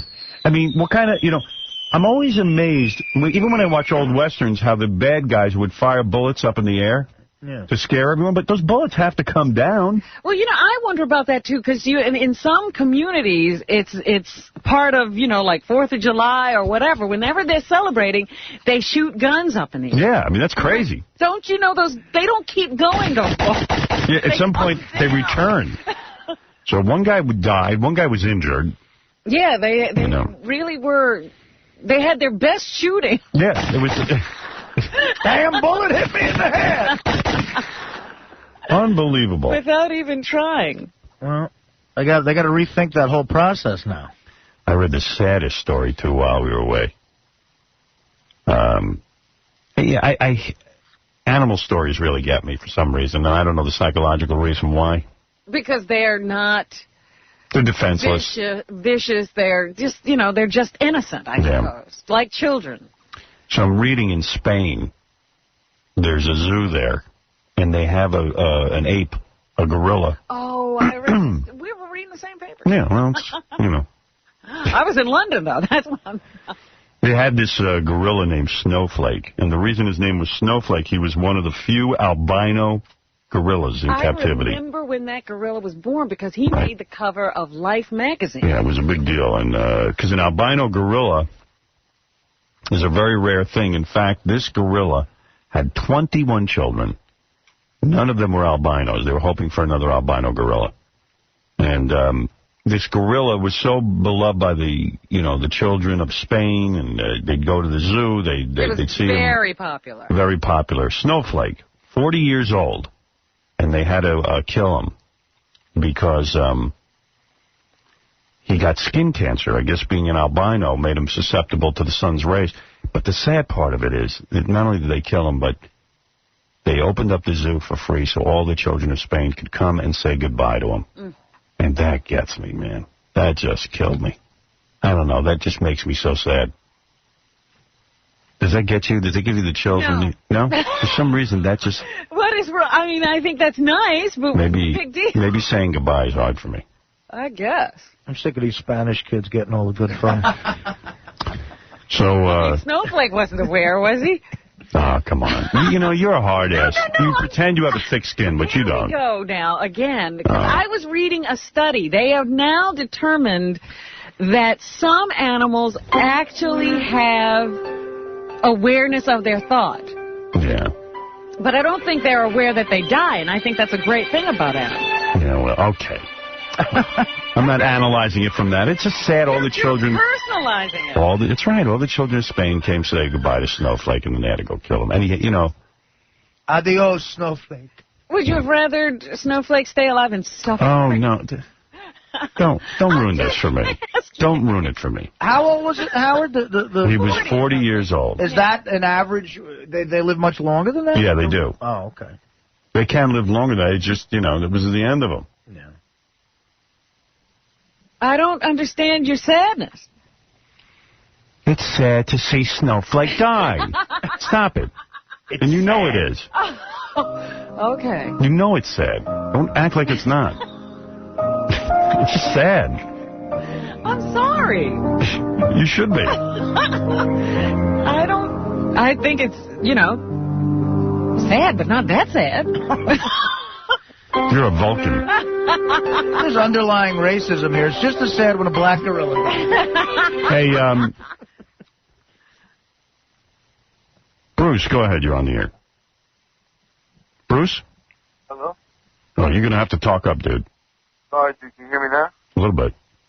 Hey, what's going on, Howard? Listen, that I brought what's her name? That Hilton chick, They got all these freaking pornos of her on the freaking internet and everything. It's easy if you go to Oh, man, I'm not going to put up with this guy mumbling. I'm sure he's an executive of some company. He's like, yeah, the Hilton chick. Marble mouth. Hey, Jeff the Drunk, you're on the air. Yo, good morning. Hey. How's it going? How's it going? Good morning. Up and at 'em. We don't know how to answer that question. I'm 4 squat thrusts deep already. I wonder if he got broken up when he heard the news about Snowflake. Well. Snowflake? Yeah. Snowflake. Snowflake has a better life than Jeff the Drunk. How could he be sad? All the children of Spain are going to come say goodbye to me. Hello, children of Spain. Goodbye. Welcome to the upper state New York. I got a good Jeff the Drunk story. Yeah? Keeping with this might be my biggest loser story of all time. Go ahead. I, in a crowded bar, after a gig in Albany, lost to Jeff the Drunk in a game of pool. How is that possible? He's got one arm. I put up $500, he put up 10. Oh, my God. And so the gig was a wash. I don't understand something. The guy has one arm. So listen, and his blood alcohol level, I'm going to say conservatively, was 15. And what was yours? I was drunk. But it's a bar table. So listen, we're playing 8-ball, right? Right. And this hurts even worse because I pride myself on being a good pool shooter. Mm-hmm. We're shooting pool. Jeff gets but 8-ball's a sucker's game because if you can't get to the 8-ball, you scratch. Well, here's what happens. So Jeff gets a couple, and very impressive. With one arm, he gets a couple. How does he hold the pool cue? He just balances it. On the table or something? On the table, yeah. He doesn't even use a bridge. It's really pretty amazing. But I got to see that. Did you tape it? No, we got. Right. I was going to say to the E crew, it's worth me and Jeff shooting pool for the cameras. So he gets a couple in, then I start to shoot. And I got in a little bit of a roll. I get almost all my balls, and Jeff shoots again and misses. Then I get the rest of my balls, and I think I was stripes. He was solids. So I go to shoot the 8 in, and it banks, and it goes in the wrong pocket. Okay, so Jeff the drunk just sees the 8-ball go in. He doesn't realize it went in the wrong pocket, so he comes over all dejected and goes, "Oh, you beat me, bitch." And I said, "No, I didn't, Jeff. I lost. It went in the wrong." I had to tell him. And then he went, "Yes, you suck." Nice. So, but everybody in the bar was getting on me because I lost. But you didn't lose. You see, that's why I hate 8-ball. Right. You got more balls in than him. Right. You know, so if you miss the 8-ball, you lose. But I mean, with Jeff the drunk, shouldn't you be playing 8-ball? He shouldn't be getting anything in.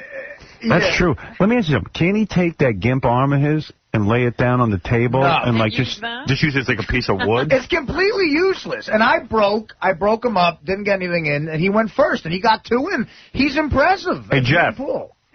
You can't take your gimp arm and take it out of that sling and lay it on the table and use it as like a bridge? He can't do it. And then drag it around to each position? Yeah, like just flop it down on the table and use it? I can't do it, dude.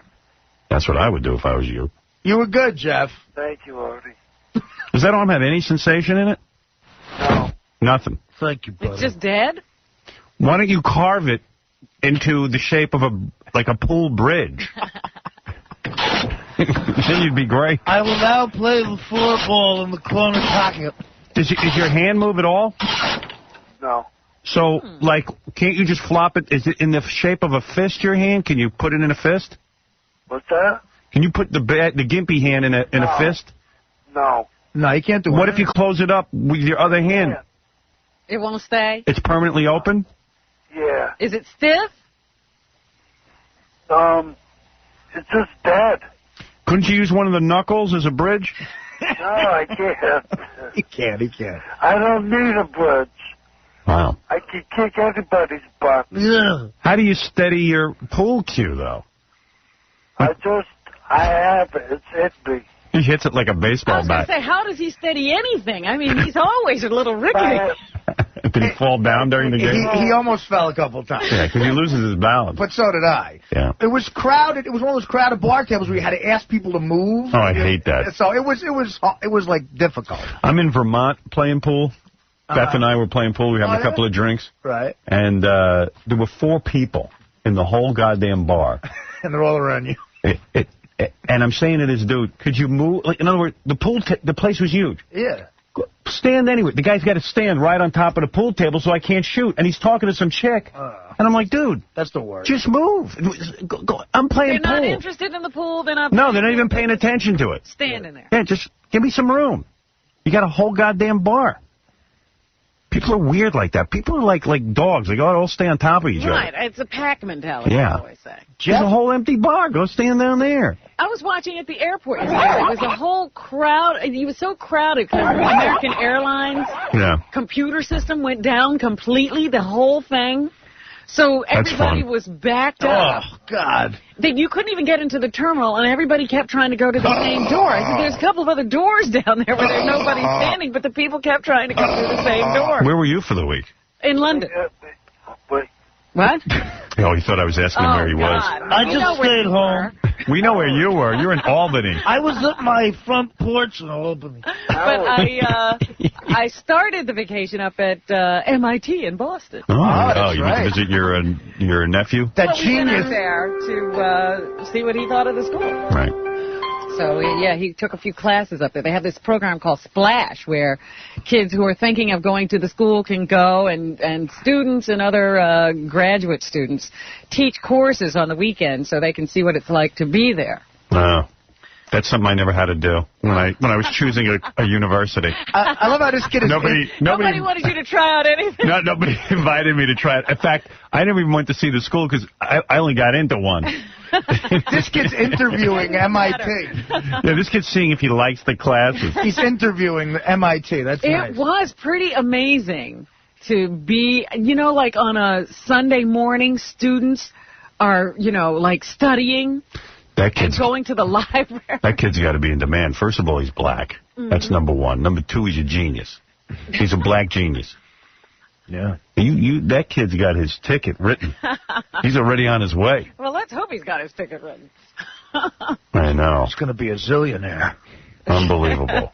Yeah, the geniuses aren't usually zillionaires. Unfortunately. But it was every place is a lab, you know. I mean, it was mind-blowing. Yeah. To just go there, because what they're doing up there, they're actually creating all the stuff we use.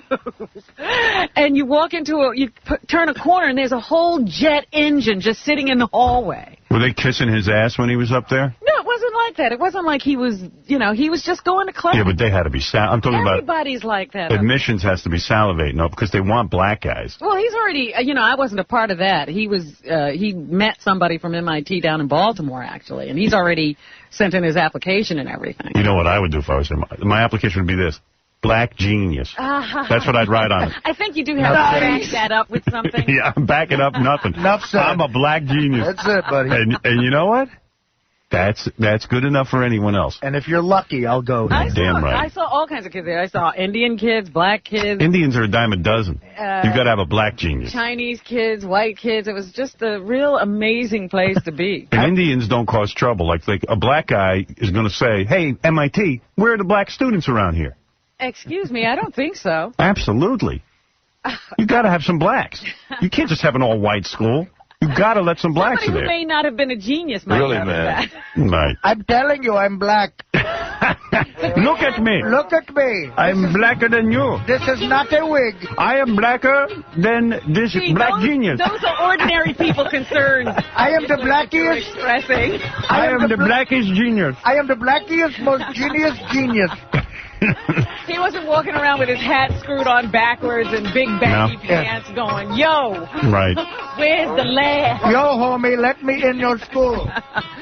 So, it was just... That kid's a no-nonsense kid, right? He's a real student. And he's not busy making up African names and everything. He doesn't... What is that? He didn't even care. He's in America. He said to me, he goes to a regular school. They just have this magnet program. You guys hear me? Oh, God. Yeah, we hear you. And people like Jeff are at the school. Yeah. I interviewed MIT. And he was telling me how difficult it is to get from one class to another because people don't walk in a straight line. Yeah. They, do that loping, kind of rapper thing. That poor kid. And he's like, it's like I have to run a gauntlet to get to class. You see? He's a black genius. and that's good. He's quite amazing because he was sitting there. He took a couple of courses, and I said, "Well, how was it?" And he said, "Well, it was interesting because I had to switch back to another way of thinking because generally I haven't been using the way I normally solve problems. I've been working in a different way. I haven't been using the Fibonacci theorem." Yeah, I'd like to. I bet the kid playing blackjack. Let's take him out. Yeah, I haven't. For years I haven't been thinking in the Fibonacci mode of math. I've really trained myself in another way. And he said, yes, it was like working with a loose tendon. Wow. Out of my way, I'm black genius. Robin showed me an email the kid wrote. I didn't understand it. I hope he doesn't crack up like the guy in A Beautiful Mind. He's not. He doesn't even put any pressure on himself. So I said to him, so what was going on? And he said, well, it was very interesting because I had to switch back, and he said, I haven't been taking any technical courses, and that's why it was hard for me to switch back, but I did it. And I said, so it was challenging. He said, oh, yes. And I said, well, did you like it? He goes, oh, I love a challenge. I don't. And I was like, man, who says that? Does this black genius get chicks, or is he not getting laid? He doesn't even talk to people. Really? He's like way out. He's like like Star Trek, like a superior being. He's on another plane. Yeah. Believe it or not, I'm a black genius. But I need to get laid. Yes, I need to get laid. I don't know if that's Bring him up here. We'll take him to scores. Where does it play? Oh, that would be great. No. How old's this kid? 17. He's the same age as Deborah. They were born on the same day. Remember? Right. I want to have that same year. Yeah. I want to have the that 9th. Kid. Right? Yeah, I mean, the exact same. I told you, 1 hour you were telling me that Deborah was born. I got a call 2 hours later that he was born. I want to have that kid figure out the perfect angle to get a lap dance on. Deborah's kind of genius. Well, I don't think like that, but like She's pretty bright. Well, you know, like you'd pass blackboards up there, and they'd have just squiggles. They didn't have anything you recognized. And you go, oh, that's... He's like the kid in Good Will Hunting, then, right? Sort of. It sort of reminded me of that. Deborah got an A in physics, and I was like, how do you do that? Advanced physics. No idea. I was like, wow. That's amazing to me. Maybe I should introduce her to Black Genius. Yeah, it's a good couple there. Yeah. Hey, give him to me for one night at Scores on his 18th birthday. You'll ruin him. I'll make him stupid. He'll be wiggling down the hall. Yo, yo, yo, what's up? Let the kid read 5 sitcom scripts. He'll be a dope. Yo, yo, yo, yo, yo. Yo, yo, yo. Hey, who's that? Yo, yo, yo, yo, yo. Hey, that's Robin's nephew, the Black Genius. Yeah. What happened to him? He went to Scores. Yeah. Yeah, what's happening? Yeah, that's right. I'm a genius. MIT my ass. Oh, boy. We got to get a hold of that kid. No. You will be staying away from him far, far. Hey, who's that? That's Puffy Einstein. Yo. That's E. Diddy. E equals MC squared Diddy. E equals MC Hammer. E equals MC Hammer. Robin's like pulling her hair out. Just once. I just want to... I only let him go for an hour. What do you want to be, young man? A bouncer at Scores. Hey, you see that kid over there? He knows a lot about physics. He's got to get laid, that kid. Black Genius. You know, now the poontang will take your attention away from important things. What's he going to be, like a doctor? Or Well, he says his areas of interest are aeronautics and medicine? engineering. Oh, engineering. Yeah. Yeah, that kid's got to pull in some major dough. Where's he going to get major dough? They have to fund research projects. Yeah, why's he choosing that? That's like my cousin Melvin. He's he graduated valedictorian of his class. He was like the top guy at Polytechnic Institute. And now he's repairing TVs. And I'm like, that could have been money in that. And he's like, he's working day and night in Brooklyn somewhere. And I'm like, dude, you're the smartest guy around. That's how smart people get rewarded in this society. But yeah, they don't do it. Money doesn't mean anything. Yeah. It's just they want to be able to do these things. Uncle Cracker just bought a mansion, and cousin Melvin. I know. They're never featured on Cribs, these guys who are genius. Uncle Cracker. All right, we got to take a break. We'll be back. We got a huge show for you. We're trying to get to everything. It's very difficult on a Monday. But, Howard, I wanted to tell you that Jeff also was with a really hot chick. Get out. He was. Who was the girl, Jeff? Rachel. She's hot, man. She held Jeff's beers. Yeah, but you're not doing Get it. out of here. What's that all about? I don't know. She's my lifeguard friend. She's a what? My lifeguard friend. Yeah, Lifeguard. Jeff has to walk around with a lifeguard because he'll drown at any time. I'm drowning. Now we're on land, you idiot. Oh, sorry. I'm tripping. Save me, I'm tripping. Where'd you meet her with? Your hand stamping job? Yeah. Wow. Excuse me, honey. I was noticing you from afar. And so there was nothing wrong with her? No, she's a beautiful girl. Very nice. Hey, Jeff, the bar you guys went to in Albany. Yeah. Do you get your hand stamped when you go in there? No. No? No. I'm wondering, like, if you could get that job. Yeah, that's a better job. Where else do they stamp hands? Sir, we'll need to see your resume. They stamp hands at the pool. I have many years of hand stamping experience. Yeah, but I bring my own ink pad. Were you ever talking to someone at a pool and noticed their hand stamp? That's me, bitch. Howard? Yeah. I didn't have a $10 bill. No kidding. I only have a 20. Yes. So I said, hey, Artie, you want to go for a grant? He's like, no. No, so I owe you $5. What do you want, 1,000 from me? Hey, dude. No. Artie gave you a donation. Double or nothing is what you were saying. I was making a joke. Oh, I'm sorry, Jeff. God. Oh, really? Yeah, you should be a professional comedian. Jeff. Yeah, I made a good joke. Yeah, well, at the end of my act, Jeff stumbled out on stage and told a joke. Oh, he did? What was the joke? Jeff, tell the joke. It's not clean, is it? You know what? No, he can't tell a joke. I'm sorry. It's not yeah. tellable. Believe me, it's all right, though. You're not missing much. All right. All right, Jeff, we got to go. Happy Thanksgiving, Jeff. Yeah, happy Thanksgiving. Jeff, you're a good man. Good luck to you and Rachel. Oh, well, yeah, well, we're not an item or nothing. Yeah, don't worry, we know. She's just a friend of mine, dude. All right, man. You should just give it to her with that gimpy hand of yours. Smack that ass. All right, later. I take my gimpy arm out of the sling and whack her in the ass. Who's your daddy? Oof, miss. Sorry, bitch. All right, we'll be back right after these words. You're listening. So this is going to be quite an adventure, eh? To the Howard Stern Show. 95X. Hey, this is Alec Baldwin here at the Howard Stern Show. Always great to see Howard. Always a lot of fun to see him and all of his psychotic, mean-spirited, negative, nasty, evil, antichrist, hate-mongering fans calling me on the radio. Thanks very much, Howard, for that opportunity. I appreciate it. The Howard Stern Show. And he's in the #1 movie, that's Alec Baldwin. Isn't he in Cat in the Hat? Cat in the Hat, yeah. Cat in the Hat. I wouldn't even waste time writing scripts anymore if you want to make a movie. Just go in there and wing it. And you don't have to worry about acting either. No, apparently not. Just really put on weird. a funny costume. I had a meeting last week with Ivan and Lenny. Lenny, who wrote my movie, Ivan, who produced it, and executive produced it, and Danny Goldberg, who How produced is it. that triumvirate? That's great. We love hanging out with each other, and we were sitting there discussing some ideas that we have for a film. And, I said, maybe we're putting too much effort into this. Yeah, because look at what they're actually putting on the screen. Yeah, I said Cat in the Hat is like the worst movie ever made, according to the reviews. And Get me an animal costume. yeah, I mean, maybe I'm just working too hard here. I'm actually trying to come up with something fun and something interesting. Yeah, there haven't been a lot of good movies. Hey, you know what? What's the difference? All right, here's the whole Michael Jackson thing is still going on, you know. Yeah, what's up with that? I was a little out of touch. What's up with that? Let me Have see. they arrested him or charged him or done? Well, you saw they brought him in handcuffs. You saw Well, all yeah, that. that was before we left. Right.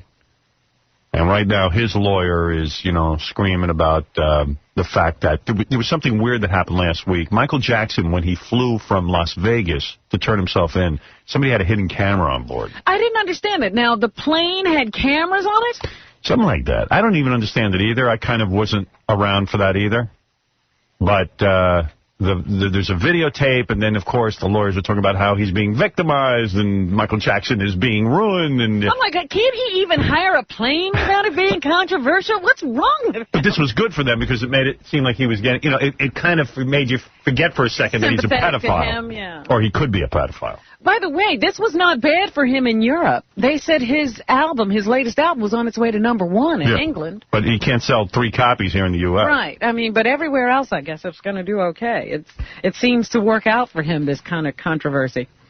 Britney Spears' album, despite the fact that it debuted at #1, they're saying isn't doing that well. They say it sold less than her you know, like I was looking at the chart, and they said her very first album sold like 10 million copies overall, and then the next album sold like 8, and then the next album sold like 4, and so she keeps falling. Yeah, people are trying to figure something out.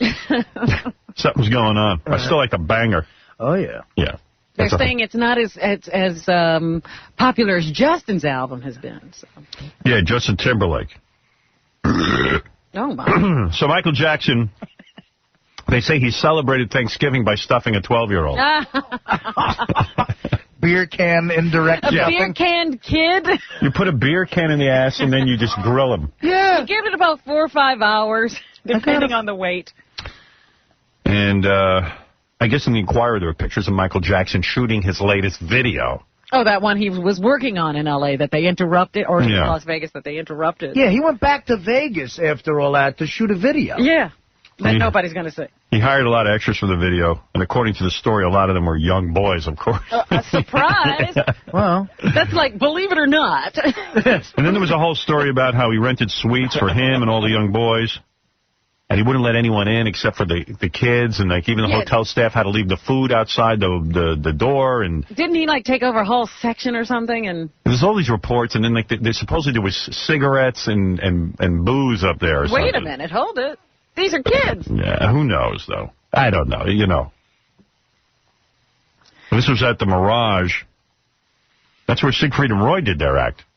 Well, they loved Michael Jackson. Yeah, I think the place is cursed. Because one of the kids Michael Jackson was playing with accidentally bit him on the neck. Hey. But, so supposedly they ordered like booze and cigarettes and video games. And they did $25,000 worth of damage to the suite. $25,000 worth of damage. That's crazy. Yeah. But, I mean, it was like a young boy pajama party or something going on up there. Young boys gone wild. Yeah, it was young. They were making a video, Young Boys Gone Wild. But he's always surrounded by young boys, which isn't helping him No. with this pedophile situation. Because most guys don't like to even be around kids. I mean, really, unless they're your own, you don't really want to even know them. Young boys. But he was taking them on shopping sprees, and he was letting them buy. Young boys like to shop. Oh. Yeah, but they shop for, like, video games, I guess. I and see. stuff, you know. Yeah, we can shop for manly stuff. Yeah, we get like... Here's my credit card. We get Chinese silk pajamas. Yeah. And when he appeared in public, Michael Jackson, I don't know if you saw these pictures, he wore Chinese silk pajamas and a white mask. Did you see the mask? It was a full facial mask. Right. Because he didn't want to be noticed. I swear to God. And who else do you know that wears a mask in public? Oh, that's Michael Jackson? Yeah. But they say he's such a good person because even these boys, some were white, some were Latino, and some were black. There was no discrimination whatsoever. Sure. Oh, that's nice. That's nice. A lot of love. He's spreading the love around. It's not like he's singling anyone out. Well, I feel good about that. Yeah. So, and some of the... here's some stuff that happened, too. Some of the charities that work with Michael Jackson are trying to distance themselves from him. Yeah? Yeah. And an elementary school in Hollywood had a thing called the Michael Jackson Auditorium. Did you see this? Mm-mm. And now they're just calling it the Auditorium. I'm not kidding. The anything else auditorium. Yeah. Anybody. They say it's too embarrassing to have the name of Michael Jackson, on an auditorium around kids. Yeah. And you know who else is pissed off? Who? The Michael Jackson Daycare Center. They've got to change their name. Yeah. Boy, is our face red. But a lot of people came out to support Michael Jackson, too. Not everyone thinks he's guilty. Like who? I think Jesse Jackson and Al Sharpton and Rick James. Oh, no. Yeah. And they're waiting for Rush Limbaugh and Courtney Love to come out. To show up. Ladies and gentlemen, let me say that he's not a pedophile. Roman Polanski weighing in with his support. I don't know. Glenn Campbell was arrested. Anybody remember this guy? Yes, Wichita lineman. A lot of young kids don't even know who this guy is. Rhinestone Cowboy. Yeah. Wasn't he married to Tanya Tucker for a while? They had an affair. I don't know if they ever got married. But they showed his mugshot. What did that look like? Oh, he's even scarier looking than the one of Nick Nolte. Oh, no. Yeah. I mean, if you ever wanted kids not to drink, show them like a poster of Nick Nolte and Glenn Campbell. I mean, really, Glenn Campbell was a nice-looking man. Yeah, he was a good-looking guy. Yeah. He had a clean-cut image, too. He's one of these country singers. But it turns out he was the Rush Limbaugh of country music. Well, he's been a hellraiser, a known hellraiser for some time, and he's another one of those guys who probably had done a long stint in rehab and I guess had a little glitch. Yeah. And the nightmare was, I guess when the cops arrested him, this is true, he stayed in the jail and sang Rhinestone Cowboy over and over again. No. And I think they had to release him. They couldn't take it. He was torturing them. Yeah. Like a rhinestone cowboy. Shut up! Get out! This guy had TV shows and all kinds of things. A woman was trampled at Walmart. Did you read about that? I just heard that in the Big Friday shopping. Yeah, a bunch of shoppers rushing for a sale at Walmart trampled the first woman in line and knocked her unconscious. You know what they were selling? DVDs. $29 DVD players. Yeah, how do you get a $29 DVD player? Of course you're going to start a stampede. Yeah, I'd hit somebody for one of those. But let me tell you what. Walmart had its biggest shopping day ever. Yeah, I got to get over there. $29. They raised $1 billion that one day. Only one woman was trampled. Yeah, she started having seizures, and people were stepping right over her to buy the $24 DVD player. But it makes sense. I mean, you put out a... You can't find a DVD player for that price. You dumb bitch. I mean, what, were they hot or something? Yeah, Walmart's still selling. There was another accident here in New York at a Payless shoe store. Jones was trying on some shoes, and she lost her balance, and she fell on a salesman, and he was pinned under her for 3 hours until they could get a crane to lift her up. They got a crane. It's trampled. I don't know. No, that's not true. No. Nicole, it sounds true. And Nicole Kidman is going to be honored by something called, this I thought was funny, the American Cinematheque What is that? I mean, people in Hollywood, they honor people. Too many awards and honors now. She'll be honored tonight by the American Cinematheque. You know what? There must be one of these awards dinners every night. Yeah. There are so many awards. What's she getting honored for? Her body of work. Her body of work. Would that be Eyes Wide Shut, where she's naked except for those high heels? And Or she's Far and Away. And Far and Away? I mean, what body of work? I mean, I like to bang her. She got a nice body. I saw some pictures of her recently. She looked attractive. Yeah, she sometimes does. don't know with her. She could go terribly wrong. Well, according to, like, Us Magazine, or one of those magazines, In Touch, she's changed her whole look because now she's engaged to Lenny Kravitz, and she's dressing more rock and roll to fit in with his rock and roll. Yeah. What does she dress like for Tom Cruise? Yeah, she's like Barbie. Like, you know, like, depending on who she's dating, she changes her clothes. Yeah, it's like airline Barbie and surgeon Barbie. She's rock and roll Nicole. Tom Cruise is a strange and scary person. Yeah. You know, he's out doing promotion for his new movie, The Last Samurai. Yeah. And I saw him on Larry King, and he keeps this look on his face. His expression doesn't change. His eyes are really wide, and he's smiling, and he answers every question like this. I love my life, Larry. Yeah, it's weird. He's a weird dude. Yeah. He seems too calculated. Like, every move is thought out too much. I'm like, can't you change that expression even a little bit? Well, I hear you're talking to Nicole. Yes, she's great. Right. Everything's great.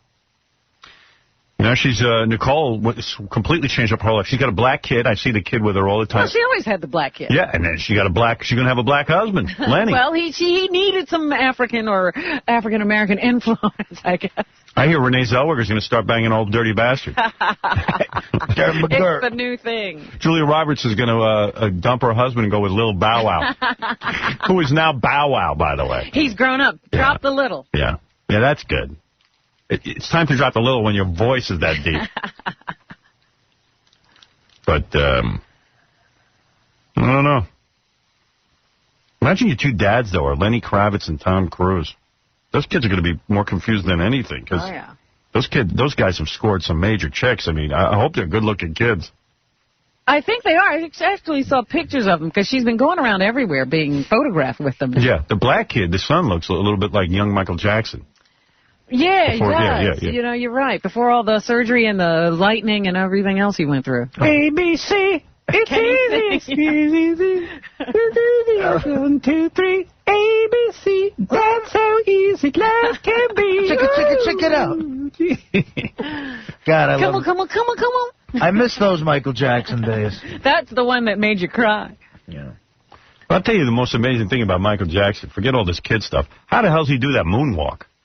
Everybody can do it now, though. Really? I can't. So I wish he'd teach me how to do it. Yeah, you see a lot of people imitating Michael, and they slide across the floor just like that. If he taught me how to moon dance, I'd get him clear of all charges. That guy's got to be the best dancer ever, if you think about it. He is an incredible dancer. Yeah, he'll be dancing up a storm in jail. He has every reason to dance. He better moonwalk his ass right back. You know what, though? In jail, if he is a pedophile, or he's probably, what he is, I don't know what he is, but he'll be banging guys his own age in jail, at least. That won't be any fun. No good? He wants them young. Maybe he'll like it. You know what? In fact, he probably will be the bang-e. Oh, yeah. In jail.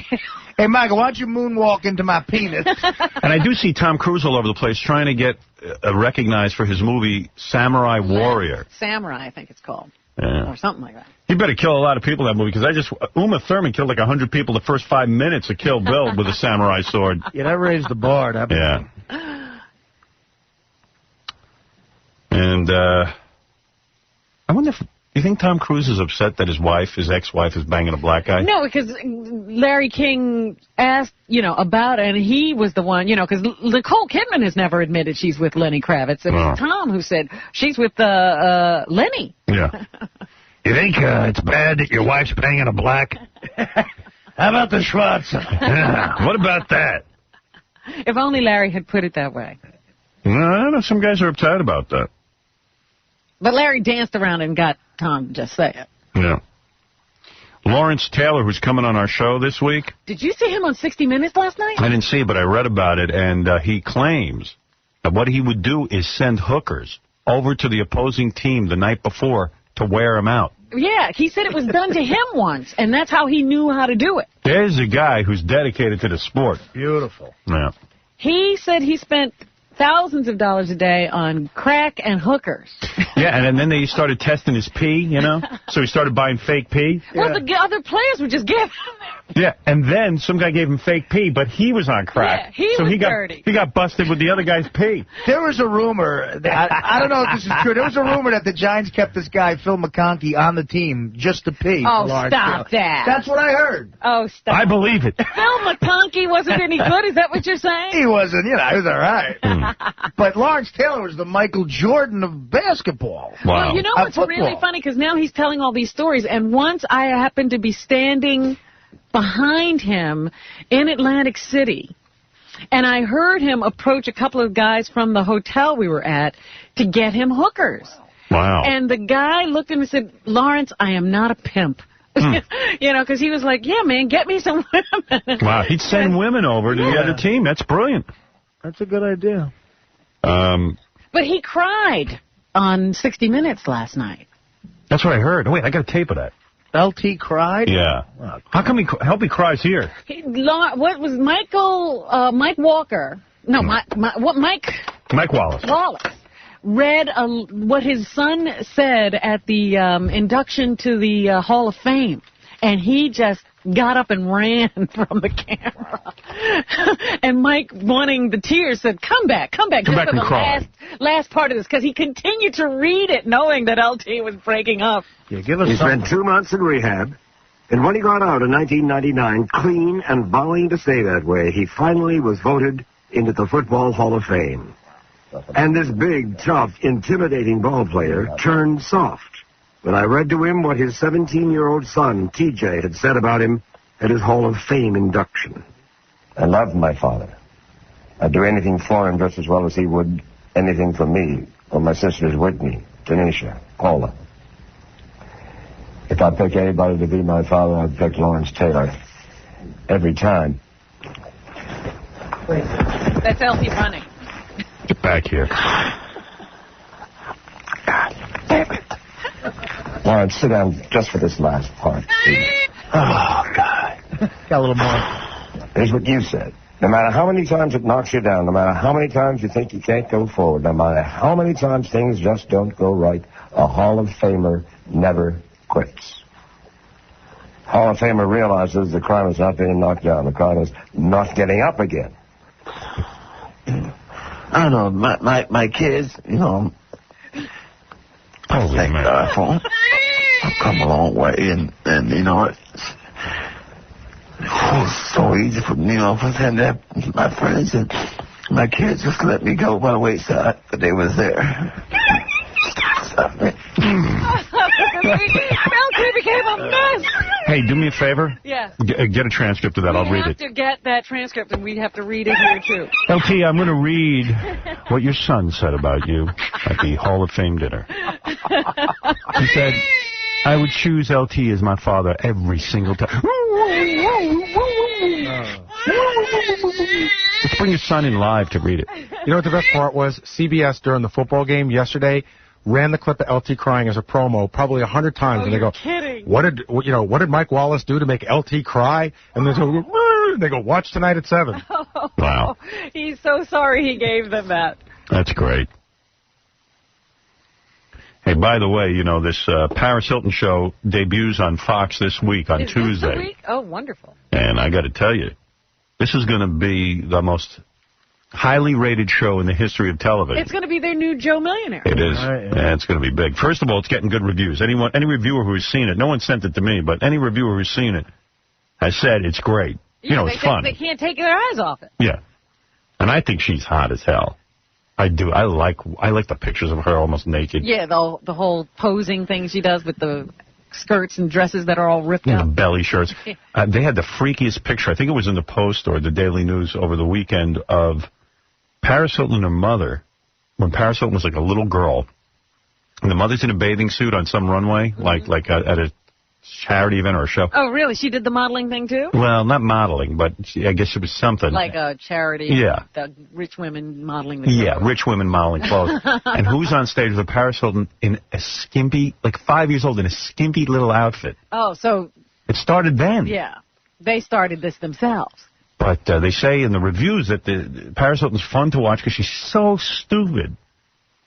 And so... Are we going to hear in a few months that she's calculated that being stupid is the way to go? No, I think she's stupid. Because that's what they're saying about Jessica Simpson now, that Jessica is pretending to be stupid. No, she's stupid. No, Come on. I think she's really dumb, Robin. Don't ruin it. That's what people keep saying. Oh, no, it's calculated. Well, then she's Meryl Streep. And then they said that I got to get P. Diddy on the phone. He was supposed to present an award. Did you hear about this? No. This is a funny story, yeah.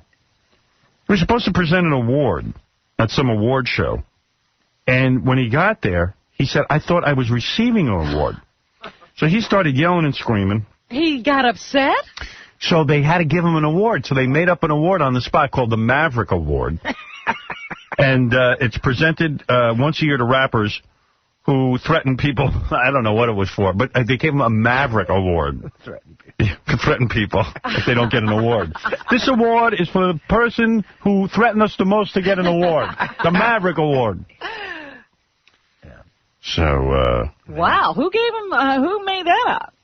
I don't know, but I don't know where was that, on VH1 or something? I don't know. It said in the paper VH1 had some award show. Yeah. Huh. That's funny. The Fat Dixie chick was there by herself to accept an award. And Bill Maher was on stage with her. And even he wasn't checking her ass out. He's one of the horniest guys in the world, but... He didn't look over there? He might agree with the Dixie chick's political opinions, but believe me, he wouldn't bang any of them. He's banging hot chicks, not Dixie chicks. You know? But, yeah, it was VH1 is the one that's going to give Puff Daddy the Maverick Award. That's funny. He made him give him an award. That's it. The Onion had a funny headline. I was just happened to see it this morning. They said David Blaine is going to starve himself of attention for 33 days. That's impossible. That's good. That's great. He can't do it. You imagine that? Real feat. No, he needs attention constantly. We got a lot of email while we were gone. Here's a guy who says he's impressed that I dated Angie Everhart. Oh, really? I watched the movie Bittersweet to see Angie Everhart, and wow, she is a real babe. You are definitely the man. If she said you were the best she had. Wow. You are the king of all studs. Thank you. See, you never know when you're going to impress people. Yeah, I mean, something I did impress someone.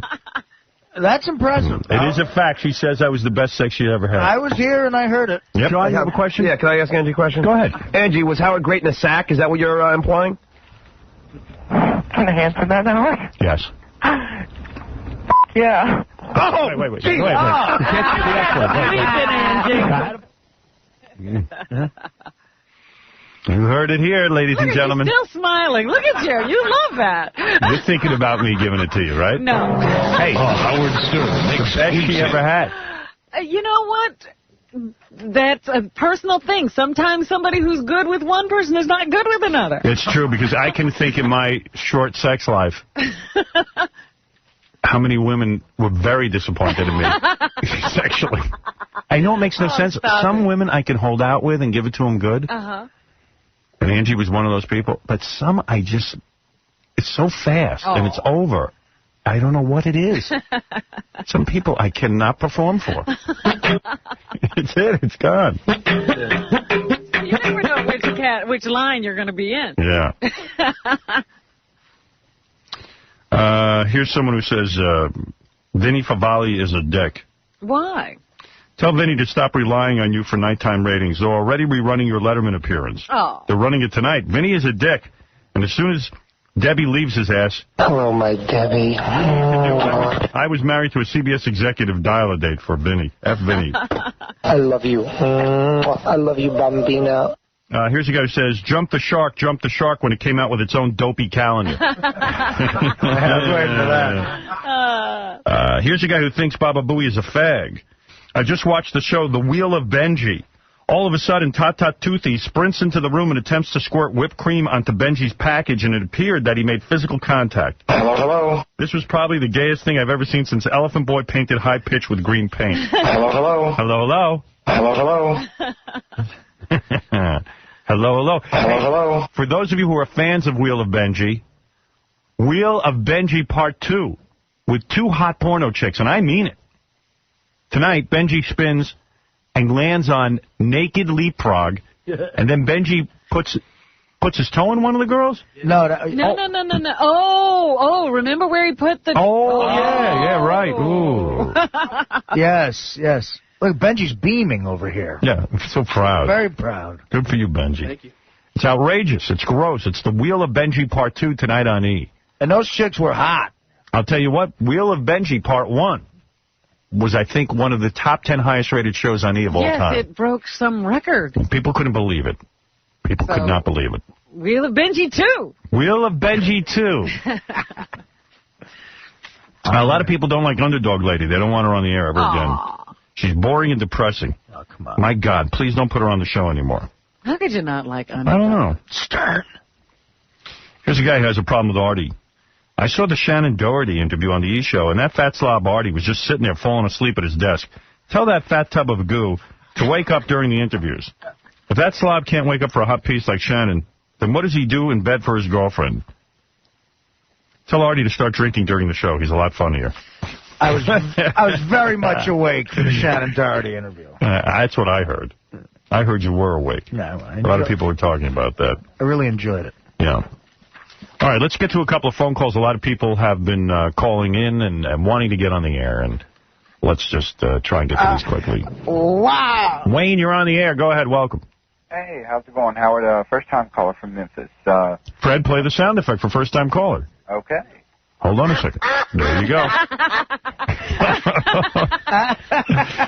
right. All right. Hey, I want to ask you a quick question. You heard from Paris yet? Oh, you mean from those messages we left? Oh, yeah, from the cell phone? Nah. She really, let me just say something. I have been in touch with a network that has asked me to do an interview show. And a network. You're not talking about cable. No. I'm talking about real. Paris Hilton, I am telling you, if you and I did an hour special, it'd be big. You got to come out and talk. She did Letterman, right? No, she didn't do Letterman. She canceled it. I heard them promote it. No, I don't think she did it. Did she do it? No, definitely not. She canceled, and Letterman's pissed. He's like all over, yeah. I know. I heard him saying one night if she had done it, he would have made her a champion. It would have been great. Yeah, I doubt it. I'm telling you, I'm talking about making money. I'm talking about network would pay big money to see me interview her, because, Letterman's going to be soft. Letterman said he wouldn't even discuss the videotape. All we're going to discuss is the videotape, honey. I mean, but it'll be great. Come on out of the closet in a big way. Stop hiding. I'll get her $10 million. What are you going to get? I got Benji $20 million for Wheel of Benji. Wheel of Benji! If she's getting $10 million, what do you take? I'll take a small portion of it, like $9 million. She doesn't need the money. She's rich. Yeah, really. What you giving her $10 million? Chauncey, you're on the air. Hey, Howard, by the way, I saw the first two episodes of The Simple Life. Yes. It really is brilliant. If you want to see it tonight, I can message it over to you. Yeah, please do. Great show. The other thing I was going to say, with Lawrence Taylor, you were talking about him earlier. I got a great story with him. I'm listening. I mean, come on already. No, I'm out of breath. I just went upstairs. I gotta get to the phone. He was in a bar when he first started out in Jersey, handing out his checks. So everyone at the bar could see it. It was like $80,000 for one game. All right. That's a great story. Oh, Why did you run up the steps to tell us? He's having a heart attack. Dude, you're out of shape. I am. I got to go. I'm losing my wind. No, we want to listen to you die. Let's hear it. This is it. You got another story. I raced up the stairs too quick. What? I raced up the stairs too quick. And you can't catch your breath? No, it was one of those... Is it because you're fat or because you have cancer? Maybe a little bit of both. Do you have cancer? No, I'm fine. I sent you an email. I told you. Yeah, but did you really go to a doctor? Yeah, I had the whole thing, everything done, all the tests. All right. But why did he couldn't tell you that over the phone? No, that's how they make their money. All right. You guys were talking about Parasil. I'm really embarrassed. I gotta go. And run up whatever doesn't kill me makes me stronger. Tough guy. I know. It's embarrassing. Can I go? Right. All right. He's gone. You guys were. Unbelievable. Okay, let's go to Tito. Tito, you're on the air. Hello. Hello. Catch the OC at all? I watched the OC. That's a good show. Is that shocking or what? It not only is it back, it is better than ever. The OC. What a great shocking? show. So much better than Dawson's Creek, which was boring. Dawson's Creek really sucked after a while. OC is great. What happened? Was this dude's father is gay, and they showed him making out with another guy, and Which dude's father? the good-looking football player guy. Really? Yeah. Oh, he doesn't know his dad's gay? It's great. And they were really making out. They were going for it. Yeah, Like the OC. That's a good show. queer as folk stuff. Yeah, that's one of my favorite shows. And you liked it seeing the two guys. I didn't like that. No, that's kind of sick. It was funny, though. I was laughing. I mean, I enjoy that show. They showed him full kissing, like? You know? Yeah. I like really kissing, not like a pet. Like holding hands and just going for it. And they got some real hot girls on that show, too. That little girl you tell me is 17 looks like a 40-year-old. You're not kidding. She's gorgeous. But I'll tell you what. The bad part is the guy on the show is short. So they got this hot 17-year-old who can't wear high heels, so she wears flats, and she looks crappy. Oh. The crap drives me crazy. Why don't they get a tall guy? These actors don't come tall. No, they don't. And you're right, man. The mom is hot. Mom got hot this year. Like, when they brought her back after they shot the initial 8, and they did something to her. They must have chopped her head Send off. her to a doctor. I'm totally attracted to her, and she's got to be at least 40. Wow. I would never look at a woman 40. What is that sick?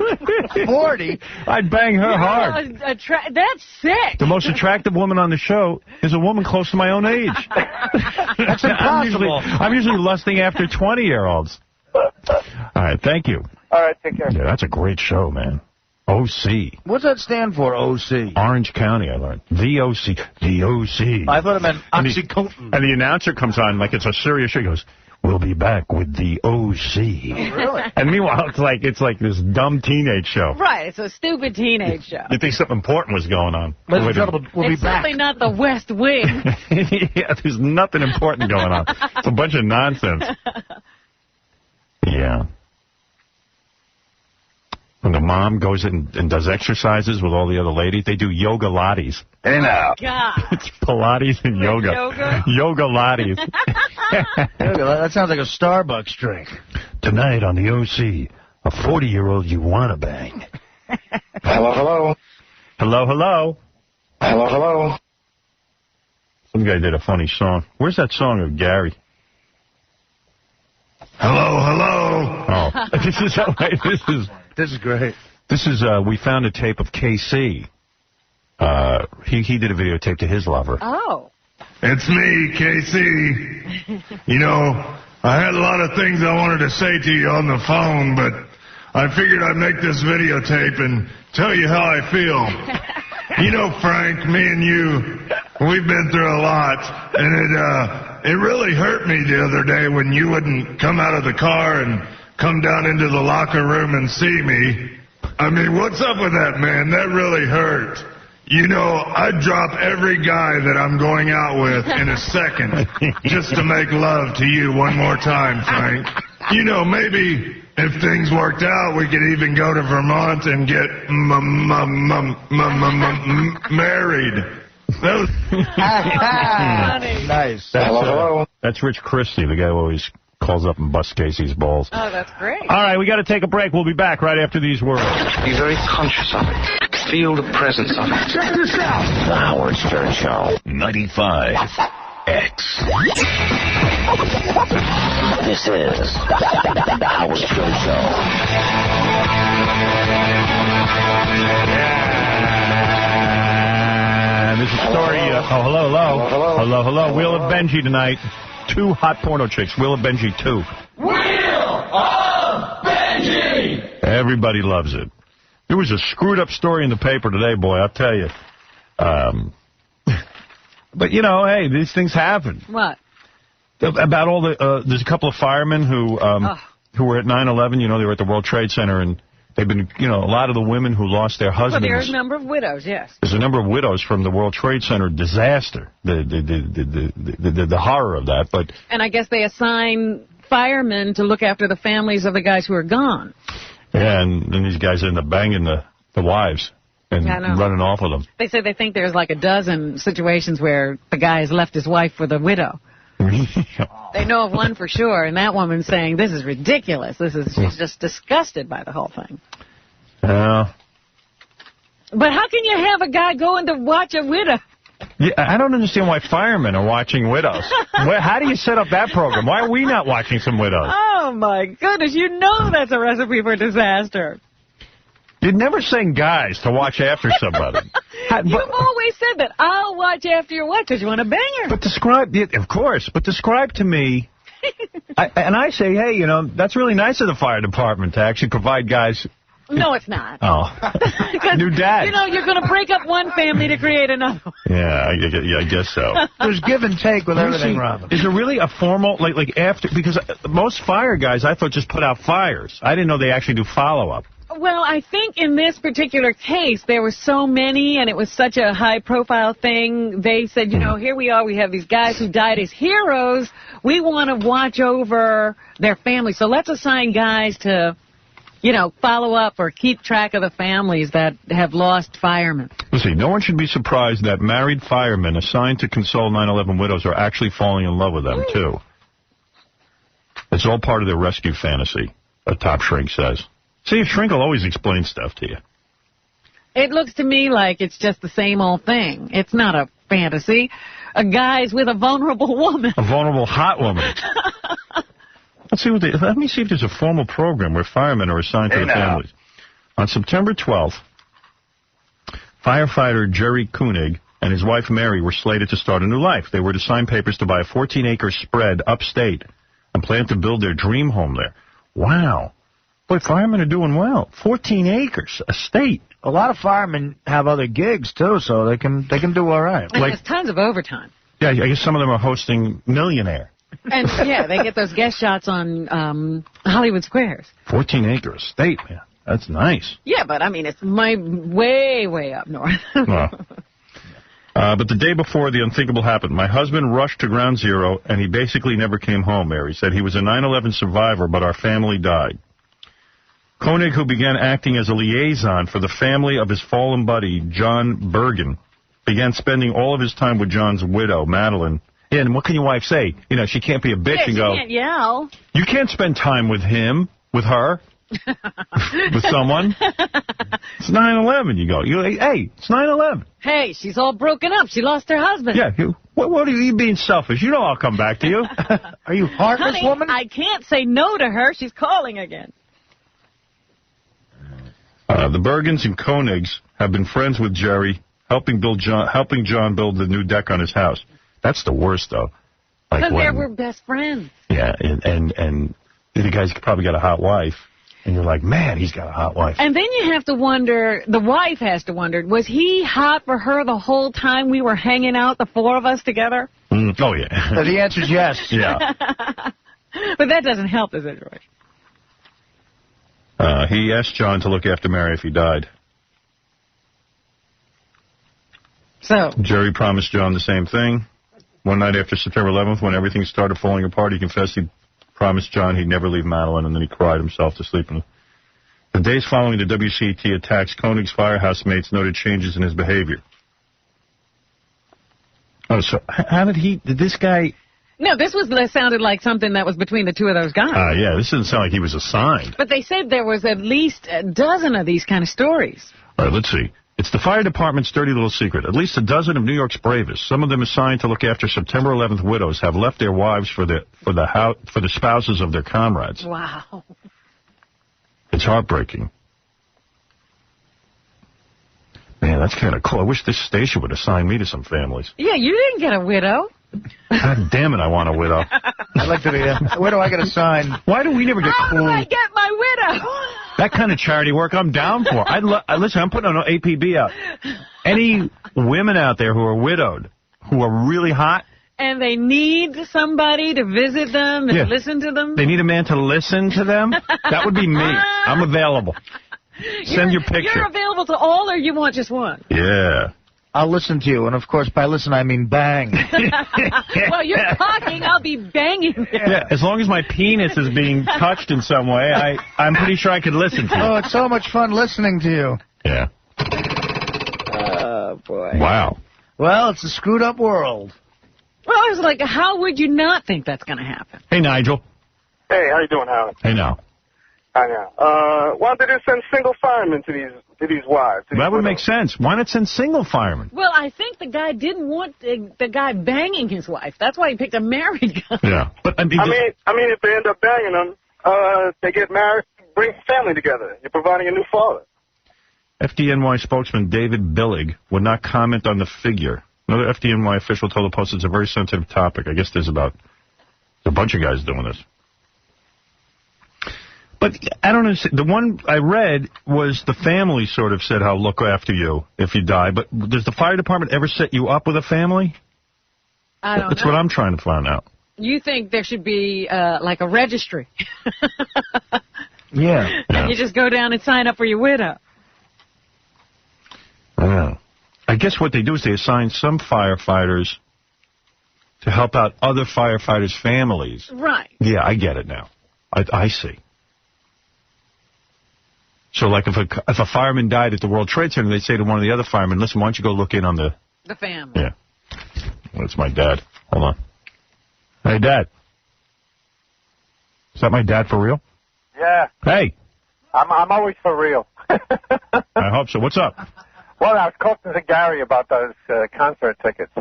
What concert tickets? Oh, yeah, my dad started bugging me for concert tickets over Thanksgiving. Like what? What concert does he want to go to? He wants to go to the Claus Fest? Claus Fest. You're kidding. And my dad's really into POD. And my dad goes to me, there's some guy asked me for 6 tickets to some concert you have. And I go, Dad, it's the radio stations having Claus Fest. Yeah. And 6 tickets. They hardly have any tickets. It's Hammerstein Ballroom. It's not some, like, Madison Square Garden. Well, if I can get 6, I'll go down to 4. Oh. And then By the way, listen. And then my sister called for tickets, too. Listen to me. Yeah. I didn't hear your whole dialogue today. The one I caught was with the dictators. And you don't know how this came about. All right, let me do the setup, then, if you're going to get into this. And I'll work on getting you tickets. Did you call Gary? Yes, I just spoke to him. He'll get back to me. Yeah. Who's this guy that you have to get tickets for? Oh, he's a good friend of mine. I mean, he's a nice guy. You told me he didn't have any He doesn't have any friends. How do you know the guy? My father doesn't have a friend in the world. Listen, Howard. He doesn't. None of your beeswax. Now, how do you know the guy? I met him. How? How? He's a trainer. Oh, at the track. Yeah. All right. Yeah, my dad goes to the track. So how long have you known this guy? About a couple of years. Really? And you're friends with him? Well, no, he recognized me, and he's a very nice gentleman. And It's not like you hang out with him. No. He came up to my dad. He's always nice to my dad because he's a fan of the show. Right. So he always sets my dad up. So he's not a friend. No. My dad doesn't have any friends. Right, Dad? You don't have any friends. I always thought you were my friend. I am. Okay, so there I got one friend. I sit and listen to you. Even when he's playing Boggle. I want to clear up one. All right, so we're having Thanksgiving. And my dad, he doesn't really, like, my dad will never ask you a personal question like, how are you feeling, or what's going on in your life. With you, yeah. My dad likes to just question people. And I like discussions. He likes discussions of the newspaper. Yes. No, it's events, things. Yeah, right. Please. Well, where do you find him? In the newspaper. He'll go, I just read, he goes, you know that I could name all of the dictators of the 20th century? Hold on 1 second. And I go, yeah? This is in the middle of, like, someone talking. Because now you're supposed to say, well, I can name all of them, too. No, and then he goes, and do you know there was a dictator in Hungary by the name of, what's the guy's name? Admiral Horsey. And he goes, and nobody knows about it. Well, how would they know about it? But why? Well, the people I think who were dictated to would know. But who cares? The humor of this man. The humor. Humor. Of me or of Admiral He Hawthorne? was a dictator. He was an admiral of a landlocked country. There's no water around it. And he's an admiral, right? Right. So that means he must have 6 rowboats. And he was the dictator. And the reason this conversation came up, Howard wasn't privy to the beginning of it. We were talking about the Middle East. Oh, With, your kids and with Alex, they were talking about it. And the point was brought out that they don't have any democracy there. Every country has a dictator. So what I was bringing out that before World War II in Europe, there were many countries who had dictators, like 7 or 8. And a lot of people weren't aware of it. So I happened to be mentioning them, and he came up. I also mentioned him, who most people don't know about. But, Dad, now, what's wrong with that? You have conversation that nobody cares about. He was interested, Alex. In fact, he came up with one. He's interested because you're his girlfriend's grandfather. So what? This is an IQ test. He gives people tests. Did you read about Martha Stewart? And do you know why? And blah, blah, blah. I mean... Well, he had a lot of things to say about that. You like proving to people how much stuff you know. Well, I do know a lot. Yeah, but it's a thing with you. It's like you have to prove that you know something. Well, when I say something, then everyone gets in on the conversation, and everybody doesn't sit and just stare at each other. Oh, you're Mr. Catalyst. I didn't know. That's what it is. You're afraid no one will have anything to say. There Exactly. would be no conversation if you weren't thinking of these things. Exactly. You hit it right on the head. I'm going to give it up, I don't even think his hearing aid's working that well, because a lot of times he doesn't hear anything. Because I think he starts these conversations because he thinks no one's talking, but people are. Sometimes people are talking. He interrupts. He does. What?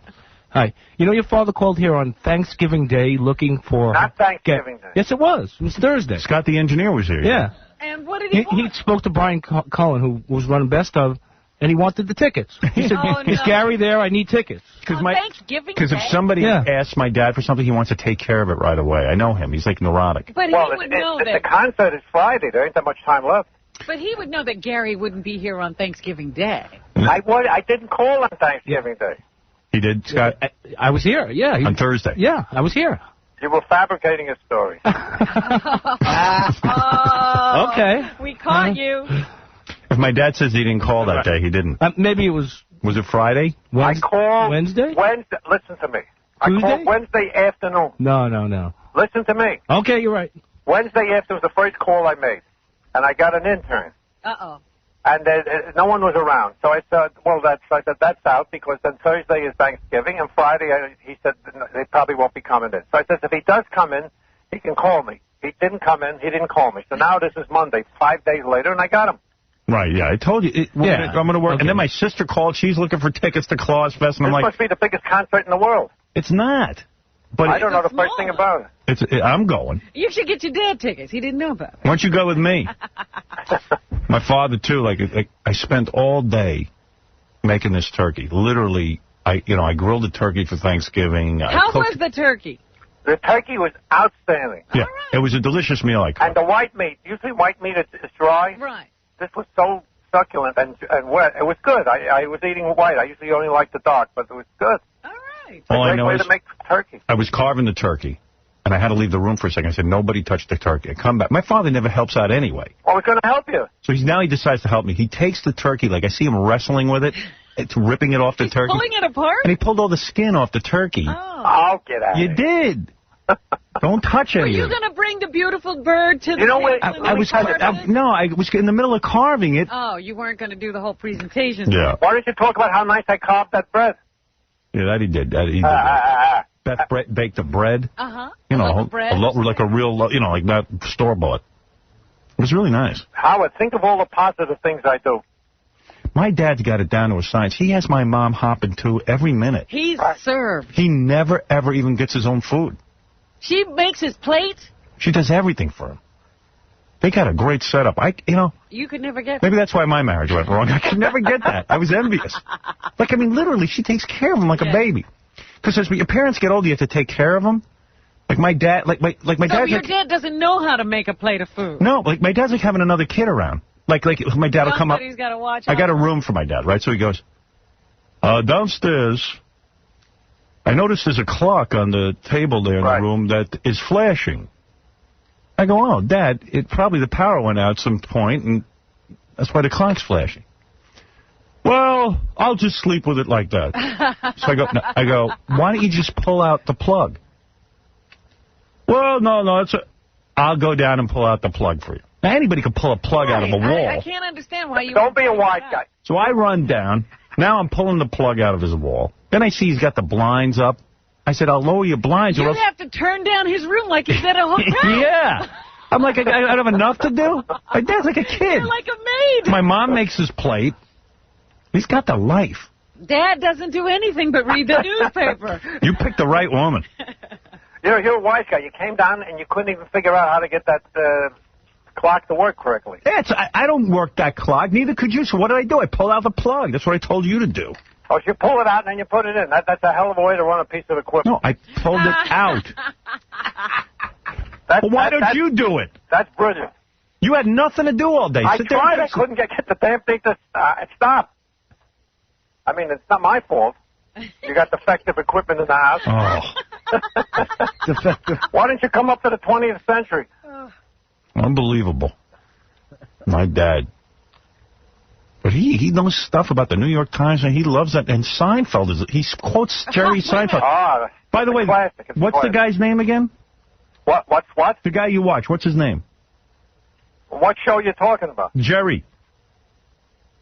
Jerry Seinfeld. He was calling him Steinfeld.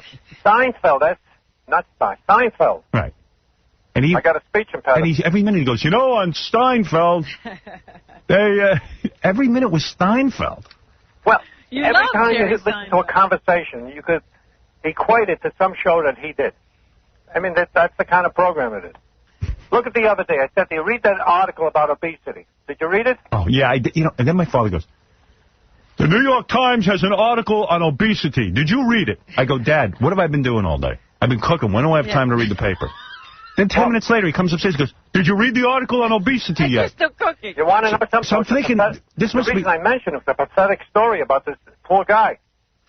So he keeps talking. Anyone he sees, did you read this article? And then when someone says they read the article, he tells them about it anyway. I'm not fat. I don't care. So, anyway, I did read it. I get into bed and I read the thing. How did it affect you? Didn't you feel sad? No. No, he felt sad about the albino gorilla. Yeah, I felt bad about that. I know about the albino gorilla. Yeah. Why didn't you talk about it? I didn't get a chance. I'm talking about obesity. I mean, how much can I talk? Yeah. So name all the dictators of the 20th century. All right, here we go. You start off with Joseph Stalin, Adolf Hitler, Mussolini, Salazar of Portugal. And then you had from Spain, what's his name? Franco. Don't tell him. And then you had Admiral Horthy, who you love. And then there was, I can't think of it. The only reason I mention is because... You said you know them all. What about Ceausescu? About who? Ceausescu. Yeah, that guy. No, but he was What about Fidel Castro? He was after the war. You said 20th century. Well, yeah, all right. But I'm saying, why would you brag about that? I'm not bragging. I told you how it came about. We were talking about the Middle East today, that there is no democracy. Every country is run by a dictator. And that's the only way they can rule there. There's no representation of people. You know that. You know that. You know that. Don't you know that? You see all these pits they're digging up in Iraq full of thousands of people who disagreed with the You watched 60 Minutes last night. Yeah. I mean, all right. Listen, I got to go. My head's exploding. What do you mean got to go? You're the one that's talking to me. All right, I'm going to get your Claws Fest ticket. Are you talking to me? All right. All right, bye. All right, Pop, thanks. He's a party, this guy. Ceausescu. He's always... They want to see the grandchildren. I get him with the grandchildren. He's talking about dictators. Does he spend any time with the grandchildren at all? No. He wants adult conversation. See, maybe you're just tired of it. To me, he sounds like a fun guy to hang That's around. what I was saying. I always enjoyed his father. But, I mean, does he... My father's a good guy. Does he sit with your 10-year-old and, play boggle? No. It would never do that. I'm not sure he knows their names. I'll be honest with you. I know he knows their names. Hey, Lorraine, you're on the air. I'm listening. What's happening? You're on the air. Oh, hey now. Hey, now. Hey, Howard. Hey, now. Hey, Yes. Hey now. Hey now. What's happening? Well, come on. You're happening. I'm a hot widow. You just called. If you're a hot widow, call in. Are you a fireman's widow? Yes, I am. How old? 49. Oh, that's not going to happen. Why not? I want to mentor Somebody with small children. with small children. Oh, well, my kids are pretty young. Nah, you're too old for me. I'm looking. Oh, baby, you have no idea. I'm not too old for you. Did your husband die on the job? Well, he died line of duty. He did. Yes, he did. Yeah, I want to comfort you like 10 years ago. 10 years ago? Honey, I can't wait that long. Go in I a can't time wait machine. that long, Howard. Unless you're like the chick on the OC, I don't think it's going to work. Yeah, unless you're incredibly hot. I am incredibly hot. Incredibly. Your husband died too late. He should have died much younger. It sounds like you're going to remain a widow. Yeah. If you're looking for Howard. Yeah, don't come looking for me. Oops, we got disconnected. Oh, that's too bad. Shouldn't sound too broken up about it either. You lost your widow. Damn. I'll get me a young widow. I want a young widow. Yeah, somebody in their Hey, now. 20s. Preferably someone with no kids. I tell you, I know a couple Well, of now, firemen. Nobody's going to assign you to watch somebody with no kids. Why? She lost her husband. She's going to be fine. A 26-year-old newlywed? Yes. And then her husband died? Come on. That's the woman, because this woman who the guy went off with, she had small children, I think. No. Small children, all right. I know a couple of firemen, man, hot wives. Yes, firemen are good-looking guys. Yeah. Firemen are hot and they have hot wives. And they have hot wives, and they leave behind hot families. They get So there you go. You could have a whole hot family. Inherit a hot family. If the fire department's listening, I would like to get in on the mentoring program. Could you be put on the list to watch a widow? Even though I'm not a firefighter, I am a big fan of firefighters. You want to do your part. Yeah, I respect the work they do. That would be funny if it's a 28-year-old girl, no kids, and you're just pushing yourself on. Like, no, really, I'm fine. I'd like a widow who worked at Hooters. A former Hooters. Yeah, I want that. A former playmate. Yeah, a former playmate who married a firefighter, and he died at 9/11, and I'm going to comfort her. There you go. Yeah. You can find that. Yeah, that's got to exist somewhere. That's who you're signing up on that list. Hey, George. Yes. Yes. Good morning. Good morning. Who am I speaking to? Howard. Hey, Howard. How Hey you now. doing? Hey now.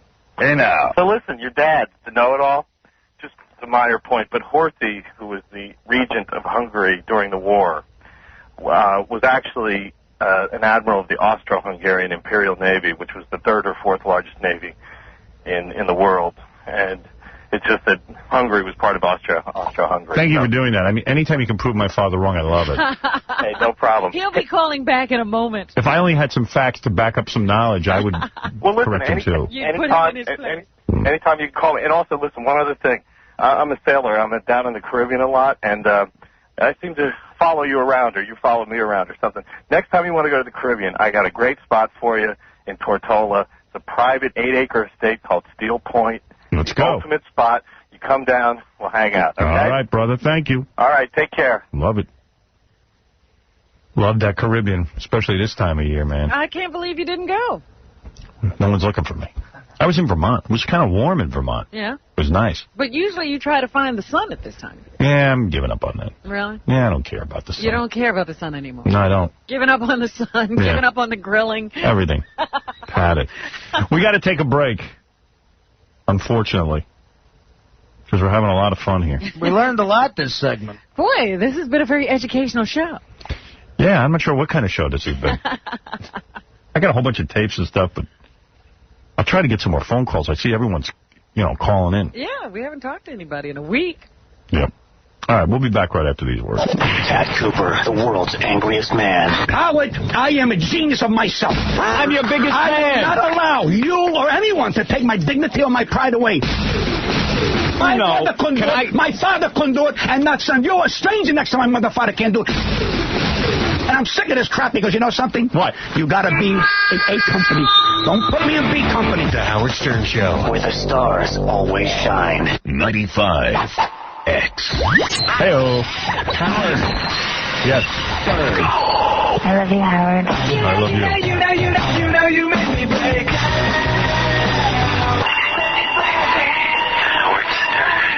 Wow. Yes, that was fancy. I like that. Hey-o. Hey now. Hey now. Hey now. Hey now. Hey now.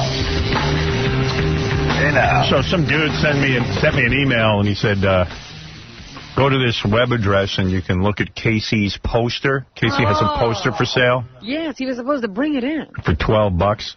You can get Casey for $12? I got to tell you something. Okay, wait a second. I guess I got to play this.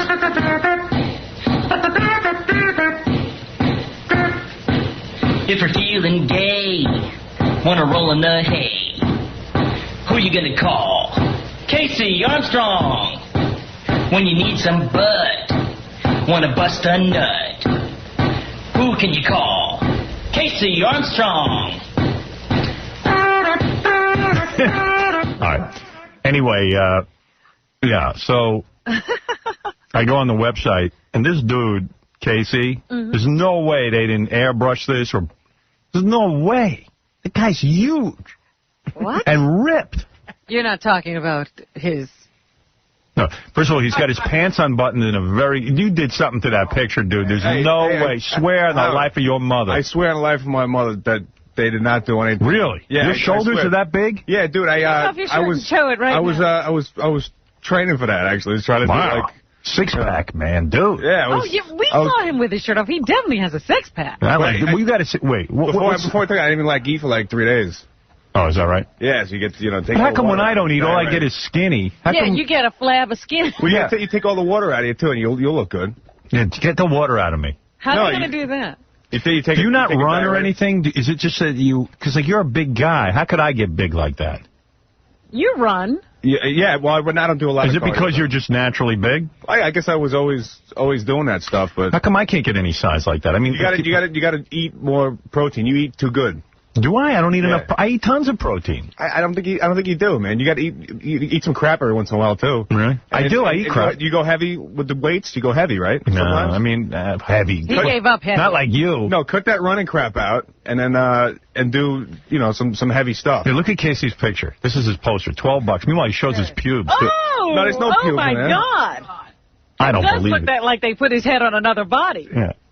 Ugh. Good Dude, you're showing pubes. No, there's no pubes there. Oh, that's okay. I told the guy, I said, make sure there's no pubes. What are those, pajamas you're wearing? No, it's a pair of pants. And you pull it down right to where your penis begins. How did that German dude tell you how to do that? Tell me what he said to get You will take them down. Explain how the German guy got your pants down like that again in that gay position. No, they just tell you to, that's what you got to do. You just move your hand this way. They wanted me to unbutton him. I said, that's gay. I'm not doing that. Let me show you. Did he put his hands on you and show you how he wanted you to? Well, they kind of turn you a certain way. And like KC, the guys who were running the website, they spell recommends wrong on the site. No, I didn't spell it. I didn't do it. I know you didn't do it, but the guys who were doing it. They spelled it wrong. So whose order? How many have you sold? I have no idea. I got paid up front, so it doesn't matter. You mean you don't get any kickback if they it's like something I get something very small, but I already got what I'm going to get. You know what I mean? I bet you did. Dude, I got to tell you look ripped, but you look gay. Well, what else? How can you look hetero in a picture like that? Well, who do you think is going to buy that picture? They weren't trying to appeal to women. So what do they pay you for something like that? They're going to. Well, I guess they're not going to make any money on it. What guy is going to? First of all, women don't buy that. No, I don't know who's gay dudes will buy it. Do gay dudes have a bunch of guys hanging up on their walls? Sure. They do? I guess, yeah. I thought they had better taste than that. But like I'm a heterosexual, I don't have chicks hanging up on my wall. Because that, to me, turns chicks off. It's usually like an Artie or a teenage boy. Well, no. The chick pictures hanging on their walls. I'm going to hang KC on my wall. Ooh, I've got a Casey Armstrong. Robin, for your information, I took down my poster of Heather Thomas months ago. What's the address, homo.com? No, it's KCposter.com. Oh, okay. There you go. Homo.com? No. This is called... Boy, he looks good, though. Yeah. You will get gayer. Casey made a love tape to his boyfriend. Did you ever hear this? Hello, my Larry. Mwah, mwah, mwah. I want you to guess what this is, Larry. It's big and round and peach-colored with hairs coming out. Yeah, that's right. It's my ball sack. And in 3 weeks, when you come back from wrestling camp, it's all yours. Here, I'm going to show you around my apartment, Larry. All right. He's going to show Larry around the apartment. Dude, you look good, though. Thanks, bro. Yeah, that's all right. Have you ever seen anything like that on yourself, Artie? Have you ever seen... Why would somebody buy the poster once they could see it on the web? Like, what, you know? I mean, yeah, there are no other pictures of you. Like, what is the audience they're going after? I got no clue. I guess, I don't know. The German gay guy brought you in. I thought he was just taking test photographs of you. Right, but that's what got me hooked up. I thought that was for men's health. That's what got me hooked up. Yeah, and then how did this, like he said to you, take off your shirt. This guy had an idea. He had the idea, and he said, look, we're going to put it on a website. We're going to sell it, and, you know, so he gave me a fee. I'm like, hey, cool, this is great, man. Can he do whatever he wants with the picture now? Could he put that in a gay magazine? Well, he owns it. I don't own it. Is he gonna put it? That's what they'll do. They'll sell it to gay magazines. Yeah. No. I don't care. I don't give a crap. Why should you care? You're gay. When does he start the porn? Yeah, they'll be on a porn site. No, it won't. I'm effing your poster as we speak. Yes, Phil. Hi, Howard. How are you? Hey, man. I tell you, I love the picture on the internet, and I immediately ordered the poster. I am going to defile that poster if I get it. There you go. Yeah, I'm Phil the fag, and I wish Casey would fill this bag. Very nice. Yes, Mike, you're on the air. Hey, Howard, how you doing? Hey, now. Hey, I was in L.A. last week, and I saw Jillian Barberie at one of those health food burger places. Yep. She looks disgusting, man. Her skin is all scaly and everything. She looks gross. Really? Yeah, up close, disgusting, dude. And her hair is kind of frizzy, and that's not a big deal, but her skin is disgusting. I just like just standing in line next to her. I think she's kind of hot. I think she's hot, too. That's why I'm calling you, man. It was kind of weird. She did not look healthy. I don't know if it's, you know, she's erratic with her. You sure it was her? Yeah, definitely, dude. Definitely. I was talking to her for a little bit. I was in line next to her, but she just did not look healthy. So that's, I don't know. Right. Hey, man, you have one of those prizes or anything? Let me look at my prize closet. Fred, open up the prize closet. Let me take a look in there. Let me shuffle through. I don't think we have anything. Nothing. But I'll check. Yeah, it should be empty. All I have here is Casey's poster. I'm sorry. Oh, that's unfortunate. I'd rather look at Jillian Barberie. Let me poke my head in there a little. No, nothing. Nothing. All right, man. Well, you're still the king of radio. Nothing in here. All right. I'm back. Empty. I'm out of the prize closet now. Oh, jeez. Little theater of the mind. It was nice. Yeah. Hey, Christine. What's up? Hello? Hey. Hi. Hey. Hello? Hello? Yes. Yes. Would you like for me to talk to you? I would like for you to talk to me, yes. Oh, okay. So, did you hear me? Was this the same person I was just talking to? I love you. All right, my brother will help Howard learn how to get bigger. He'll tell him. You know, he must be a personal trainer. Right. You know, I got to tell you got something. plenty of trainers. I have every trainer. And I got to tell you something. I mean, this guy, Pat Menachie, who trains me, is great. But I got to tell you something. I can run 8 miles a day, lift weights. I still got belly fat, and my ass still is flat. And it just never changes. It's partly genetic. Yeah, but you've got a potential, and then there are other people who look like KC. Yeah, I've reached my potential. I look at my parents and I go, I'm the best they could look. You got to be realistic, unless you want to go with surgery. Right, I need surgery. I want to go with surgery. No, it's the way you're working out and eating at the same time. Somebody's not telling you right. Somebody's not telling you. I'm getting rid of her. He'll tell you. Someone's not telling you.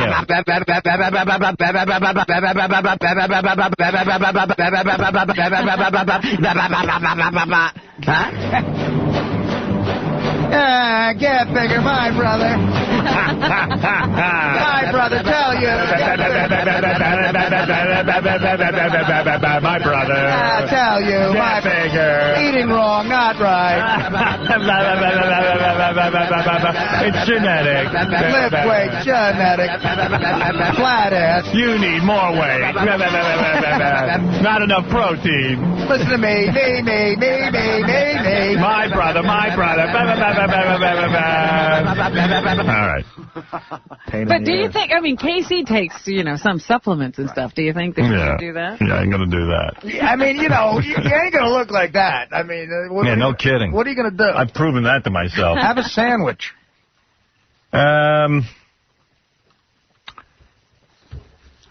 Should I interview Heidi Klum again? I did very early in the morning. I love it when we talk to Heidi. I love it, too, yeah. Heidi Klum, of course, was on the Victoria's Secret special, and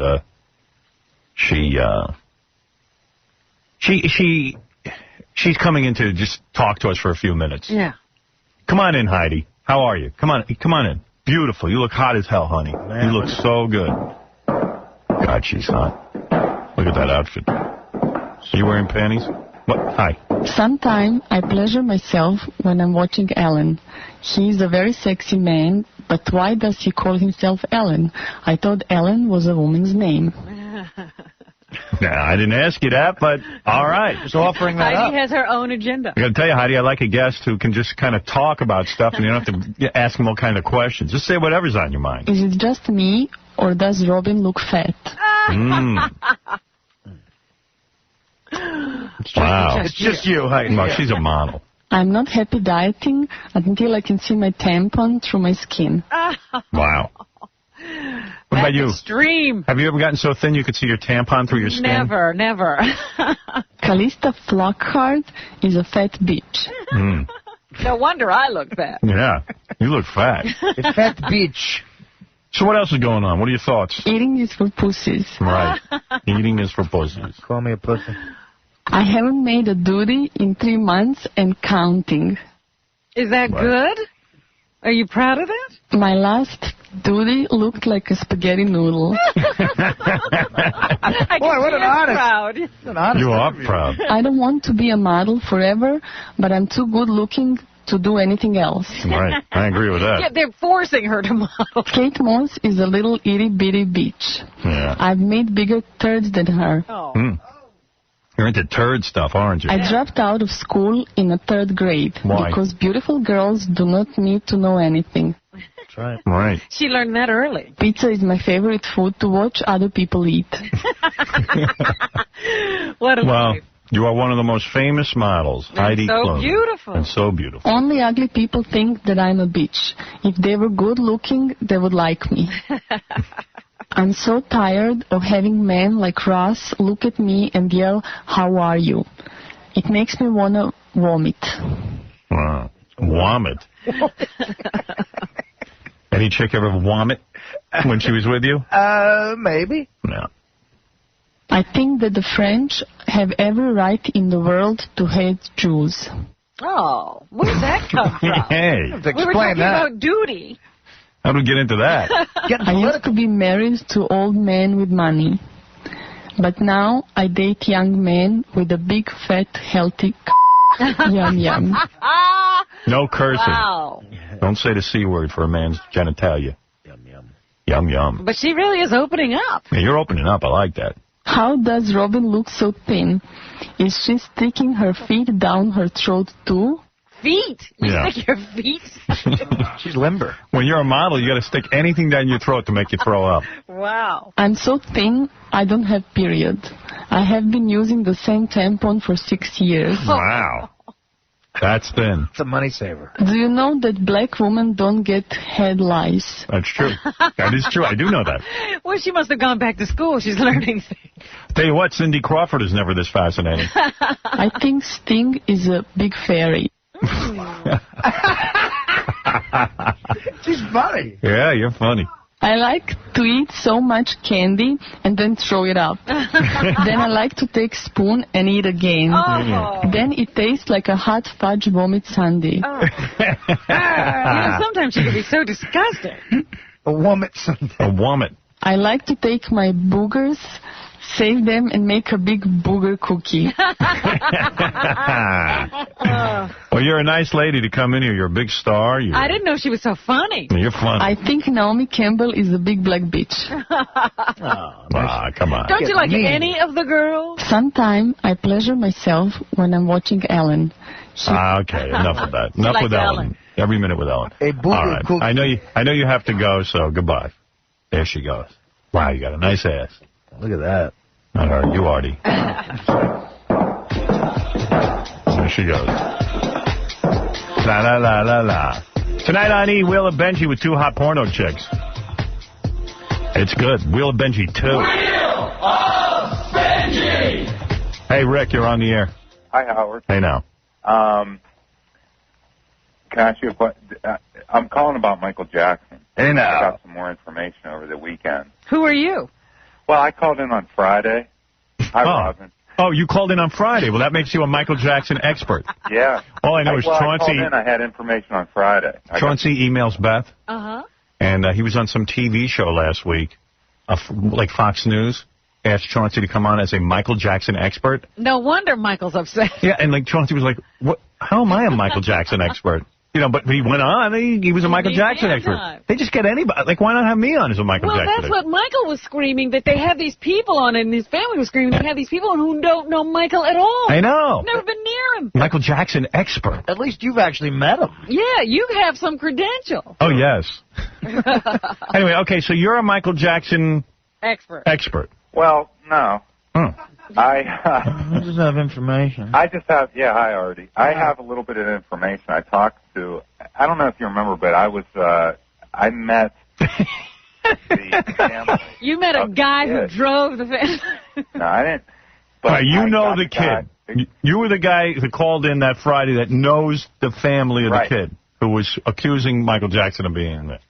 Well, apparently, there's actual physical evidence. Ooh. Like what? Wow. What? Yeah. Yeah, what? I missed it. What's the there's going to be, apparently Michael bought this kid some clown-type pajamas. Yeah. And there's DNA on it. Get out. That's what I Michael Jackson's DNA on the clown pajamas? Yeah. Oh, wow. Does that prove anything? Yes. Well, that's how they got Clinton. Didn't they find his glove in the kid's ass? Where's my glove? Uh-oh, I left it in your ass. I just wanted to pass that information. Yeah, well, I tell you what. I think Michael Jackson's going to be found guilty. What is the condition of this child? Very seriously ill, I heard. That's what I keep hearing. On his way out. Like, on his way out? Yeah. Oh, my God. Well, I was talking to my daughter's boyfriend. He knows something? Well, he's a lawyer, like a law school senior, like a bright guy. And he says to me, I said to him, if the kid dies before they get to court with this thing, that means they can't cross-examine the kid. And then how can they go forward with the case? Well, they have all oftentimes they do a video thing. That's what he said. Yeah. And then he said also there's such a thing as a deathbed confession that stands up in court that you don't even have to be cross-examined. Ironclad. Why is that, though? Because a guy who's done, usually it's when you admit to a crime, as opposed to testifying that somebody committed something against you. But usually if a guy says at the end of his life, just as he's about to die, that he killed somebody, you take his word for it. Well, yeah, he was, my daughter's boyfriend was saying that it's because a lot of times, let's say a guy attacks you, and you're about to die, there's no time for anyone to cross-examine. So they say, okay, what happened? And they say it to you because there's absolutely zero time to be cross-examined, so they have to accept it as evidence. So it became But not only that, you have no axe to grind. You get nothing out of it. What if you're all messed up on drugs, especially if you're a cancer patient? Well, that's true. That's true. Something you have to consider. Howard. Yes, it's a very complicated case.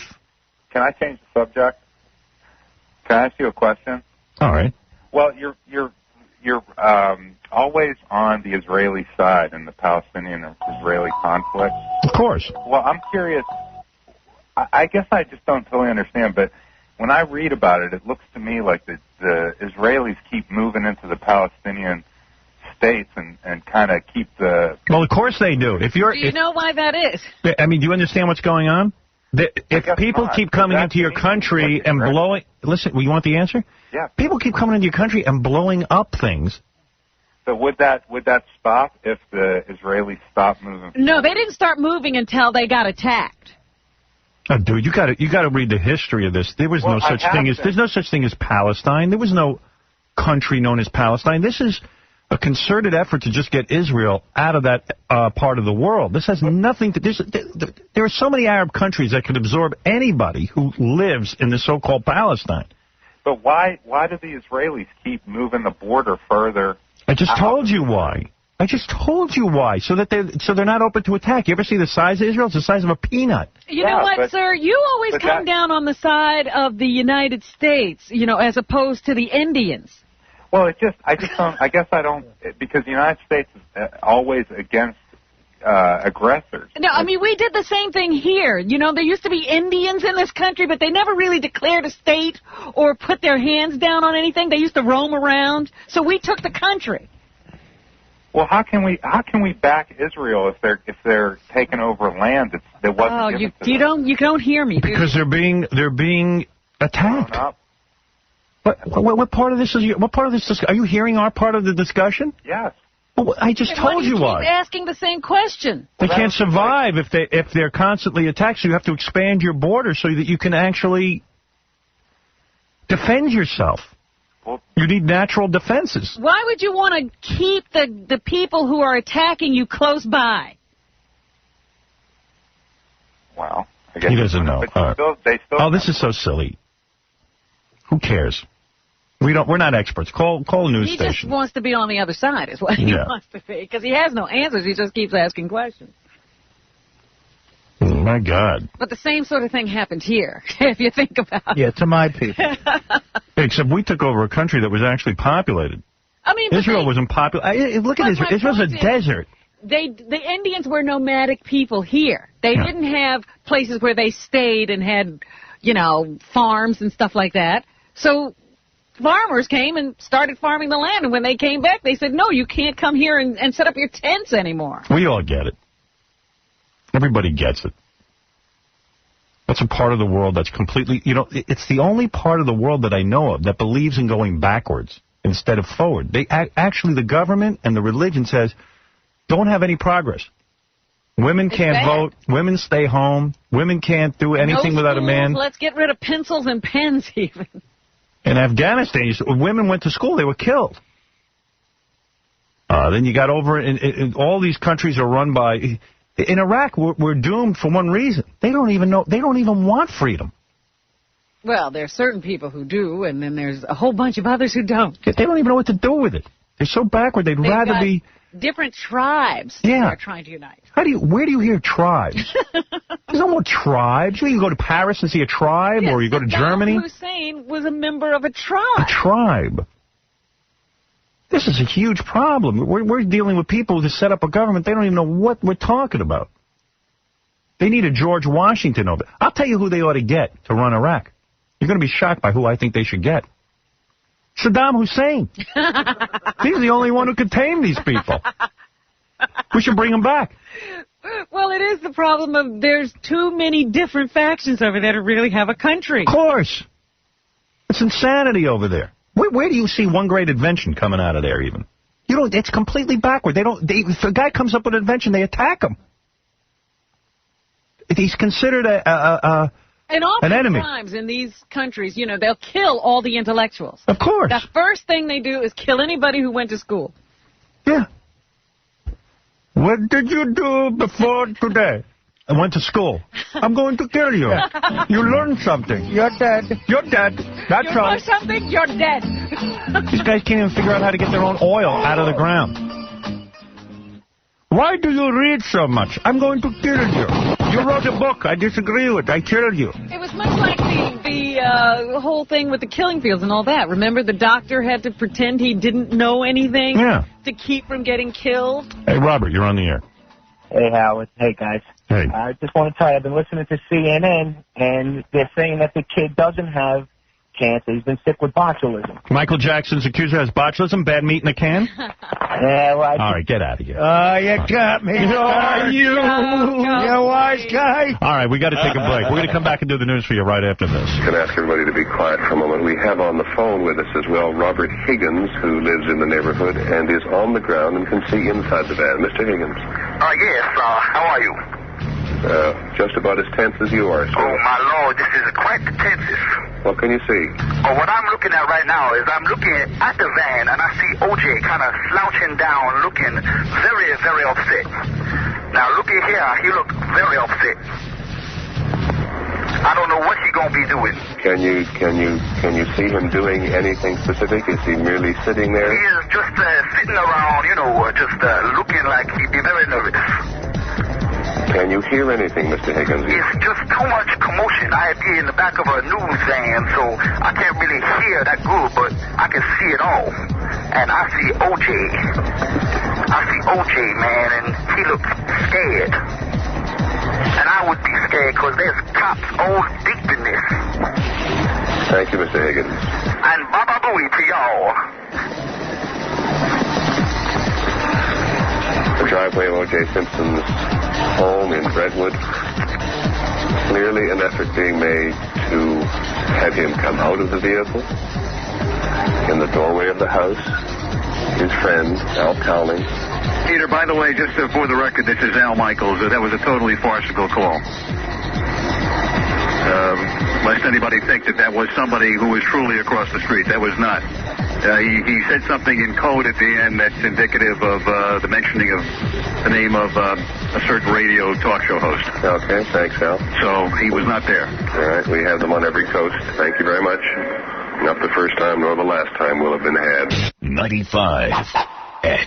Florida listens to Howard Stern. In the mornings, I like to listen to Howard Stern. Will you get naked? I do find him amusing. Show me your boobs. Sometimes I think he's a little over the edge. Show me your boobs. But he's funny. Howard Stern. Ultra Stern. Yeah.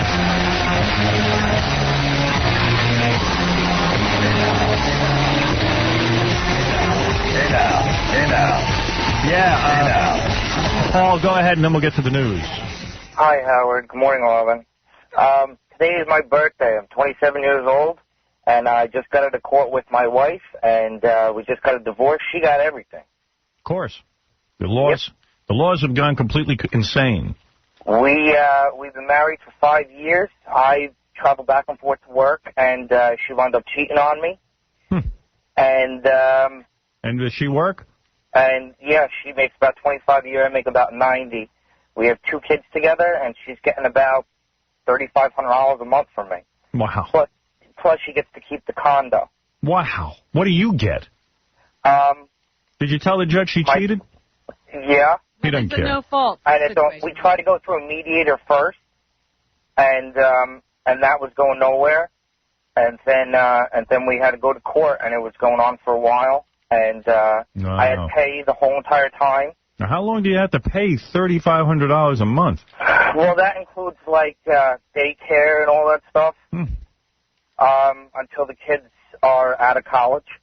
Oh, my God. Wow. And then cost of living, raises, and all that stuff. Jesus. And, mean, I'm a good father. I take care of my children. You take care of your kids?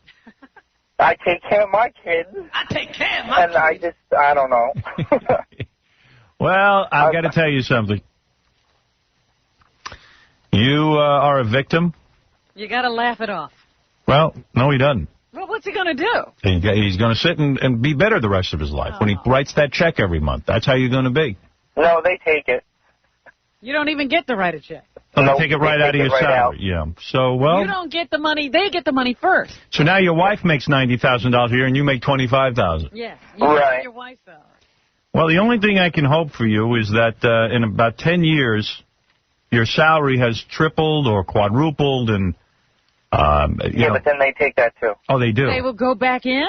Yeah. Hold it. There's a provision if you make more money? Yeah, they can she can request a raise. Well, why is that? I mean, what do you get? Cost of nothing. I have to move back with my parents.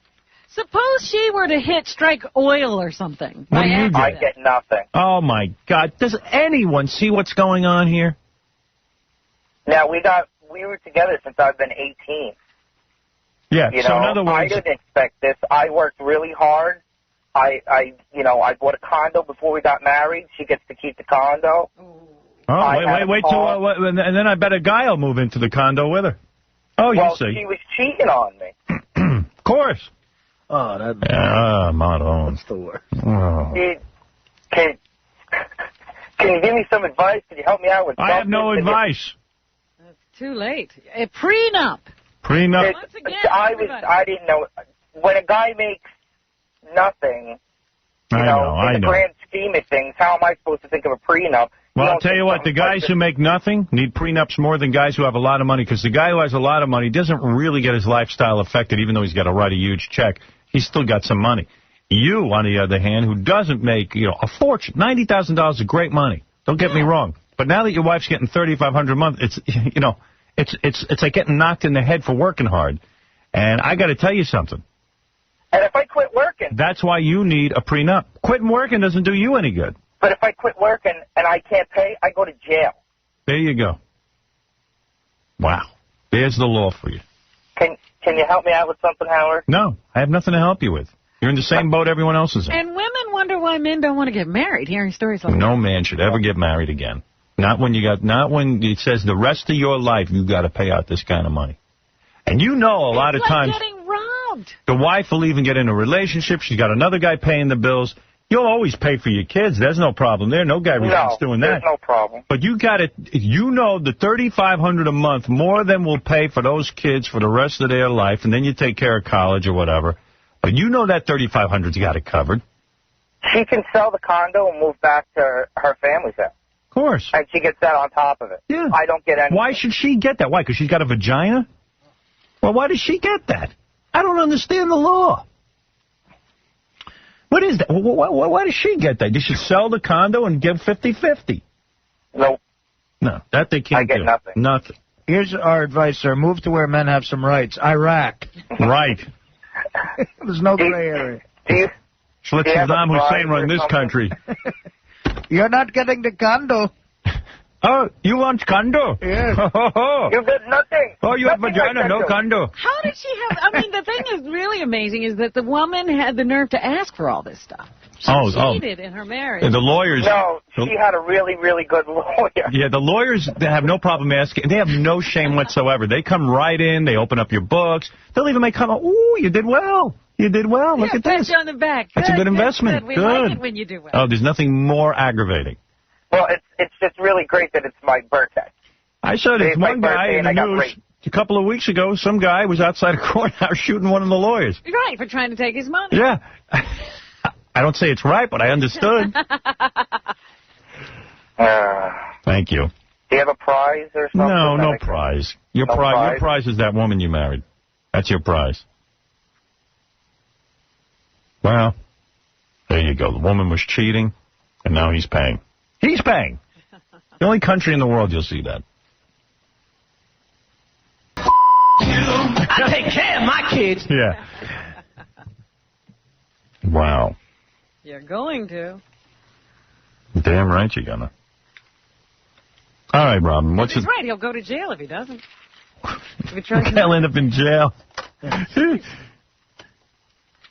better come up with it. It's forced work. You got to work. You go to jail. You can't even say, I don't like doing this job anymore. God. I'd rather go to jail. Yeah, go to jail. I'm going to go to jail, honey. They interview some of these guys who come out of jail, for blue-collar crime. They go, it's the best experience of their life. Right. They come out, they're in shape. They find religion. Yeah. Go to jail. That's my advice. Thank you. Yeah. You're not getting it, honey. I'm gonna go to the joint. How long do you go for? I'd go to jail and stop paying and then get out. Yeah, because you'll never be able to pay as long as you're not working. Right. And you know what? They're going to send you to jail, and if they do... Some guys have gone to jail. But it takes a while to put you in, I think. I think they go to court a lot trying to get the money out. You say, hey, I don't want to work. But he's saying that he could quit his job. That's what he could do. Quit his job and get a cash job under the table. Everybody was under the table now. I don't see anybody who works a real paycheck. Everybody's got cash. You should see what goes on. You try to hire someone for legitimate paycheck, you can't. Yeah, they say, I want it in cash. Want it in cash? What country are you living in? Mexico? What is this? Cash. Wait. You're asking me to get in trouble, too, with you? Who's doing your books? Al Capone? Yeah.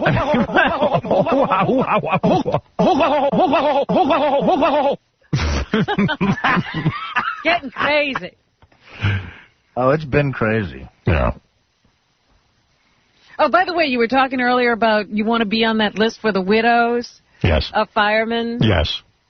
The better list to get on is the wives who've been dumped by the firemen who were helping the widow. Yeah, I would like to help firemen's wives who have been dumped by their firemen husbands who went off with the widows in 9/11. There you go. I would help them. That's going to be a group that's opening up. Yeah, because the woman who got dumped in the paper, very attractive. Yeah. I'd bang you. Oh, that's right. You know how fast one of those chicks would bang you? Oh, man, just to get back at them? Hi, Cindy. You're on the air. Yeah, hi, Howard.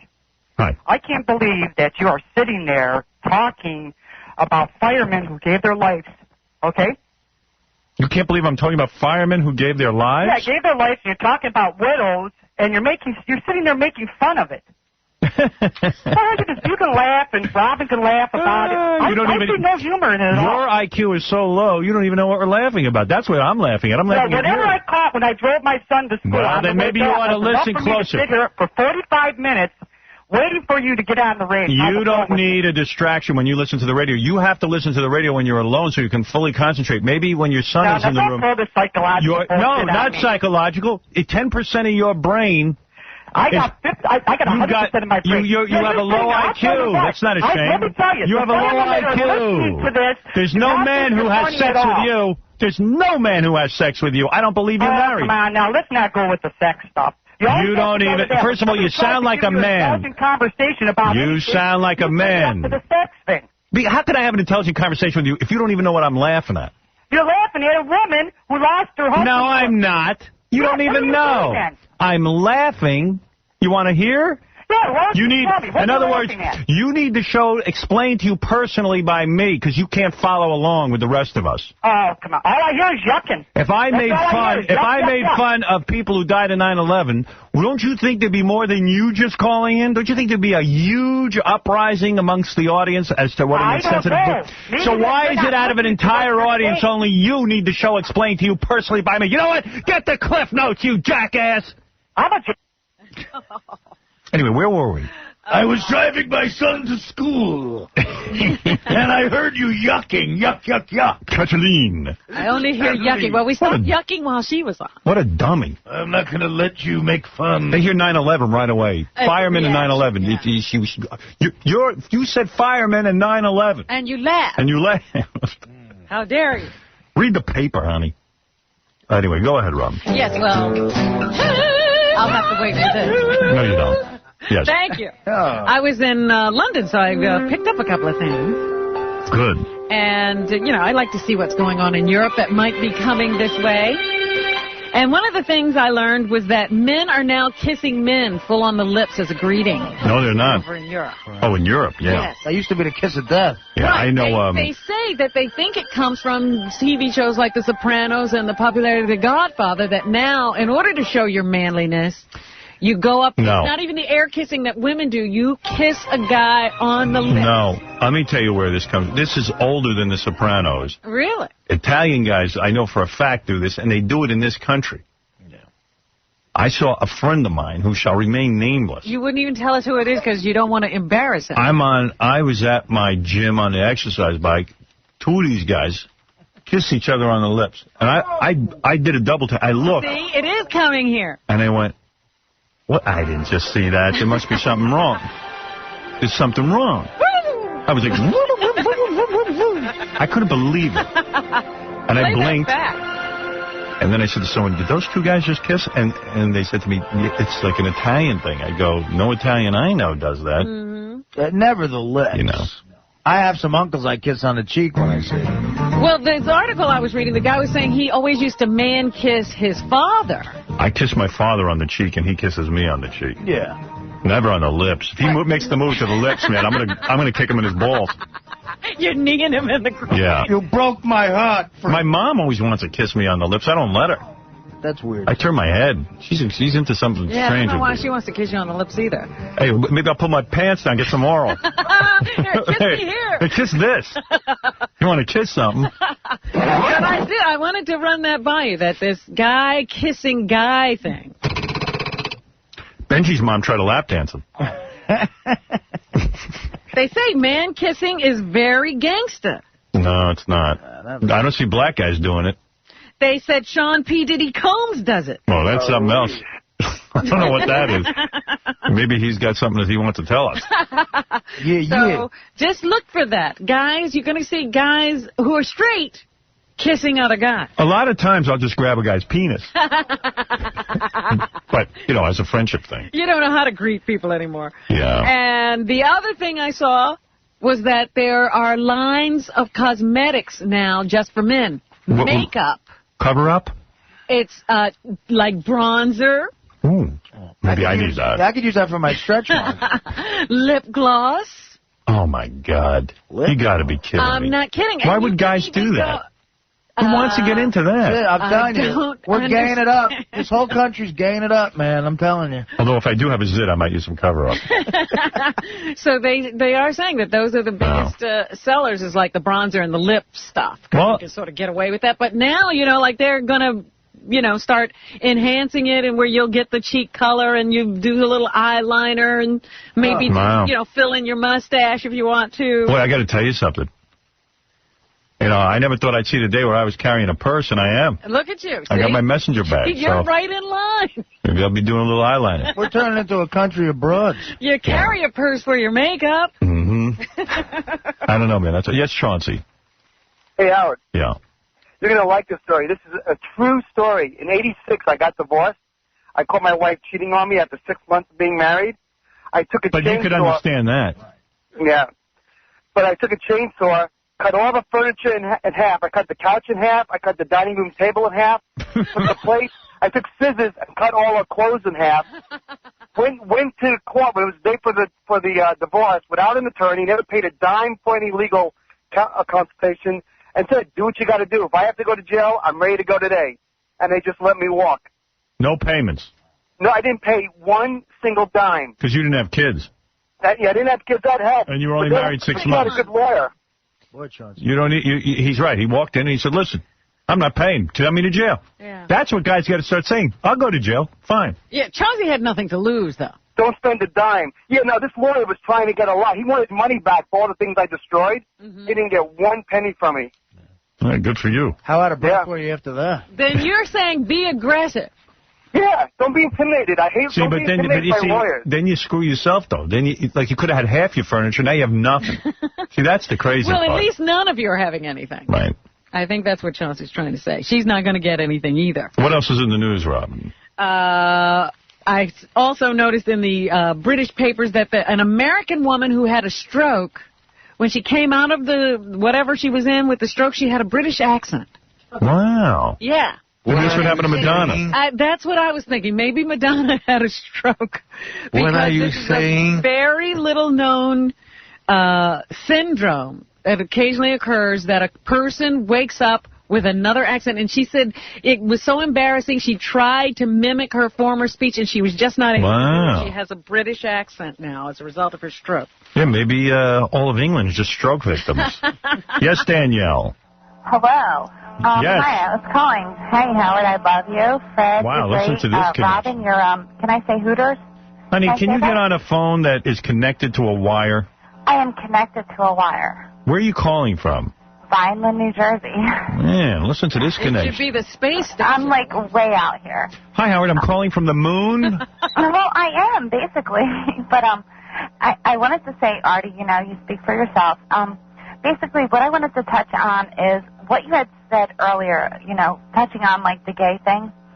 I was married to this guy. We got married in 1998, and he had given me no clue to the point that he was gay. We were married for 2 years, and then suddenly he started to touch upon the subject. He, gave Honey, your life story is boring. Well, the way what's your question? You know what? No wonder men can't live with women. When you talk, it's like it's death. What is this touch upon the subject? Yeah, I mean, honey, just talk like a normal person.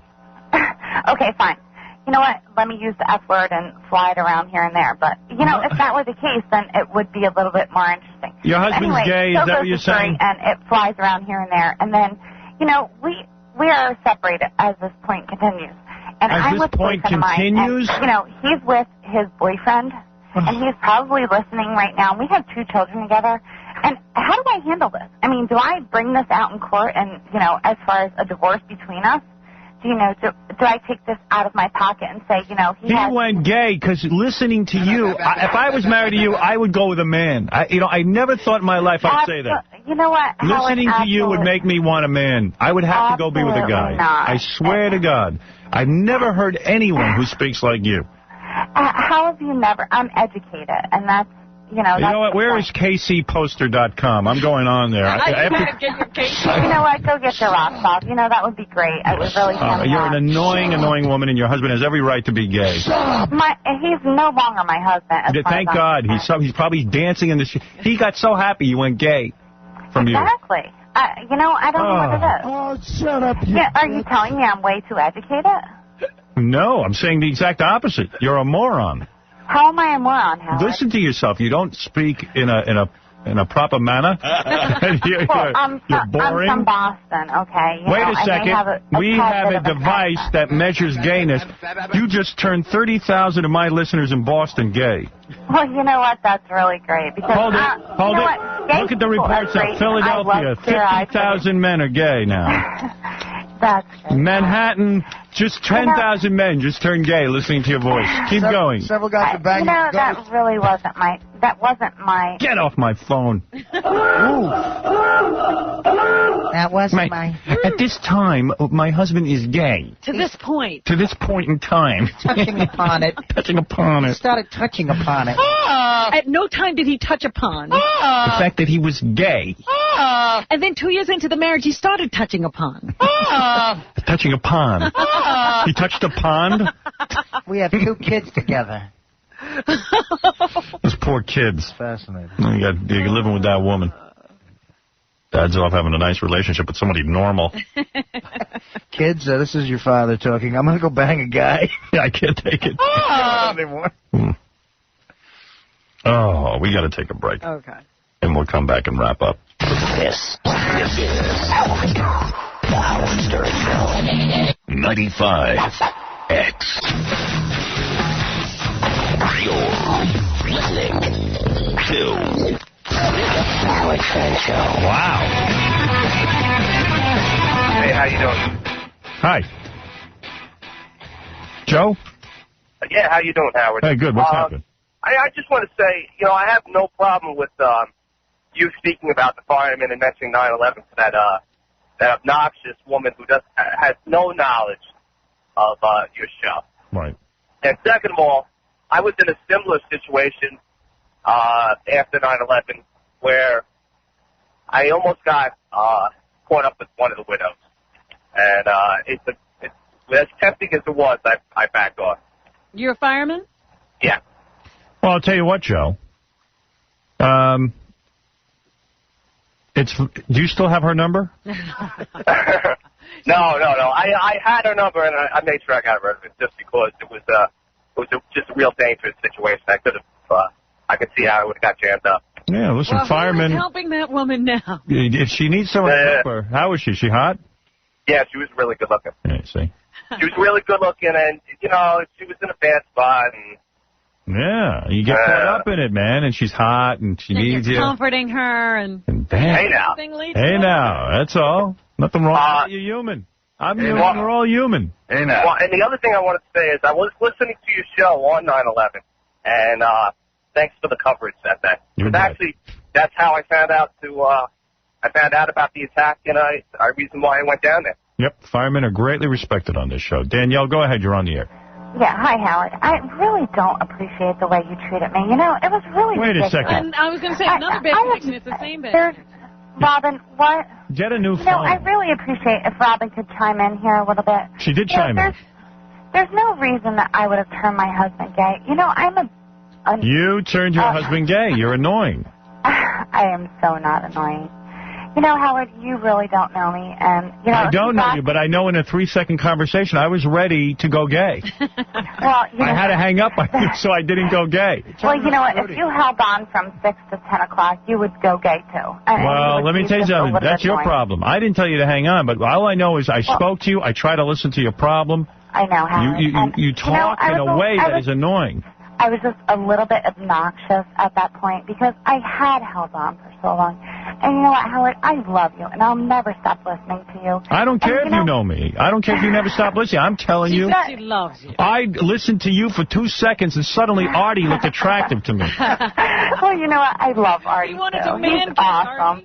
And Robin, you have honey, I tell you what, in the spirit... I would love to have your Hooters. I would just like... In the spirit of... You could have our Hooters. Go to a good plastic surgeon. You'll have our Hooters. No, I have perfectly fine Hooters. Thank you very much. In the spirit of... She doesn't stop talking. No, in the spirit of trying to get along in this world, Yeah. I'll allow her to tell her story again, and I'll try and get through it. You know what? Listen, I'm not going to be annoying. I just want to tell you, you know, there was a time where my husband and I got along. And, you know, everything was fine and dandy. We got married. And then, you know, we had kids. And then suddenly, you know, what he told me was he wanted to have another man. I mean, how does that come along in a relationship? Thinking about she's an idiot. He wanted to see me with another man. I mean, is that normal? Is that like a normal guy thing? Artie, hold my hand. Artie, please hold his hand and Honey, you don't understand why gay men married women? You don't understand? Is that what you want me? What do you want me to explain to you that you don't understand? I would like you to point out why he had 2 children with me, and I'm worried about my son. Okay, I'm going to explain it to you. Okay. We have a country, a world, filled with morons. You're not even listening to the end of the sentence. You're annoying. Okay, I'll stop being annoying and I will listen. You asked me a question. Why your husband, a gay man, married you and had children with you? Yes, Daddy. Daddy? Yes. Why are you insulting me? Don't creep us out, Rob. Yes, Daddy. What is the rest of the All right, you know, I gotta go. I can't stand you. You rub me the wrong way. I don't like you. Robin, I love you. Artie, you're awesome. You don't even care about the answer I was about to give you. You know the answer. You know what? I do care about the answer. What normal man is going to marry you? You'd have to be gay. You're obviously not going to give me the answer, so what am I going to do? I was about to give you the answer. You started interrupting, and you called me daddy. I find you highly disgusting. You need a daddy who would knock some goddamn sense into you. That's the problem. Your father coddled you. You're treating me like a child. You are a child. You're retarded. You're a retarded child. Hey, retard. All right, I'm going to explain again. In the interest of getting along, I'm going to try. Right. Because you need someone to explain this. If you interrupt me, I'm hanging up. Okay. Are you ready? I'm ready. Okay. We live in a country. What was that? Why do you have to laugh? What, Daddy? I'm not laughing. All right. We live in a country where gay people are forced to be closeted. They're embarrassed. They're ashamed in front of their families. You got religious kooks teaching people that it's a sin to be gay. You got people embarrassing other people to be gay. And what happens is these men closet themselves. They're so embarrassed. And then they go out because they're ashamed and they marry a woman so they can look straight. And they marry straight women. And then they have kids with them to look straight. And then finally they crack, they can't take it anymore, and they go back to their gay lifestyle. And we, as a country, have got to stop making these people feel like they're amphibians or bugs because they enjoy the same sex. We have to stop it because this is what's going to happen. She's the victim that you often talk about. She is a victim. Your I don't want my daughters. I don't want my daughters. Are you interrupting? I'm not interrupting. All right. I don't want my. You if I could speak out right here. No. My concern is. I said no. I don't want my. Stop it. I don't. Sorry, Daddy. I did not say that. That was Artie. Really? I didn't know the difference. Oh, God. We do have children here. Please stop. And the point I'm making is I don't want my daughters to marry a gay man. As long as gay men are forced to be in the closet, felt to be humiliated, made to be humiliated. Suppress their urges. I want guys to come out, feel good about it, let them marry other men, let them have lives with men, and stop marrying straight women. When you see these kooks who get on TV, gay is bad, let's kill the gays, what do they think is going to happen? They're going to end up marrying your daughters and ruining their lives. So now that's the answer to your question. May I speak? We had a son together, and I am concerned for my son. That is the thing that bothers me the most. Right, and I know it's a genetic thing. I can't take it anymore. I hate her. It's a genetic thing. Get out of here. Get off my phone. There's nothing genetic about it. Robin, can you please, enforce some... What difference does it make? You love one gay man, you can love another. I got to tell you something. I'm concerned for your son, too, because he lives with you, not because he's the father. Howard, that's quite ridiculous. Yeah, I'm concerned about your son, but for different reasons. He's got to listen to you all day. He's going to turn into a mental patient. No, I'm a very reasonable person, and if yeah, Mike, go ahead. You're on. one of my children, they would tell you the same thing. Yes, Mike.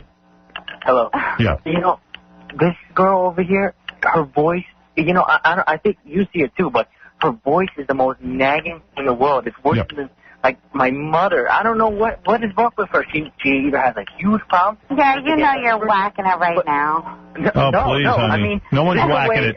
This is a guy's perspective. I'm listening to it. I'm like, Jesus Christ, how can someone marry this and listen to it? You're not day kidding. in, day out? Of course he's gay. I understand your concern. Where's your son now? Not. Where's your son now? My son is sleeping. What does he take sedatives? Yeah, all the time, you know. 10 o'clock in the morning on a Monday, your son is sleeping? Went after school. How old is he? He's 3 years old. Let me talk to him so I can tell him how sorry I am for him. Let me let you talk to my daughter, and she can tell you how concerned I am and how old is she? I am. How old is she? She's 8 years old. Yeah, let me explain to her that she... Hold on. Here she is. 1 second. Here, Kate. This woman is concerned about a 3-year-old baby. How are you? Good. Let me tell you something. Your mother's a piece of work. What? You know what I mean, but listen, you'll be all right. She's not. She's a nice woman? Yes. Stop talking about her like that. And what's wrong? She's a good mom, and I love her. All right. I'm not going to argue with you. You're a little kid. It's hard. It's hard. It's hard. You'll understand one day. You'll come running to me. Yeah, you'll call us in a few years and agree. Yeah, you'll see. Let me try arguing with her. I suck ass? Well, shame on you. Hello? Oops. Did you tell your daughter to say you suck ass? I had no part in that, but liar. obviously she knows when she sees ass and knows when someone's sucking it. So, you know. Yeah, in 10 years she'll be a stripper. Would you like to speak with my older daughter? No, I got to go. She I'm might tired have a little bit more intelligence and dignity. Not if she's got your genetics. Oh, just 1 second, please. The 8-year-old says you suck ass. Hello, Howard. How old are you? 10. Oh, all right. Listen, I'm going to do you the biggest favor of your life. I'm going to call social services. We're going to get you away from your mom. Just keep her busy for another hour. How are you? All right, thank you. All right, we got to go. Hello? What's going on over there? How are you? You're an asshole. Oh, my God. We're back with the 8-year-old. Why are you not in school today? Hello? Why is your children not in school today? We have parent-teacher conferences this afternoon. Liar. So we have no school today. That's good. We live in Vineland, New Jersey. If you want to check that out, its zip code is 08360. Howard? Yes, Mary. Oh, I love you, Howard. Thank God you're back. Howard's right. Your husband was gay when he married you, and it was a cover-up. Life is too short. Get real. Shut your mouth. You're very, very annoying. You're more annoying than I am, sweetheart. You're way more annoying. Oh, my God. Are you serious? You have her talking in my ear? Howard's right. Your husband was gay when he married you. I'm giving you advice. Oh, my God. You are a Jewish, Long Island little... First of all, what does my nationality have to do? What does my nationality have to do with anything and where I live? You're very... First of all, I'm from Brooklyn. On the phone. I'm from Brooklyn. On the radio. Howard, don't give her any more airtime. After what she just said to me, Howard. She's an Italian woman from Brooklyn. I'm an American woman with an Italian background born in Brooklyn, sweetheart. All right. Oh, my God, she is annoying. Scott Baio, you're on the air. Hey, Howard, man, I'm telling you, you know me, I'm quite the cocksmith. Right. You know, I make my way out to the titty bar every night I live there. This lady is forcing me to go out on a strip and look for male meat. Right. Let me tell you something, honey. You turned your man gay. You should be ashamed of yourself. You know what? If you had met me, or, you know, actually the opportunity is not out there now, but you would know what a piece of ass you were. Yes, Roger, you're on the air. You know. Hey, what's up, Howard? Hey, now. Hey, now. What's going on, brother? Yeah. This chick that you got on the radio is turning me queer right now. Yeah, there you go. That's what. All right. Thank you for your comment. This is ridiculous. There's nothing ridiculous about it. Men are How are you going to put Mary Ann on the phone? All right. Wow. I could listen to her and Mary Ann talk all day. That's a slice of heaven. Let's see if we just too much fun. Let's see if we can. 90% of New Jersey is now gay from her. Very sad. There's a wave of gayness taking over America. Wow. I'm going to buy some of that lip gloss later. Yeah, Artie's dabbling in the male makeup. Yeah. It's World AIDS Day. I know. I don't know how you're observing it, but... I'll tell you what. I'll tell you how... People should be educating themselves because AIDS is still spreading. Because a lot of men think it's a badge of honor to have AIDS, and then some of them think it doesn't exist anymore. Yeah, people are getting very, very reckless. And more than any other group in the U.S., who is vulnerable? Gay men. More than any other group in the U.S., which group is more vulnerable? Women. Black women. Yeah, blacks. The blacks. You were actually quoting from some article you read not too long ago where there are a number of black men who don't acknowledge their gay tendencies. They don't. And they have sex with men, yet they have relationships with women. Yeah.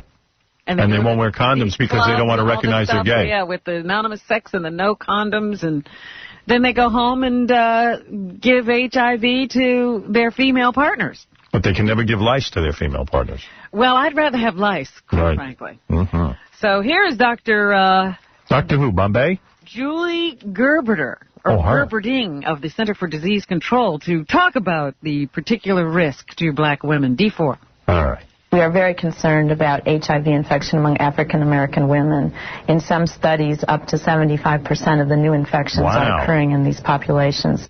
Wow is right. Wow. And it's continued to take its toll on the world population in 2003. Here is Dr. Charlie Gilkes of the World Health Organization, D1. About 12,000 people each day are getting infected. We reckon 5 million people have been infected. That's why you black girls should have sex with some white meat right now. With some white dudes. Here's the solution. There's a solution. Thank you, Dr. Stern. Yep. Never mind, Dr. Charlie Gilkes. There needs to be a greater focus on treating AIDS as well as the focus on preventing it because we've been trying to deal with prevention. That's not working, according to Dr. Gilkes. D2. Indeed, we believe that a stronger focus on treatment will accelerate prevention activities in those very highly effective countries. What phone is he using? I think he's with that woman we were just talking. They're both in Jersey. And here's Christy Feig. Feig? Of the CDC. Feig. She has a C recommendation to reduce infections. It's called condom. Many of the factors causing these numbers to rise could be countered if women would insist their partners use a condom. I can't believe women don't insist that a man wears a condom. I can't believe it. And I know it's the case. You do? Yep. I have friends who tell me these chicks say don't wear a condom. They say don't wear one. Really? Yeah. They want to feel it. With a brand new partner? Yep. Wow. The CDC believes testing for HIV would reduce some of the new infections. They estimate... Jeez. They say it ruins the spontaneity, but I've met a lot of chicks who don't mind waiting a few minutes. Somehow they can hold out for you? Yeah. Yeah. They're like, no, go ahead. Maybe we should go to worldwide testing so that everybody will know. Right now we're waiting for people to become symptomatic or to just voluntarily ask for a test. You've never had a girl go, listen, I don't have time for you to put a condom on. I need it now? No. No, they've never said that to you. I can't, like, I need your hot body right now. They're like, even if I have to go to the drugstore to get it. Yeah, leave, Artie. Like, leave for a week. Yeah, while you're out, pick me up some aspirin. Anything else in the news, Robin? Yes, we also still have the problem with Iraq. We were alluding to it before. Now we're trying to develop a government there. Oh, that's going to be easy. And part of the problem is the number of different factions and everybody wanting, you know, a measure of the power that's going to come from this new regime. And Henry Kissinger is here with us this morning, who says there will be a problem in Iraq if one religious group decides that it wants to control the new government. C4. If any one group wants to achieve absolute power for itself, that will lead to civil war and strife of the kind. They gotta bring back Saddam Hussein to run that country. There's no one that can run it. It's a mess. Well, the problem with Saddam is he was crazy, too. Yeah, he's the only one who knows. Like, just give him a salary and say, look, you're working for us now. If he promises to be good. Yeah, just be good. Keep him in check, you know, he wouldn't have any more, wouldn't create any more mass graves. Yeah, yeah. It'll be easier this using time. chemical weapons on people or trying to get nuclear weapons. We need them back. It's crazy over there. It is. Well, you know, I had heard before that he was the first and only person who's ever united that country. Yeah. No wonder he had mass graves. Look what's doing over there. You can't find anybody who can agree on anything. They don't even, going forward is a backward concept to them. Well, I understand that also that some of the people live as if it's biblical times. Yeah, and they're completely out of it. They don't even know about electricity or anything like that. Fabulous. So, I don't know what you're supposed to do. I know people, they don't even know the government has changed, probably. People are like, well, President Bush doesn't have a plan. There's nobody on this planet has a plan for that place. Show us a plan. A plan. Now, yesterday I was surprised you weren't downtown for the ceremony renaming a street after Joey Ramone. I didn't know about it. I read about it afterward. I would have... Yeah, they kept it pretty much a secret. I was like, I didn't know that was going to happen, but that's great. It's terrific. So Joey Ramone now has a street, I think it's at Bowery and 2nd Street. Has been renamed. Yeah, right by the CBGBs. Right. For Joey Ramone, and they had a big ceremony out there yesterday, and his mother was there holding up the street sign, and she said every time she drives through the neighborhood now, she'll probably have an accident staring at the sign. Wow, that's sweet. It is. Never. I bet you Joey never dreamed that something like that would be happening to him. Tiger Woods has proposed to his Swedish girlfriend. Yeah. Listen to how you say, yeah. Yeah, that's something. That's the greatest. Yeah, yeah. So he's popped the big question. Yeah. She's a former model. Yeah. Yeah, she's hot. She's really not. She's like a babysitter. I don't think she ever did any modeling. Well, she was nannying for some friend of his, but they said she used to do like bikini and bathing suit modeling. They have a little model shot of her. I love you. What kind of modeling she did, but she certainly is beautiful. Right. And they say this is probably just the thing that Tiger needs to settle his game. There you go. I think it's going to ruin it. He's worth $130 million, and in the paper today they say her net worth is going to be half after. Right. She's worth half of $130 million. She never golfed a thing in her life.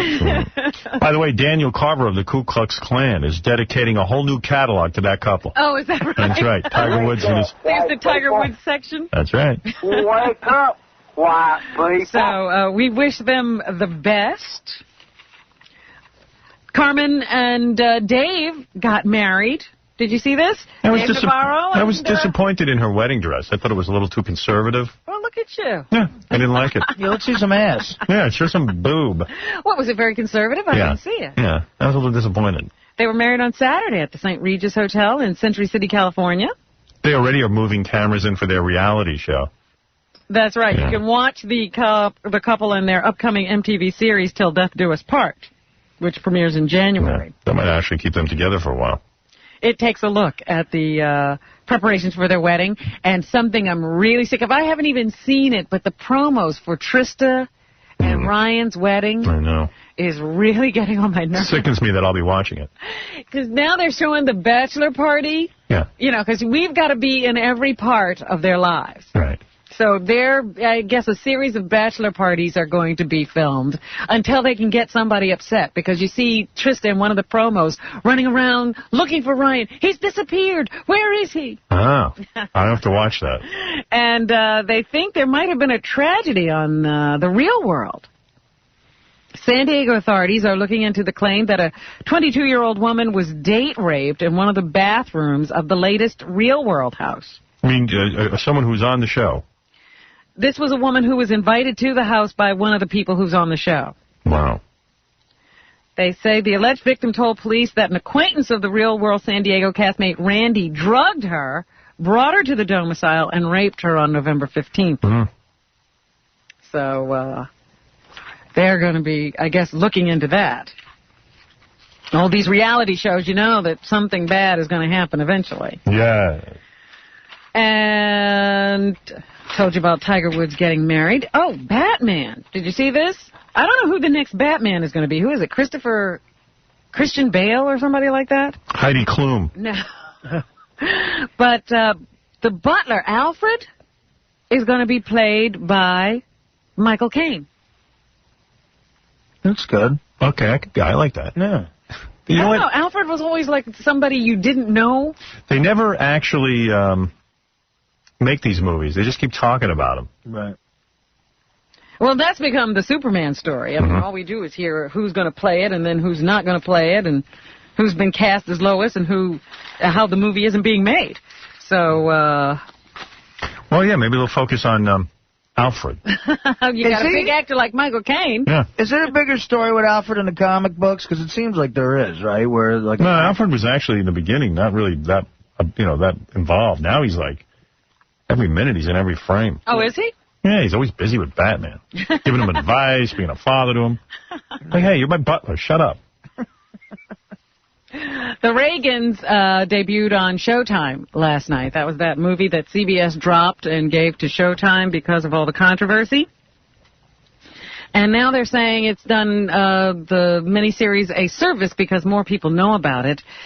James Brolin plays the former president. Here's a little clip from the show. See one. Oh, I can't wait to hear it. As the Tower Board reported, what began as a strategic opening to Iran to... Terrific. That's James Brolin. Glad I missed it. Being President Reagan. Well, it's airing again tonight, and I think there are several installments because it was a miniseries. Eddie Murphy is in a new movie called Haunted Mansion. He apparently just does kids' movies now. Yes, he says this one, there's more to the movie version of the haunted house than there is to the theme park ride. So, and that's thanks to the director, A1. The movie has much more happening than the ride. The ride, it has, you go on the ride and the ride is what it is. But the movie is this, Rob Minkoff's imagination run wild. Okay, so that's Eddie Murphy. I guess they based that movie on the ride. Here's Eddie Murphy talking on Good Morning America how acting isn't fun. All right. Oh, did you have fun making Haunted Mansion?